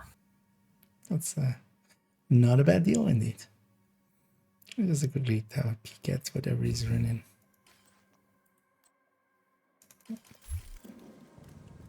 Let's begin now. Yeah, let's go get started. Taking the capital will deal a huge blow to the True Sons. But the priority is to get back the briefcase blowjob President for Ellis the was True carrying aboard Sons? Air Force One. Kelso's waiting aboard a helicopter to extract it as soon as you can secure be. it. If what Ellis told us is true, We'll cover you a most of the lot way. depends Move on getting fast. that case to him. You'll have civilian assistance to get you through the perimeter. Right. You'll be on your own once you're inside. To be We'll make in. sure nobody comes up behind you.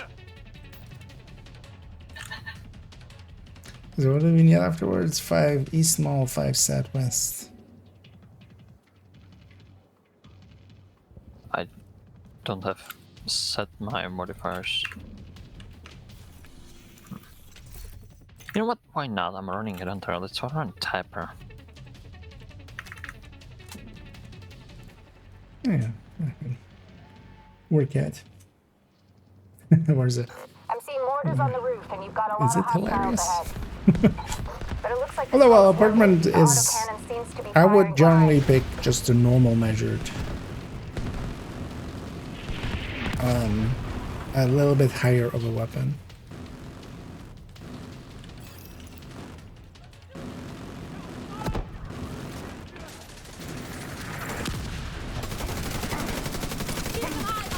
Because it's mostly that the MPX is its core weapon there that kind of hurts it the most, honestly.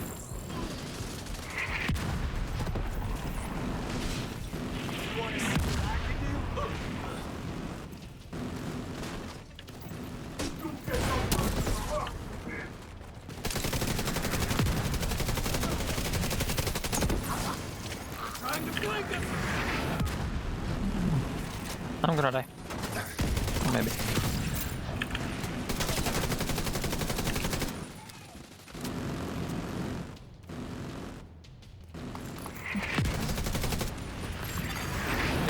Looks clear.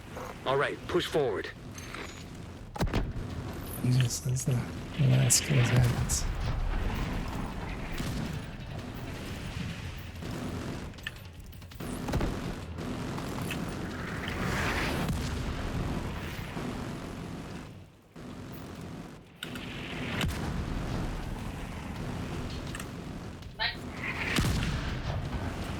What even hit you there?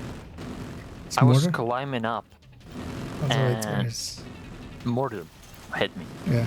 Didn't get out of it. Hostiles headed But to you you. also, I do think you're leaving your hive behind, at least. Firing at Tango. Be constructed. Agent down. See, if you picked it up, you would be Vital dead signs smack. critical. Dead. Yeah. Agent down. Too much fire rounds. Damage there. Let me drop my stacks on this guy. No, Changa, no. Don't think about it.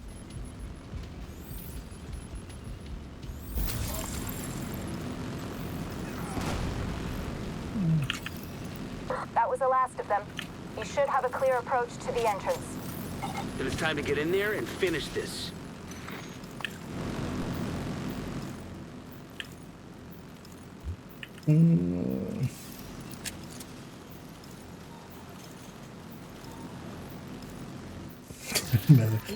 Good luck sniping in close range for the next few runs.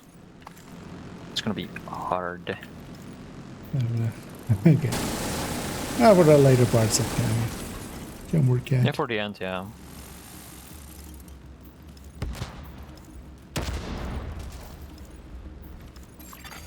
Hostile radio intercepted. Sir, proximity charges just detonated in the rotunda.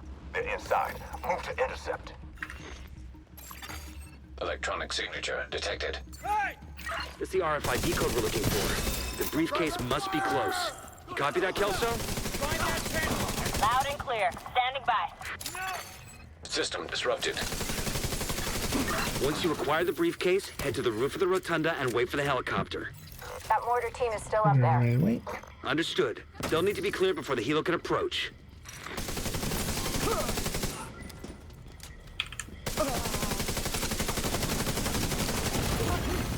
Serious trauma detected.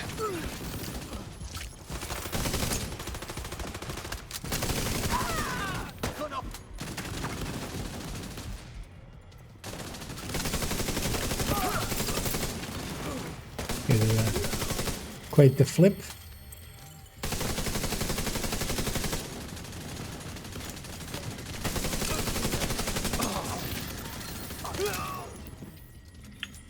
General, the division most likely has the briefcase.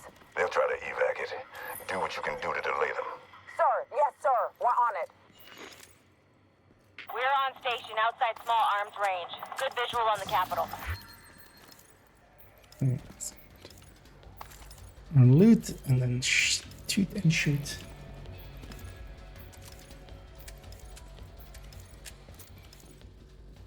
Ah.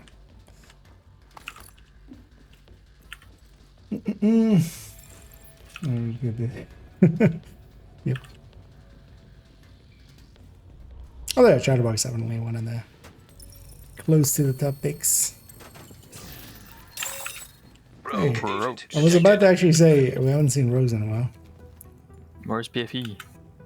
Yeah, you're gonna BFE. I'll just say this because yeah, we still won't have. I don't know if I should healing. push up or let them jump down. Well, I think they're not gonna jump down, so I need to run out. I think we can't really make it up. We need to be in the room.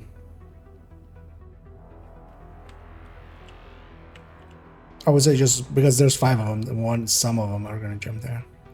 Let's be kind of close to like the left side or the right side to the edge, so they can't like shoot down at us and open to us. Okay.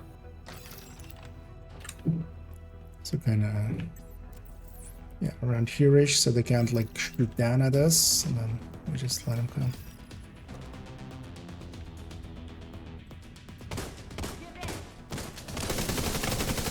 All of them are here. All right. Oh, it didn't fully swap. Fuck me.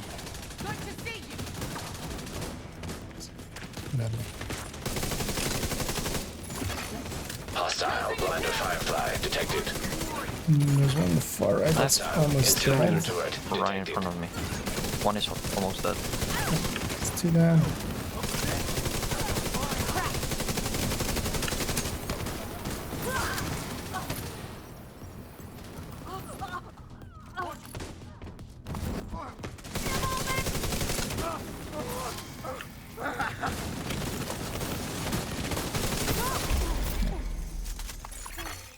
Rogue agent eliminated.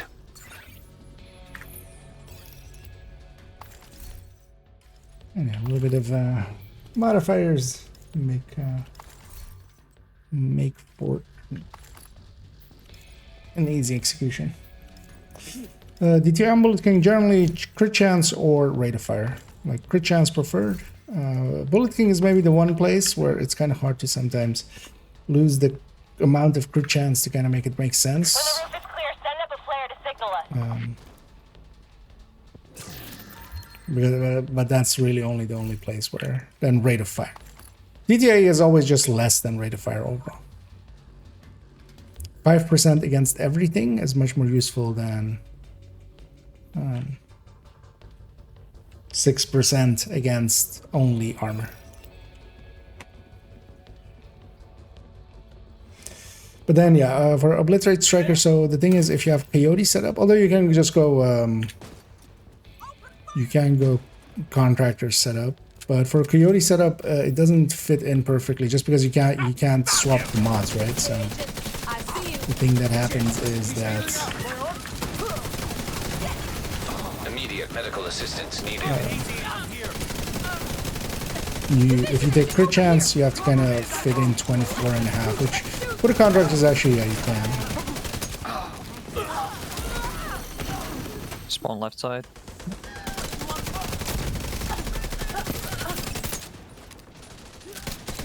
But then that's like the only place where you take rate of fire. Even on Striker, that will overall beat DK. Copy. Awaiting confirmation. All right. Especially if you have ready, contractors set as up well, a flare then so we can get that definitely will beat briefcase DK. somewhere safe.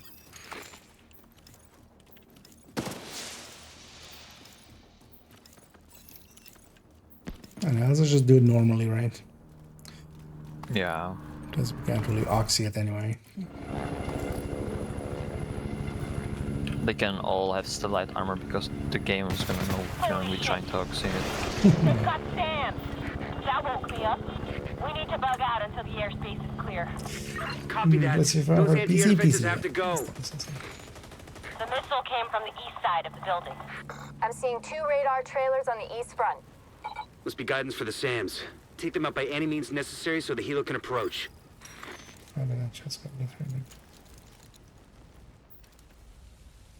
Wait, what do you mean you didn't get?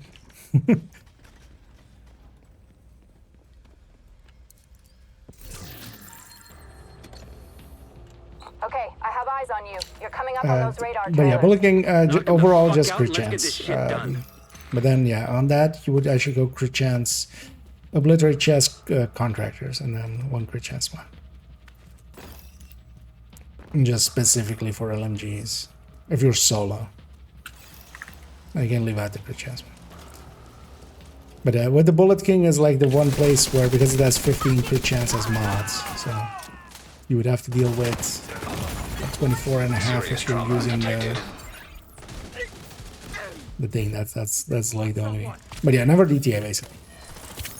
Well, not never DTA. There's only a few places where DTA kind of, and it's only if you're kind of using it for like skills and stuff. Alright. Wait, who's up there?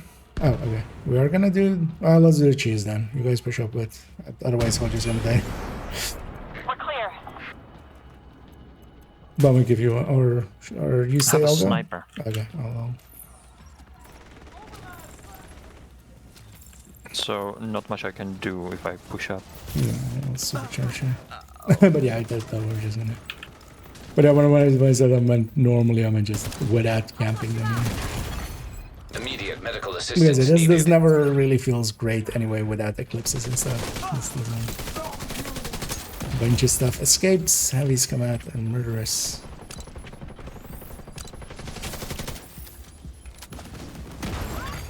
An agent needs assistance.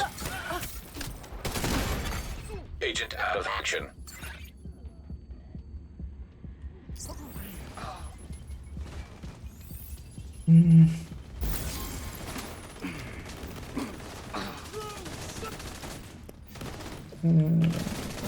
So what's around here? Well, thank you so much for the kind words there, and yeah, Maneuvering. way more to come. And I enjoyed making them as well. So it's definitely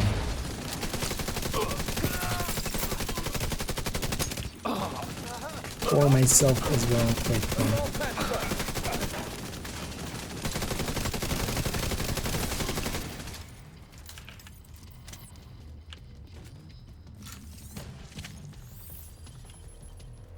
We had some of the loot already. I think only what's wrong with that, but of 51%. So that's what one crit chance mod. So thing is, then go rate of fire or crit chance. Crit chance is better than rate of fire. It gives you more on that one stat. That's the point. So basically, not DT. Another miss. Evading. But then if you go crit chance, what you need to do is either. The Bullet King is the one place where, if you go crit chance, you can't... Because on a normal LMG, you can go crit chance, and then you just flip a crit damage mod instead of a crit chance.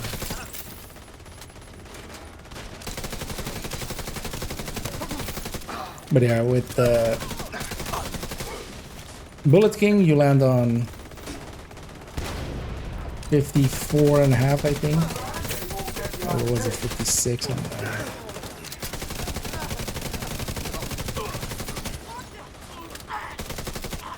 But basically either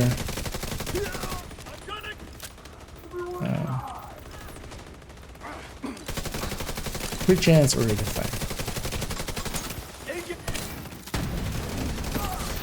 Another launch.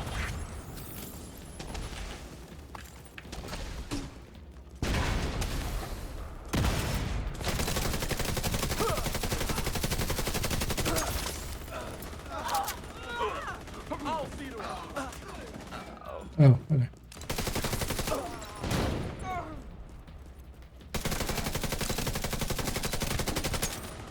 Yeah, kill skills. I don't have oxys. Yeah, that's why I like that wasn't gonna. I had just 3, but then I overcharged and I have none of them. Yeah.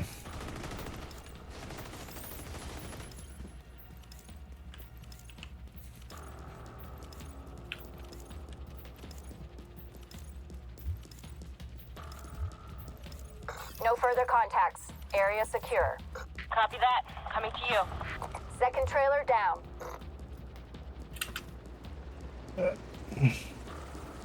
Second. Yeah.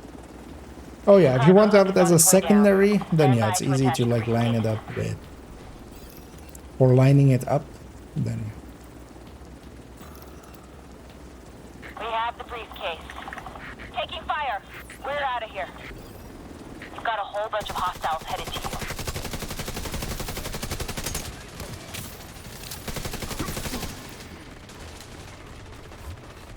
But even then, actually putting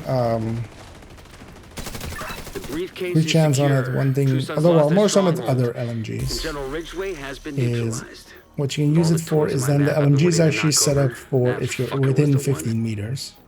A lot of good people So from my old unit are dead if you have because of him. enemies within 15 meters, Some then even went over to his side. it has, Set up a flare from the you know, front enough steps to to reach signal the all 60 clear. And come on home. Let's celebrate.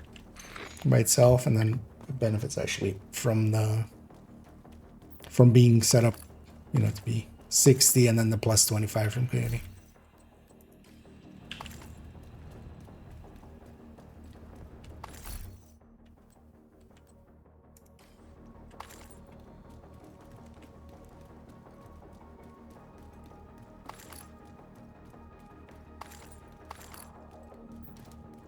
It's already somebody making the run. You have a look here. Yeah, we have a bunch of spawned in stuff. Yeah, East Mall and Southwest, right?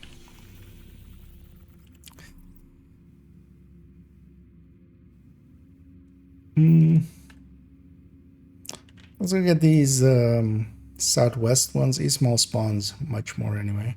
So we got that public, and that propaganda, and then the public.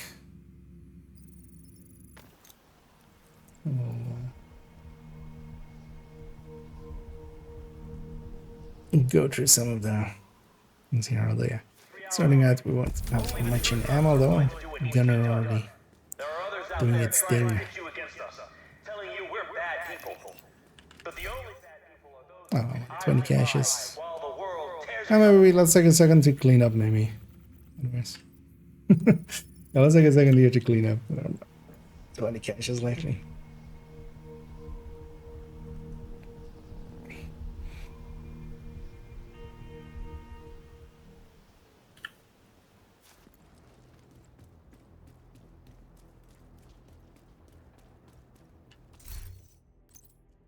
Got a bunch of items from the missions there.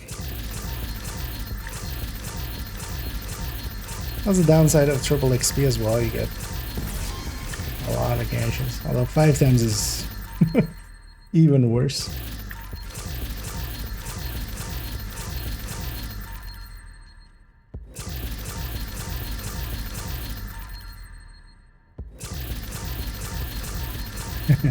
Yeah, that is.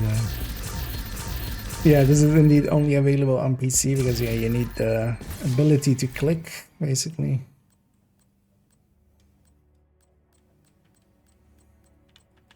Which kind of sucks, but yeah, they just at some point need to just open all caches or just. Remember that glove I was looking for a few days ago? Well, actually, in the well. I might actually hang on to that one. Guard roll, crit chance, crit damage. DNH glove there.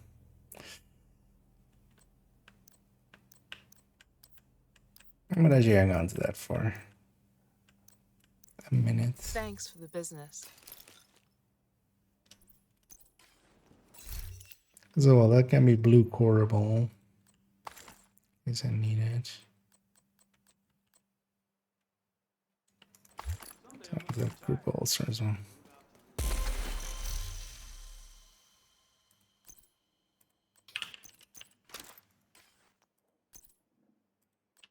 Surprised my stash isn't all the way full.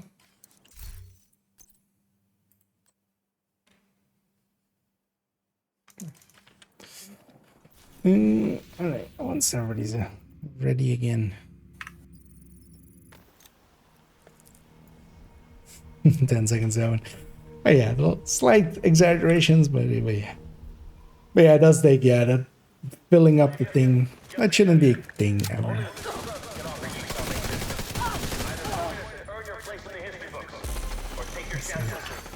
Agent down.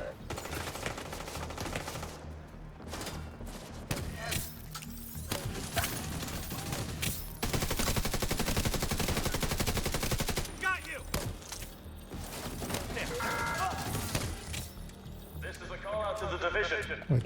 We know you're listening. It's time to pledge your allegiance to the true sons. To make out where you were because of that. And we will welcome you with open arms. Gonna sing this pull, and I was just like, oh, And we might not be feeling so yeah, that's a pull. No,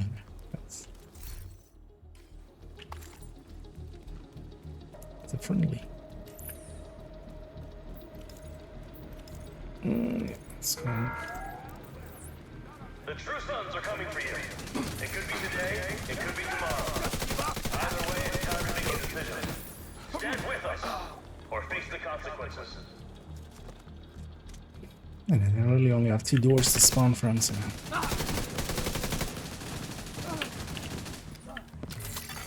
Access key detected.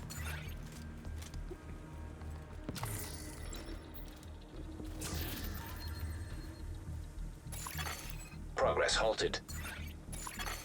Manual override required. Progress resumed.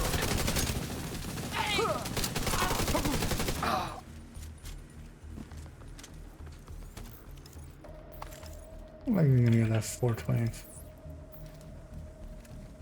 Yep.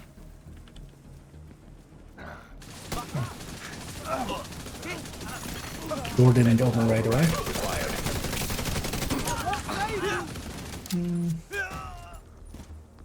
Oh, and neither can PS. Yeah, thanks for the raid there. Much appreciated. Hope you had a good stream. Hope you had some fun.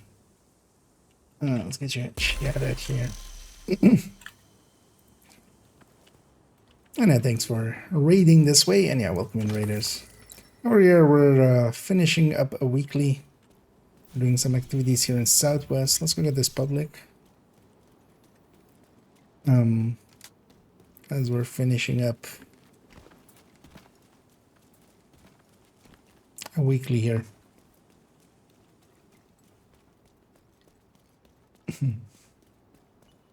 And hey there, Eternal. And then, yeah. You know, sometimes we gotta try hard a little. You're They've already murdered one, but that's kind of fine actually as one with it. How many more Black Death or True Sons bandits do we need in the Constitution? Copy that. Got your back.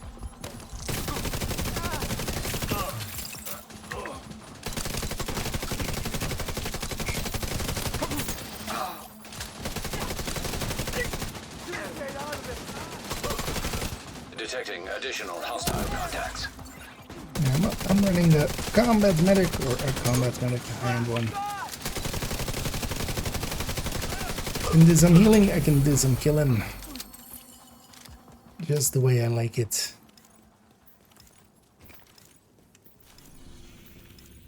Yeah, let's maybe go and get No Hope, right? And then there's Elite Convoy coming in as well, go get that. But yeah, let's not call them in. Let's break it up into 2 fights. Especially on this one, we can push back out and just spawn camp them. Well, not as fully as like Navy or something, but...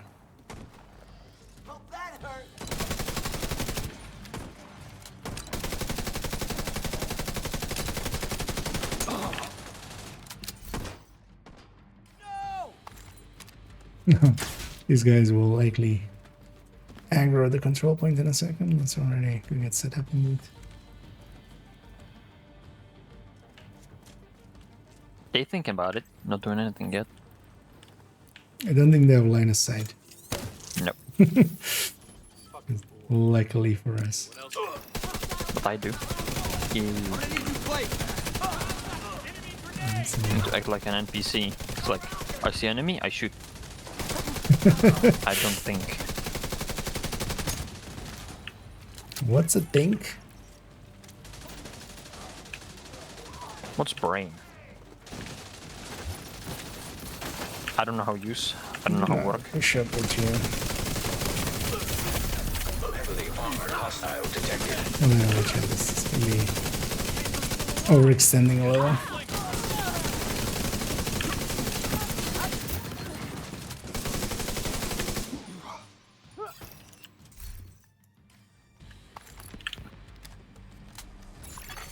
Incoming hostiles detected.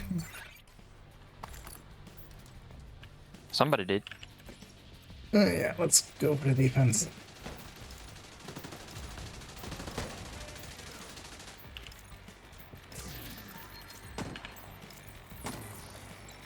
Well, that's why I think that convoy is still far enough away that doesn't matter.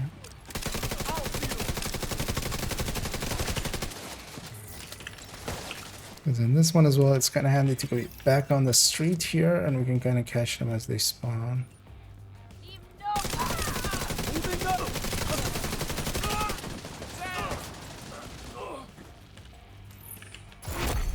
Heavily armored hostile detected.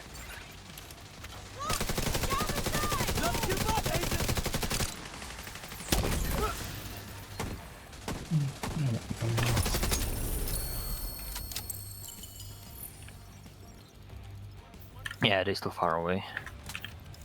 Yeah. Let's get our loot here, and then they'll just come our Supply way. room access unlocked.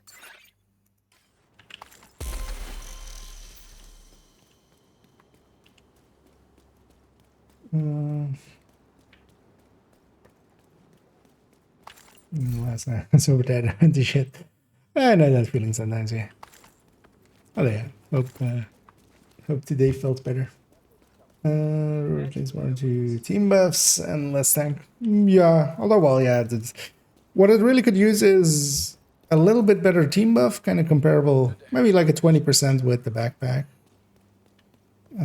Just because its debuff is a little bit more consistent than, for instance, FI. So yeah, like a 20% amp would be okay for it.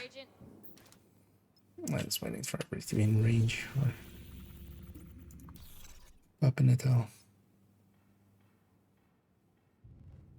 Oh, just for the I already looted it, so. Oh, okay. But then I guess there's.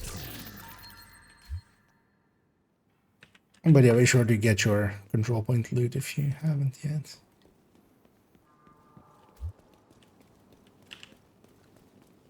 Yeah, let's let those guys get. Although, well, we're close enough, right? No. Preferably Yet from I the think sewer. They're gonna spawn back, yeah. Yeah, they would spawn back. We need to wait a little bit. Oh, yeah, that will be here. That will be here. Never mind.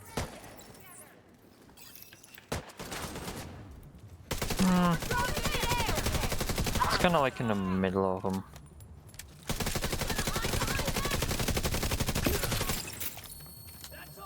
That's right. Detecting additional hostile contacts. What I want is for them to be in the middle. Incoming hostiles detected.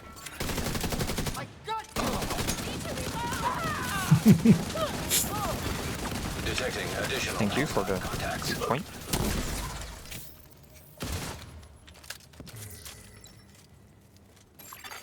Friendly control point detected.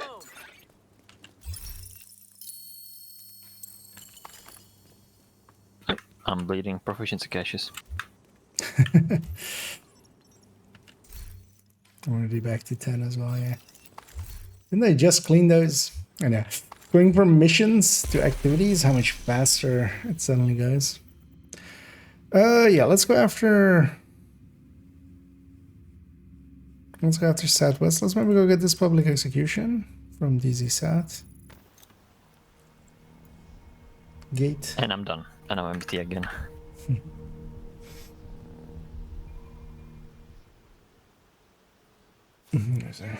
Anyway. Only one had a bonus reward. Build for Hollywood coming up. Overall, so Hollywood nowadays you don't need a build for it. What you need is just strikers. You put a glass chest on it, and you grab demo. That's all you need for Hollywood. Gonna need to try and get the Legatus chest with glass on it, so I can put that. Yeah, that's yeah. That's an option you can indeed go with for the swap speed. I think I should already have a Legatus crit chance, crit damage chance, but it's also a red core set, so it's not to get. Yeah, and you can correct it easily. I mean, yeah, you can, for instance, try to use grenades and stuff, but using just a jammer pulse and a grenade launcher, that's basically enough. And what you really need for Hollywood, or what like works out to be much more effective, is just something to kill everything else. You don't focus so much on the explosion. The explosion, you just jammer pulse it, you just grenade launcher it. It's not hard. What you do need is just after that, Hollywood is dead, basically. You've gotten the bonus off of Hollywood. Everything is weakened, but now you need to kill it still. Incoming hostiles detected.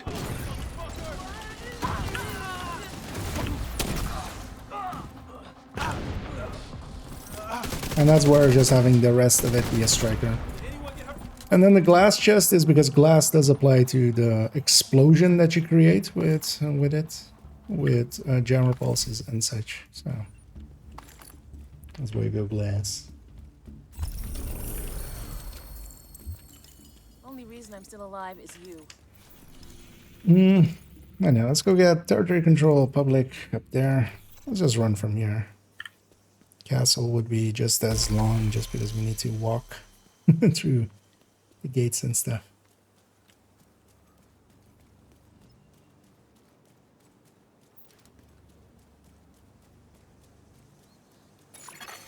Hostile control point identified. China glass. China does not apply to the explosion from Hollywood, at least. So yeah, it does apply to your just main explosion stuff. But yeah, the explosion from Hollywood itself, which is kind of the thing that you're kind of banking on, just is really only glass and Eclipse kind of apply to.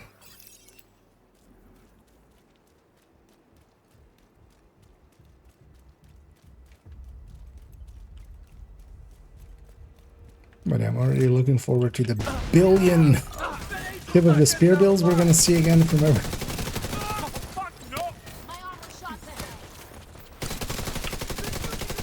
Because a lot of people think that that makes sense, but nah. Not really. Detecting additional hostile contacts. Oh, there's one here. I was thinking like the middle one. What the hell? Access key detected. Detected. Nearby location guarded by hostiles.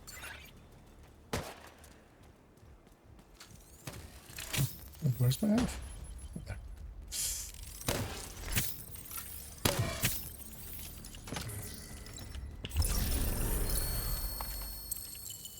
And a public execution next door. Let's go get that.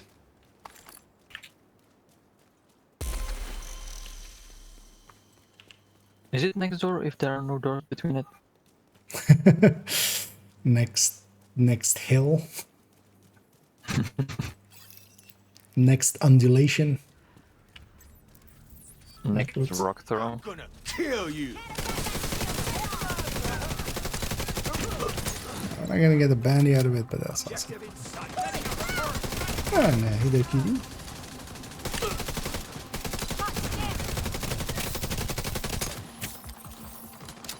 Oh, hello. Got on my side. Incoming hostiles detected.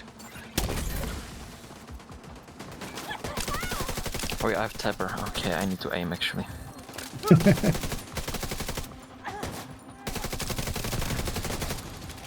I'm just that long. Yeah.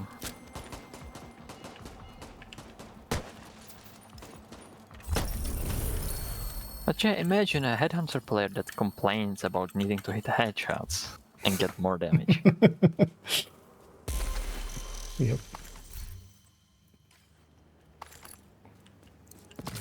Who could imagine such a thing?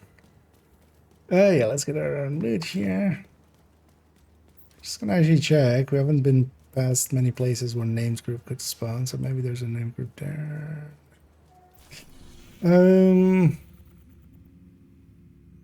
Let's go get the public and the propaganda on those sides. Let's go from the other gate.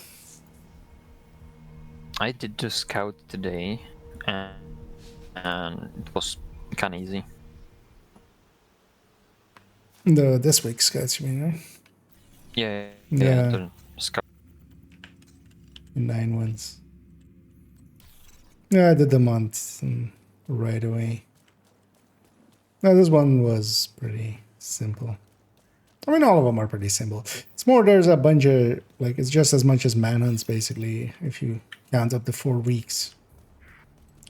So catching up is more takes a Yeah, little at bit. least now you have no like waiting time where there's nothing to do. Yeah. And you kind of have to do it in order, which with the manhunts was at least not that. Gonna be...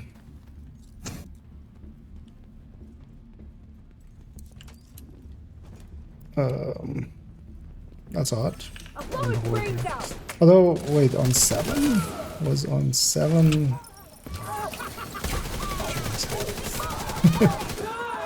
Murder first. We'll get murdered.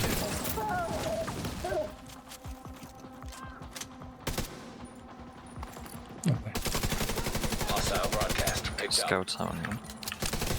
I'm gonna wait because they're gonna spawn in my back. I'm gonna check after that. Detecting additional hostile contacts. Yeah, Highness. I'm dead. Serious trauma detected. Yep. Let me jump over. I can't do it. Am I still alive? How good is your homie? So wiggy. Wiggling.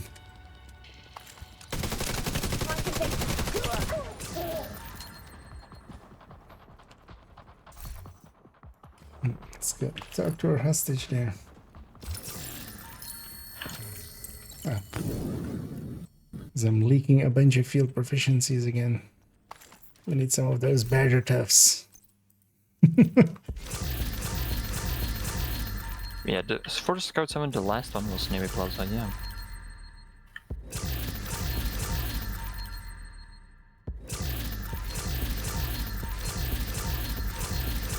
I haven't seen any reports of like it being bugged out specifically. Or like anything of Scouts bugging it. They seem all very simple, so...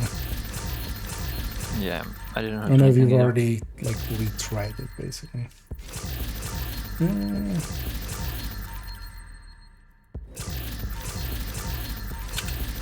yeah, same to you as well, like Kitty, and hope you had a great Christmas too.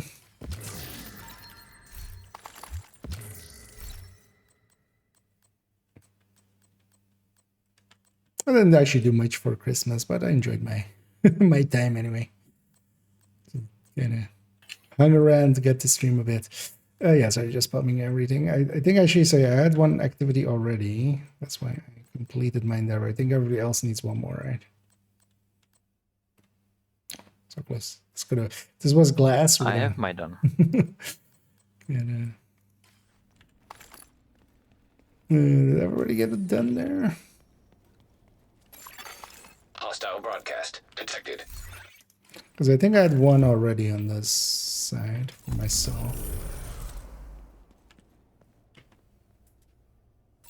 As always, yeah, let's just go do this thing. Ah, yeah, we should need some more. It's very least, yeah. Let's go get this propaganda for these ones. Where do you see hyenas this far down? Did they capture? Oh, they captured Navy Hill. That's why, or Navy Plaza. That's why it's spawning hyena shit down here. Yeah, I got caught off guard because I was like, aren't they supposed to be true? I mean, not supposed to be anything, so can be whatever they want. Their mothers told them they can do whatever they want, so these ones turned into hyenas.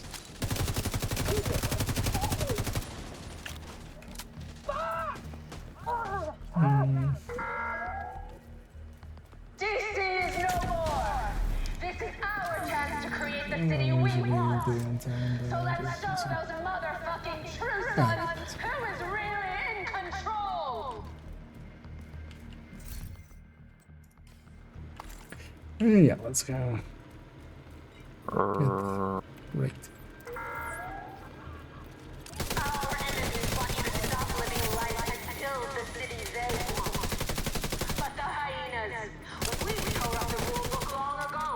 That's against the rules to tear up the rules. Alright again.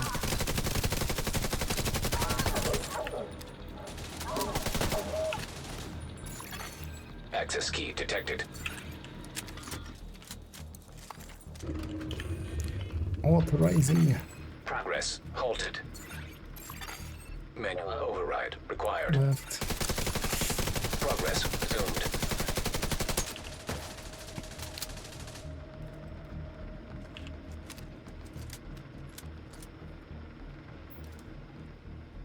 Right. Of course, the other side. Then just lights too. Vital signs critical. Manual override required.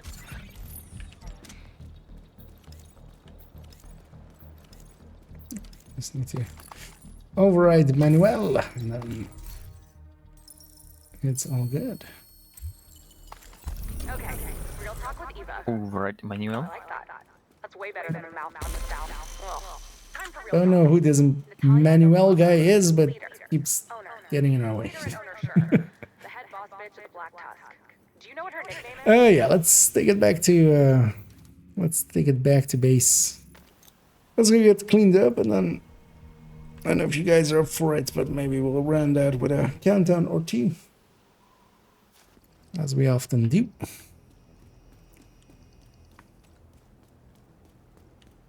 See, even Manuel is in the chat. He's everywhere. Oh, actually, yeah. Of course, yeah. We're over. It's you. It was you all along. Get him. He's the double E. Nice doing business with you. I'm going rogue yet. Didn't even think about Override him. But if you override him, is he still Emmanuel or is he someone else? And that's when he becomes whatever his agent name there. Sorry, Nate. It's in menus. So if you override him, it's just music. It's not menu music. It's just music.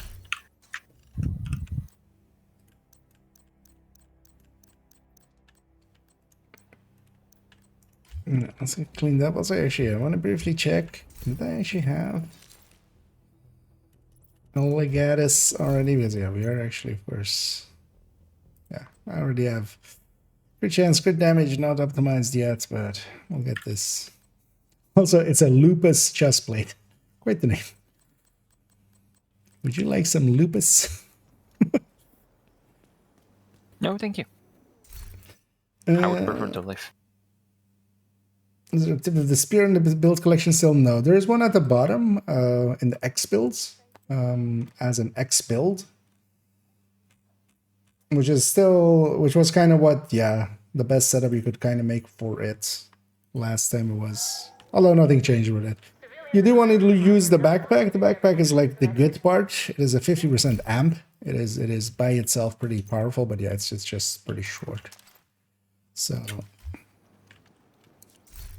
actually, as well, please don't show any extra items right now. But then, yeah, you guys up for some count up?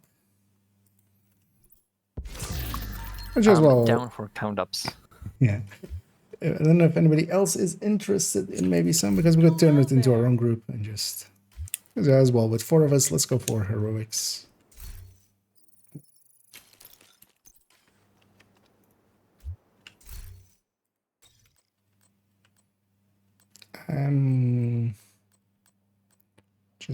Actually, what I should do, because this bugs out so often, right? Sometimes we start still without ammo. Let me turn off the directives so we don't have pistol error. And I'm gonna check if I have all of the. Yeah, make sure I need yeah, the that's not modifiers me on. typer and change it to by the teeth. I'm just checking if I have all of the modifiers how I want them. Oh yeah, no worries. Thanks for joining us, and yeah, enjoy your dinner. But if anybody else wants in with us, let me know. Yeah, Chansey, do I have you on this account already? Or yeah, I think, right? But are you loaded up already, or it's showing you offline? But yeah, that's tip of the spear, so it's X11. There's a bunch of builds here at the bottom that I used to have, and then I took out. Well, actually, this Heartbreaker, we basically remade this Heartbreaker. This should be removed as X build. It's back in the collection again, basically. But yeah, later on, because I still want to upgrade these 3 purple builds. That basically everything of the build collection is kind of done. I need to add a few more builds too. So, and then we need to fill up this 312. Actually, that's what I'm gonna kind of work on now.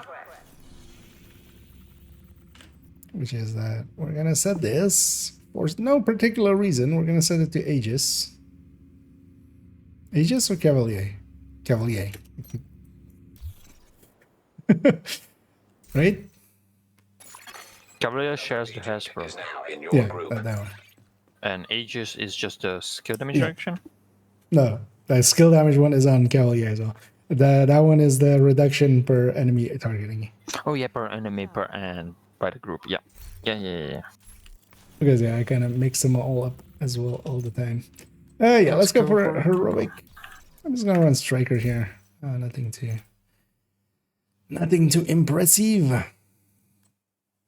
gonna run with bighorn, making it a little bit more impressive. I'm actually gonna leave my crit chance very low and kind of rely to another agent's group. retribution. You are now in a To group. retribute. You have left the group. Oh, actually, wait. So,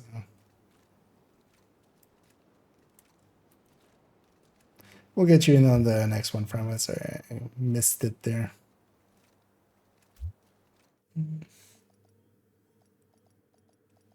But yeah, if you can, what might be easier, well, can add me on that one.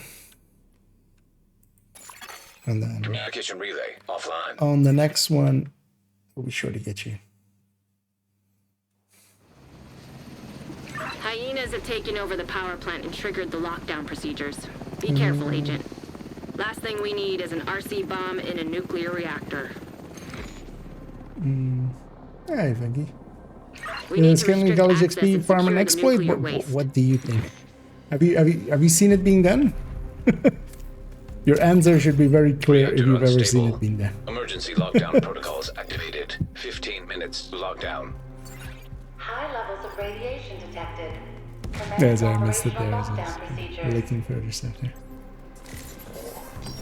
I kinda think if you need to ask if it's an exploit, I think that kinda answers it by itself. Because you think it could be an exploit and you need to make sure it's not. So if you already think it's an exploit, don't do it. So waiting for that close range buff to come in, which it did there. And they went the wrong way. We need to leave. Now. Are they spawned north? System disrupted. I don't know. I think they did. Immediate medical assistance needed. That's right, a mag. Add a mag there.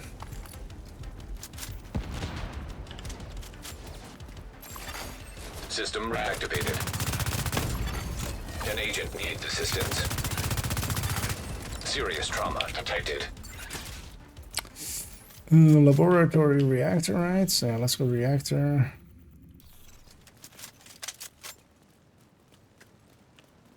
I'll type it out as well. Reactor. And then lab.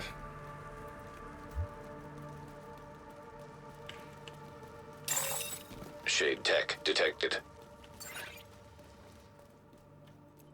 Main is containment, I think. I don't have a choice.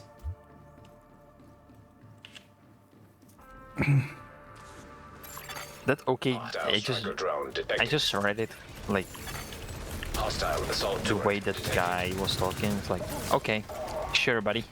Ran this 4,000 times. Hostile sniper turret detected. Hostile incinerator turret detected. Actually gonna shoot thing. Oh wait, I'm still a chest striker. Actually, that's not bad. We can shoot the thing and we can get stacks out of it, so that's why I'm fully stacked. High risk target detected. Now see the power of this fully stacked and operational striker.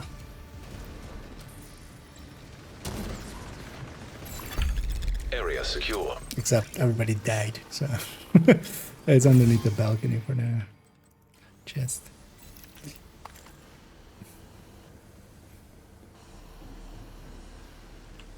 I'm kind of hoping that the guy wasn't actually shooting, he was just staring at the boss.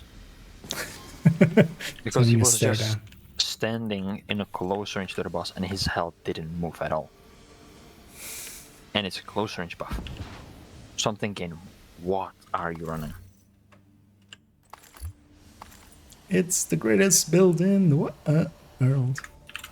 Or maybe it's just a tribute. Wait a minute, yeah. 1 Cheska, 1 Cavalier, 1 Picar's Holster, Bellstone Chest, and Hollow Man. And the Bellstone is named and Ninja Bike Sword. Yeah. Yeah. I think everything is blue core. Except the Cheska. Yeah, it's fine. We have the modifier. Yeah. Curious. The modifiers are nice in here. Protect the engineer. Because you can just carry more people that have builds like this. Yeah. And just go to heroic. How much of the team went there? Or just one? Or 2. That's fine. We have the close range buff. But the other one already left and it's running to us.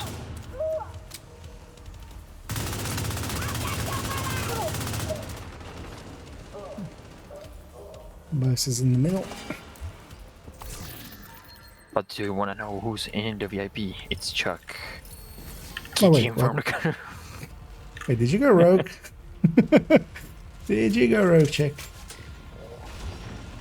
I mean, he has the BTSU. The white BTSU operative, so he's kinda in the other. But also, yeah, it's kind of a waste of time to try to get, like, solo that one. Also, solo on a rogue here, your VIP is gonna die there. I don't think it just might fail. I'm 10 minutes to lockdown. Evacuate the facility. I fail. It's gonna be... Yes, I'm gonna fail. Because 8-man scaling, heroic. Yeah, we also were all in range for when that started, kind of. It's 8-man skill as well. I was invited to a group and they were doing it. It's very difficult to turn away from all the XP. Like, high value target detected. Just as in real life, don't do heroin. Don't like just. There's no value in stuff like that. Just making a number go up and kind of just cheating it, basically. You'll feel nothing for that. Like, the thing is, so one of the things that a lot of people are like complaining about now, and is definitely true, is especially with the 1,000 levels thing. Like a lot of people are now like reaching 1,000 levels, and that used to be, you know, a thing. Getting to to the be a milestone. Now yeah. it's just. Now it's just you had one of the were around in one of the target neutralized. in one of the thingies. That number means nothing without like the time investment behind it. But that's also why we generally say SHD means nothing. That's kind of due to those kinds of things.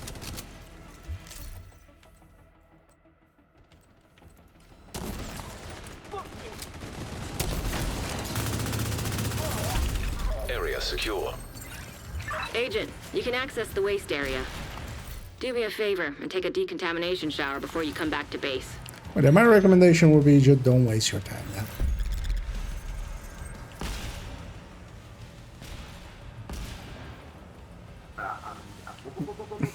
Your overall will feel just worse about it. Oh no. I don't think he crashed because he just left. He crashed? No, he left. He left, okay. Wasn't a crasher. Yeah. So I saw somebody being in the menu, right? Oh well. That's the thing. What Dev's kind of fucked up about. I'm sure he had activity for 2 objectives. Did 2 objectives, just left, doesn't care. Yeah. Why would you even do that on heroic?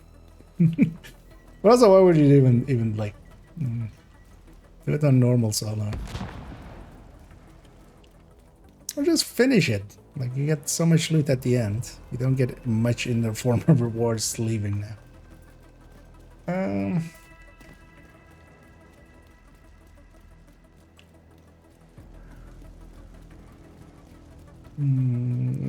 Get the version didn't want us to level too fast, but the thing is, I don't think they really thought out. It shouldn't have. It should never have been for 1,000 Agent, levels. you've reached the waste area. I There's need you to no secure the reason for radioactive it to be material that to far. override the lockdown. Even if you protocols. want people to catch up to that 1,000 levels, what you do is, okay, it's 3 times to 1,000 levels if you're below 1,000 levels, and then anybody above it, it's 100 levels. That's still, you know, a worthwhile thing. That's still a Secure that worthwhile tank and get it bonus back into the sarcophagus. without completely devaluing SHD, basically.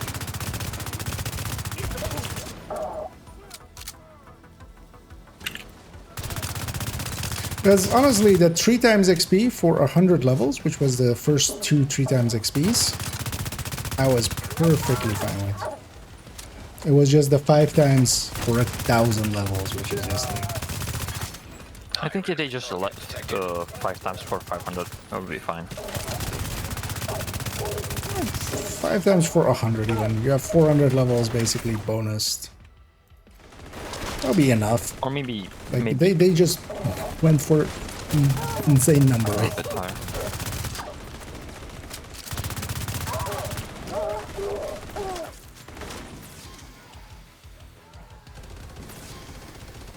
And then now as well, the 3 times being 1,000 as well, so they're basically giving 4,000 levels in the season. Immediate medical assistance needed. You That's the thing is as well, like in the week before this, barely anybody was on. Because everyone was like, I'll play next week, and the 3 times XP. And then the week after this, everybody's kind of burned out again on the game. Yeah. Because they've been sitting in Camley for the whole week and just wasting away.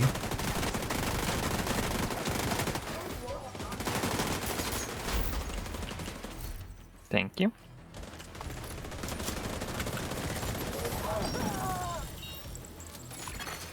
Evacuate the facility. 5 minutes to lockdown. Lethal radiation levels detected. Lockdown protocol in effect. Great work. Now just seal that bunker and stop exposing your team to not so low doses of radiation. High risk target detected. Hostile volunteer drone detected.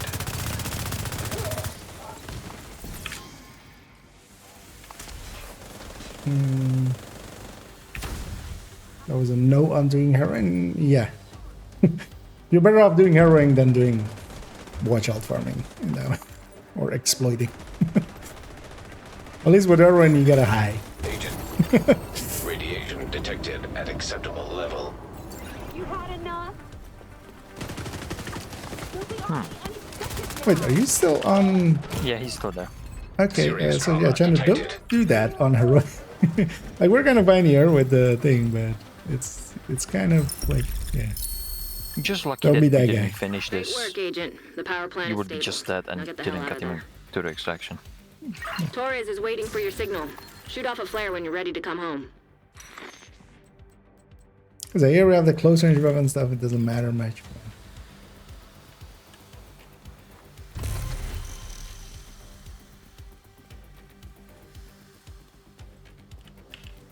Even if he wouldn't die, it would just turn itself off because the extraction started. Yeah. But also, yeah, especially on, like, so even with the close range weapon, I don't think you would need quite a lot of firepower to kind of summon that. You would need to have Tapper with the reversal active 100% of the time to kind of one-shot most of the things. I get the feeling this guy's gonna insta-go. System curtailed. Agent, stay frosty. Hunters incoming. No, just watch out there. Because I'm also not going to push in too much until we're kind of more here. Restored. There's no reason to solo cook Agent zones. down. And that's kind of exactly what should have happened to that guy, and it did. That's what you get. System. I'm going for the hunter on the left.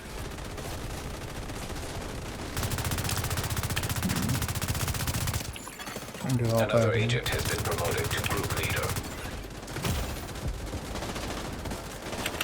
Pushing up with Maybe you. gonna go down. System back Maybe. online. Just maybe.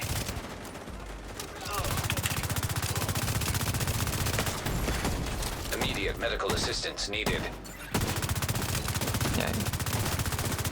Thank you there. An Down there. agent needs assistance. System curtailed.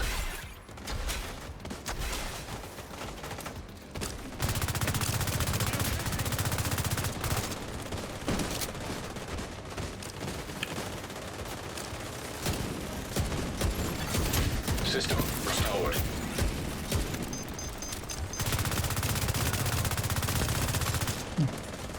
Got my all out triggered. When Let's you're go ready to come home, the. shoot off a flare.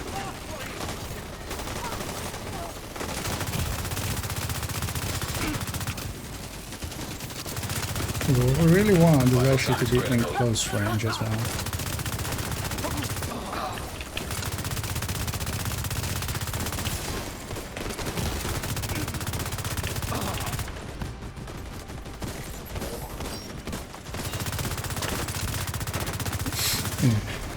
The conundrum there of trying to shoot headshots to get the buff from... Yeah, that's kind of an issue with that Pikmin with this season. Do I go for the headshots to try to get the buff, or I just go body shots and...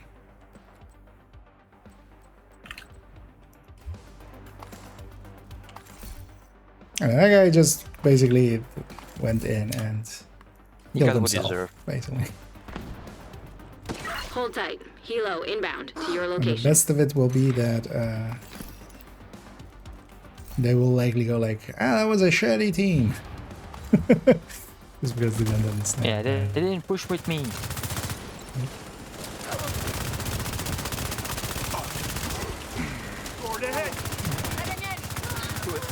Gonna go for the close range buff over the long range by the teeth. Let's get you home.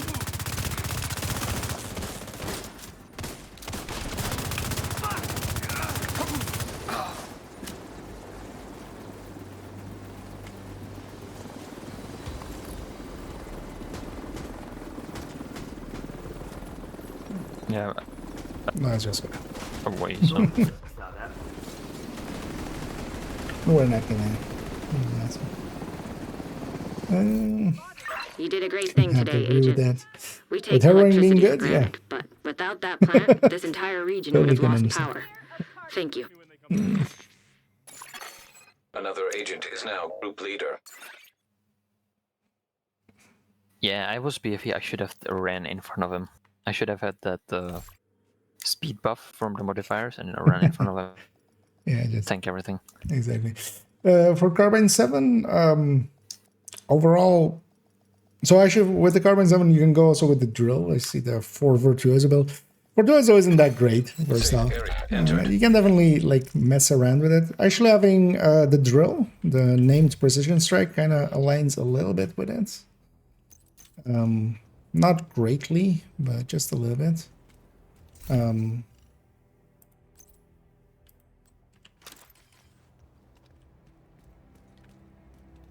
Otherwise, yeah, just killer. Just killer or measured. I'll accept that. Friends invite as well. And yeah, I don't know if you're still at there, friend, but if you want in on this one, feel free to join back up. Also, wait, who do we have with us? Another We go agent in has with joined 4 or your do we go in group. with 3 earlier? We went in for. I'm completely blanking on who our fort was there. Let me just...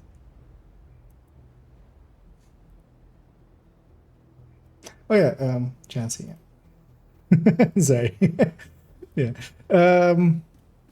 Yeah, let's actually then let's turn this into a thing and then I'll just invite everybody in. You have left the group.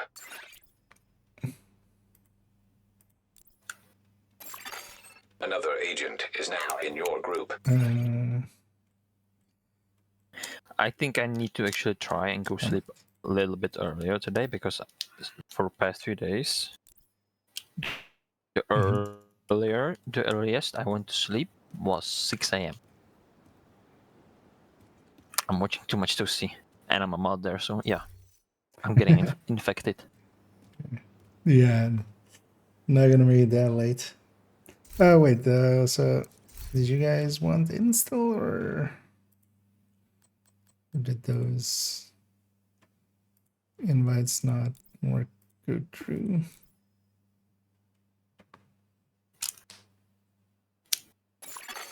Another agent has joined your group. What was that? Let's can find the name again.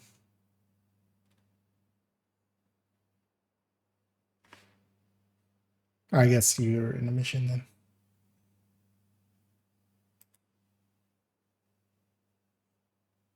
Oh yeah, we can give it a second. In the meantime, we can also just get cleaned up then. And the Lexington sounds. Oh yeah, overall the Lexington does add to things like the carbine sounds and such if you do have one. Agent, you have But that's of course an if. Otherwise, yeah, you can. Nice doing Yeah, let me know when you're done there, Fran, and then we'll get you in because we're likely just gonna do one more here. This will be the last one.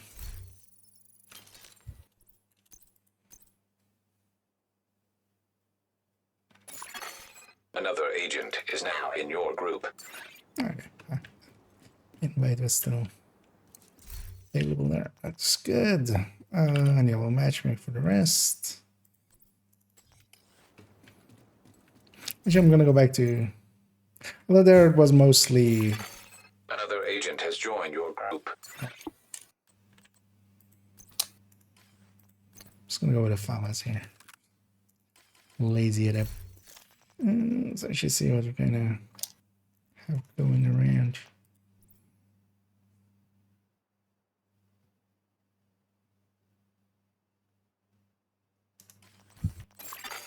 Another agent is now in your group.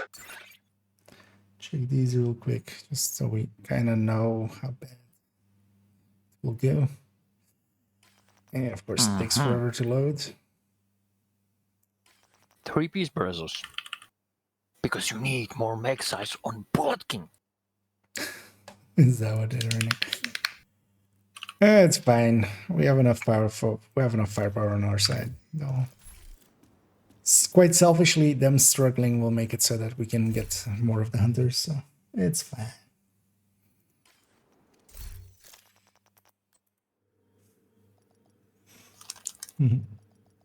Yeah. More meg size on Bullet King. And 1,000 both isn't enough.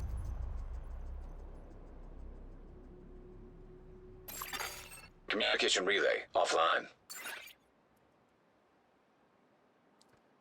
Although yeah, we're of course getting some weekend matchmaker in there, so it's quite often common.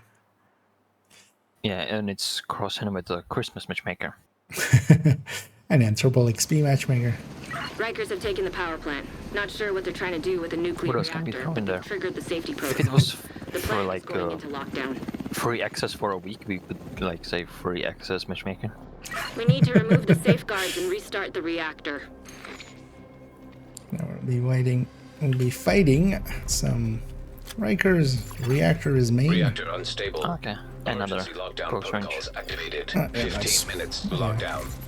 So admin, Your nearest exit. we're linking up both teams. Protocols initiated.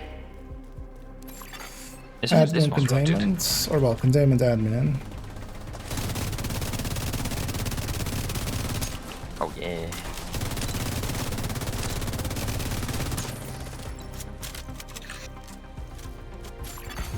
System reactivated.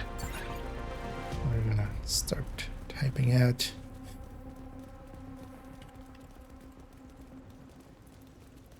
You typing out no VIP exclamation mark, right? Exactly. And I'm gonna not send it now, I'm gonna send it later. Oh, one of them went the wrong way. But yeah, he can't kill anything. Yeah. But yeah, he cost himself 100 for no reason.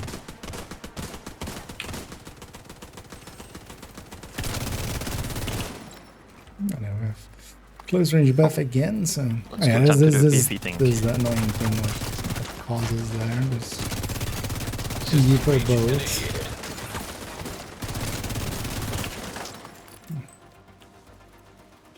Oh, he's in containment. What the fuck? Why would you run into containment straight away? With the third drone. I'm gonna go get this, and then I'll push into containment from here. I'm gonna take that route in. Did we get all of them? Yeah. I kind of lost count. I was just thinking if he kind of lured a hunter into containment, and he's just there. Nah, both of them were. All of them were up there. Yeah, I pulled the one from like the third spot. Yeah, I forgot about the middle one. Armor's butt.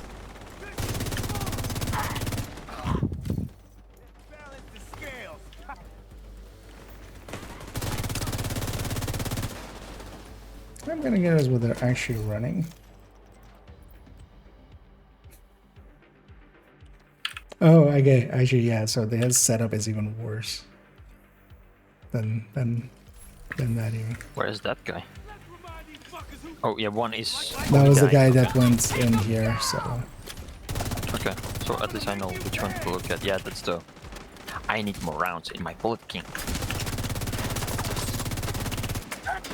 That's that guy. Yep. It's annoying that the modifiers would get activated, but I'm kind of feeling vengeful on this. Oh shit.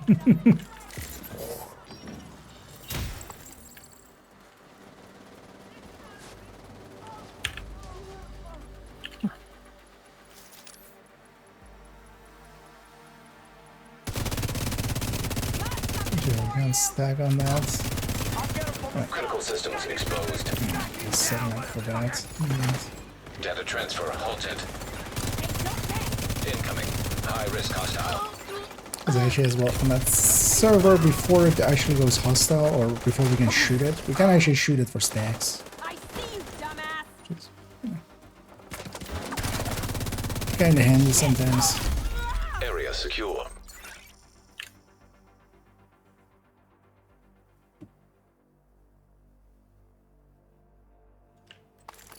I don't know if I'm using that. Did I get the box? No, it's nope. not there.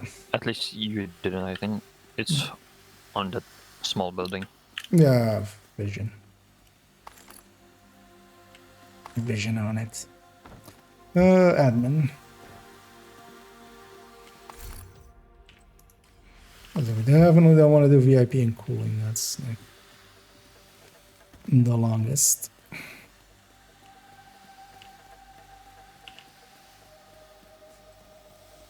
Moving decoy build. No, barely. But yeah, they're...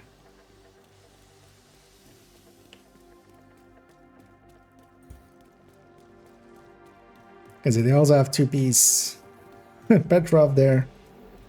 They have a Vanguard on their chest. Actually, I didn't even check that. I didn't even catch that earlier. They have Vanguard on their chest. They have a drone and a turret. 10 minutes to lockdown. Evacuate the facility. You know, those skills that trigger Vanguard so consistently. Secure the area so we can bring in the engineer. If it's that guy, I'm actually kicking him. You're closing in on the target. No, it's in the different one. Protect the engineer. Fenner? No, no, that's not him. Yeah, no, I know which one. It's the champ. Yeah. He's with us, I think. Or no. Is he? No. Oh, yeah, he's there.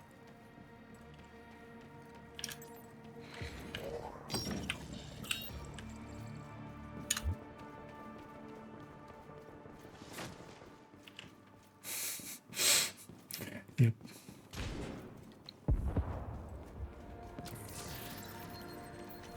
Praise Yannick. Just type out that would be cool.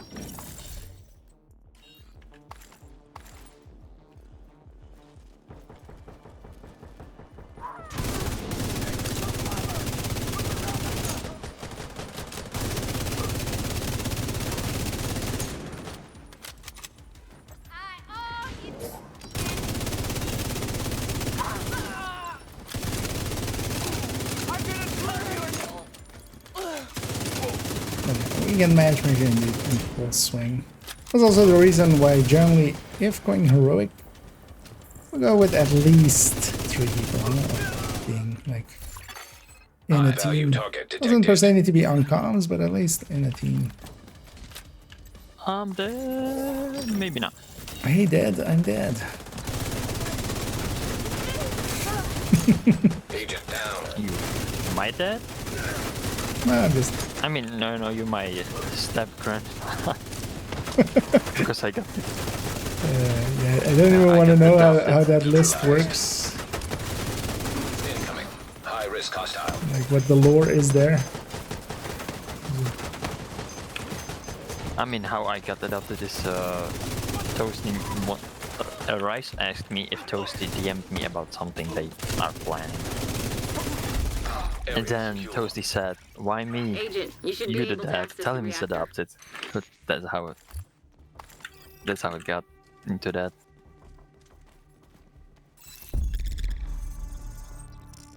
Yeah. So now I'm part of Toasty's family. Oh, nice! I got a Grupo backpack I wanted with handling. Let's go. So what are you farming for? I'm just farming for Cavalier pieces, but nothing. I mean, I don't need need Grupo anymore, so... No, I'm just looking for crit chance or crit damage pieces. Agent, you've reached the reactor. I need you to get it back We online. need to ban Funky there Now for that you're in, we need to going decrypt the safety VIPs. protocols. Is that guy still VIP? No, he's not showing on map, but not No, there's everybody's no showing on a map. Well, there's also not 8 people on the map there, so... Oh yeah, that's true. But which one could it be? I don't see anyone getting damage. I think he made it over to us. It was that Fenrir guy. Oh, he's over here. I just see 6. Yeah, no, he's over here. Oh yeah, they are in the back, yeah. That's the 7 and 8.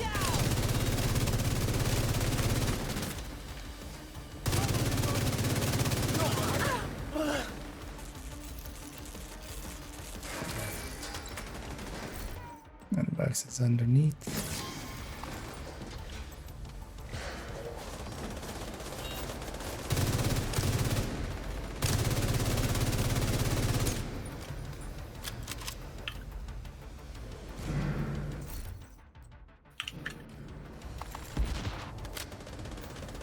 Wait, did I say Aegis? I meant Cali. I think I said Aegis earlier. You said Cavalier. Okay.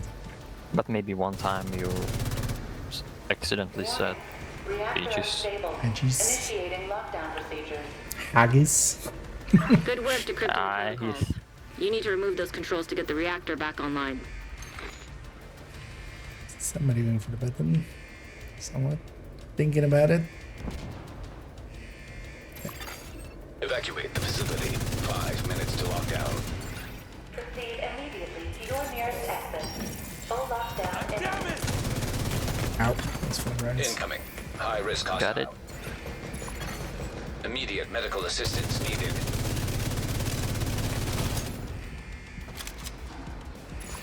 Great work, Agent. Now you just need to restart the reactor to keep any hostiles from knocking it offline or killing you. No pressure. Second name. Walking Agent there. down.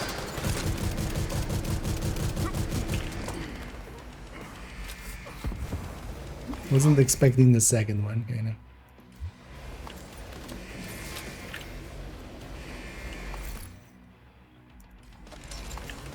Oh, knee pads, crit chance.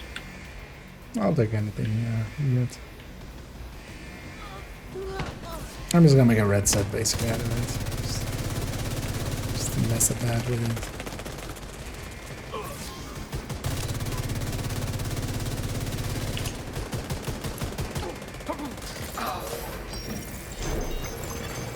Reactor online. Weapons online. Sensors online. All systems nominal. Someday somebody will get there. Isaac brain cells. Never online. Destroyed.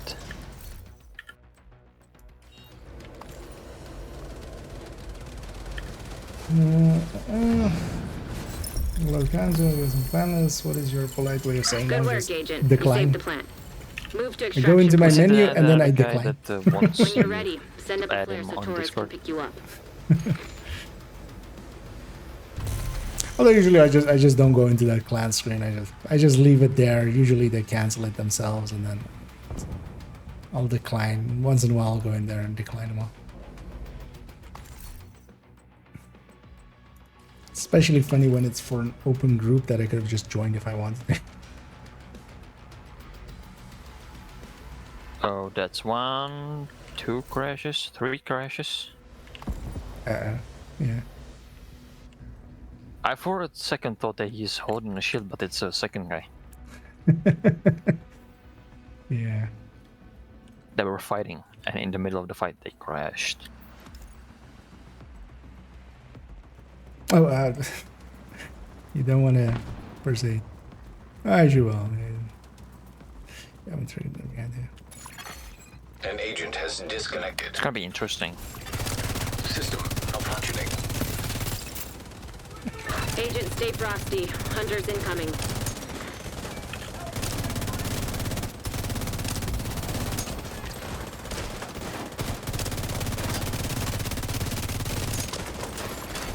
System restored.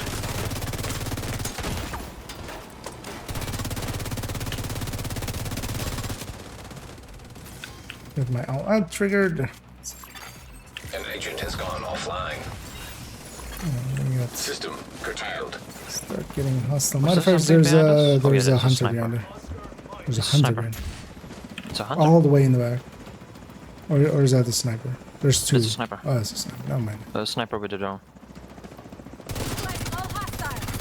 System back I'm just gonna online. go for what I have all out. It's An agent has disconnected. Okay, this one is dead. Pushing in. Hostile civilian System malfunctioning. When you're ready to come home, shoot off a flare. Vital signs critical.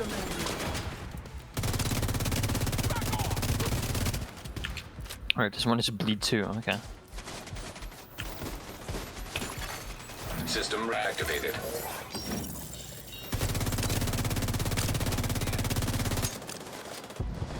Yeah, now that everyone crashed, it's hard with the stealth armor. yeah. Is it once people crash, or well, wait, people leave basically, either by crashing or not, then the enemy stuff turns on. Because otherwise we don't get that in Kantan. It's also why in Kantan you should basically just have modifiers on. There's really... Until somebody crashes, you don't get the downsides anyway. Okay, after we clear this chopper, I'm going into the back to check if it's just a sniper.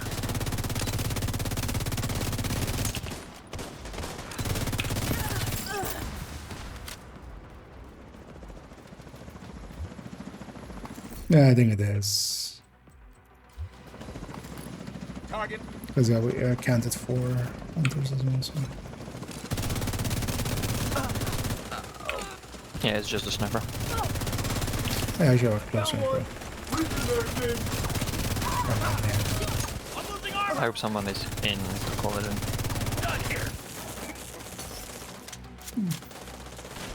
Helo inbound to your location. Hold tight. Don't worry, it was just someone and I crashed. That's what I get for calling it in.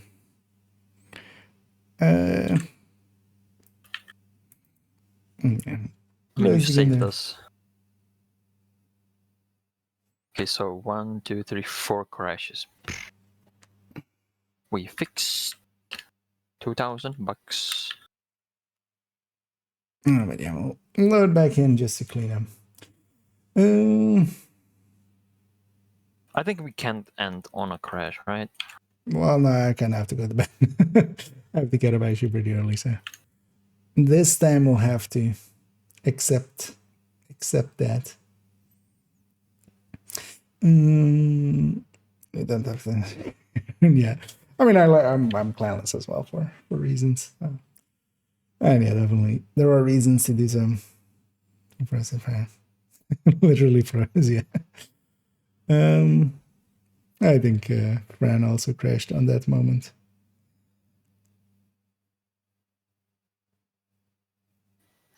So we ended in 3, okay. Just because of priority missions, any person doing that is a fucking idiot. Let's not beat around the bush.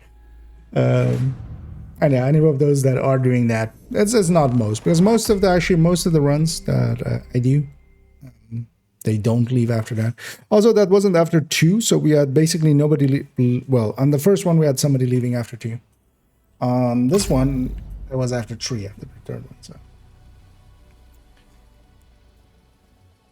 but yeah, once you're kind of into a countdown, you're much better off just finishing it off. Like, you've done most of the things, you just have a main to do, and then you can get the extraction loot and everything. Good to see you. And also XP, because while countdown doesn't give that much XP, like neither does the the priority objective. Like, yeah, you can get an exotic out of it, but you don't get Another agent has joined your group. much in the form of XP.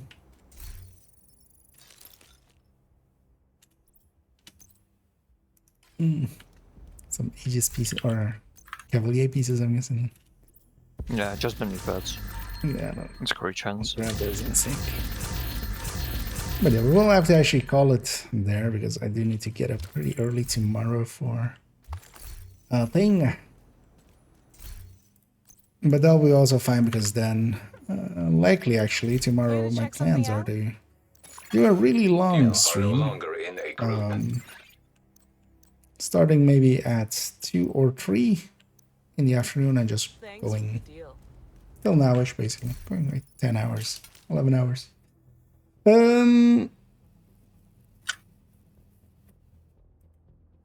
then also as well, that leaves me some time tomorrow to stitch together that video, get that uploaded.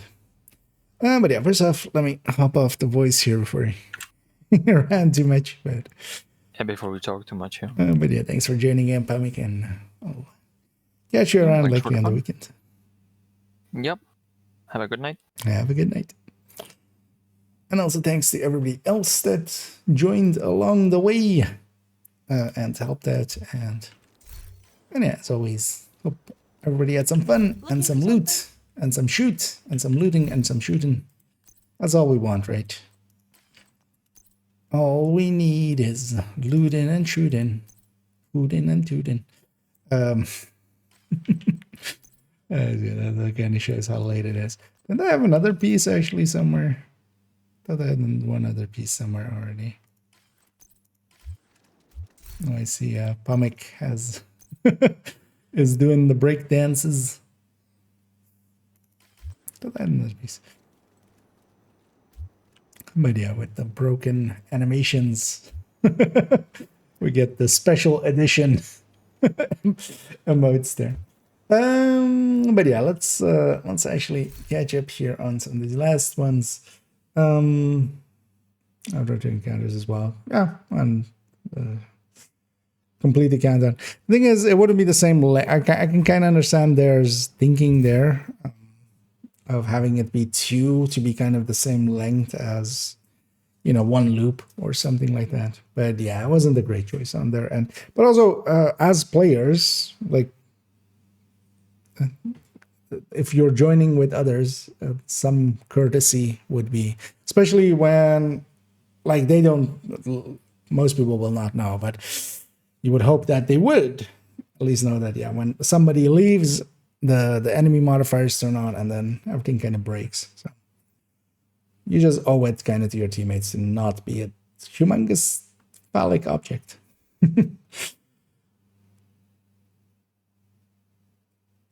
So the literally, yeah.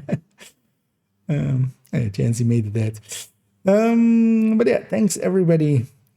No single vector, yeah. Well, yeah, then indeed the only other option, of course, will become the time again then. But yeah, thanks everybody for joining. We're gonna, of course, on the Twitch end go and raid someone as we always do. So stick around for that as well. Send everybody off. And yeah, I'll be back around tomorrow. And yeah, as I kind of said already, I have a bunch of stuff to do in the morning, but after I'll just come home, take a nap. And basically when I get up, I'm gonna just start streaming because I ain't got anything better to do.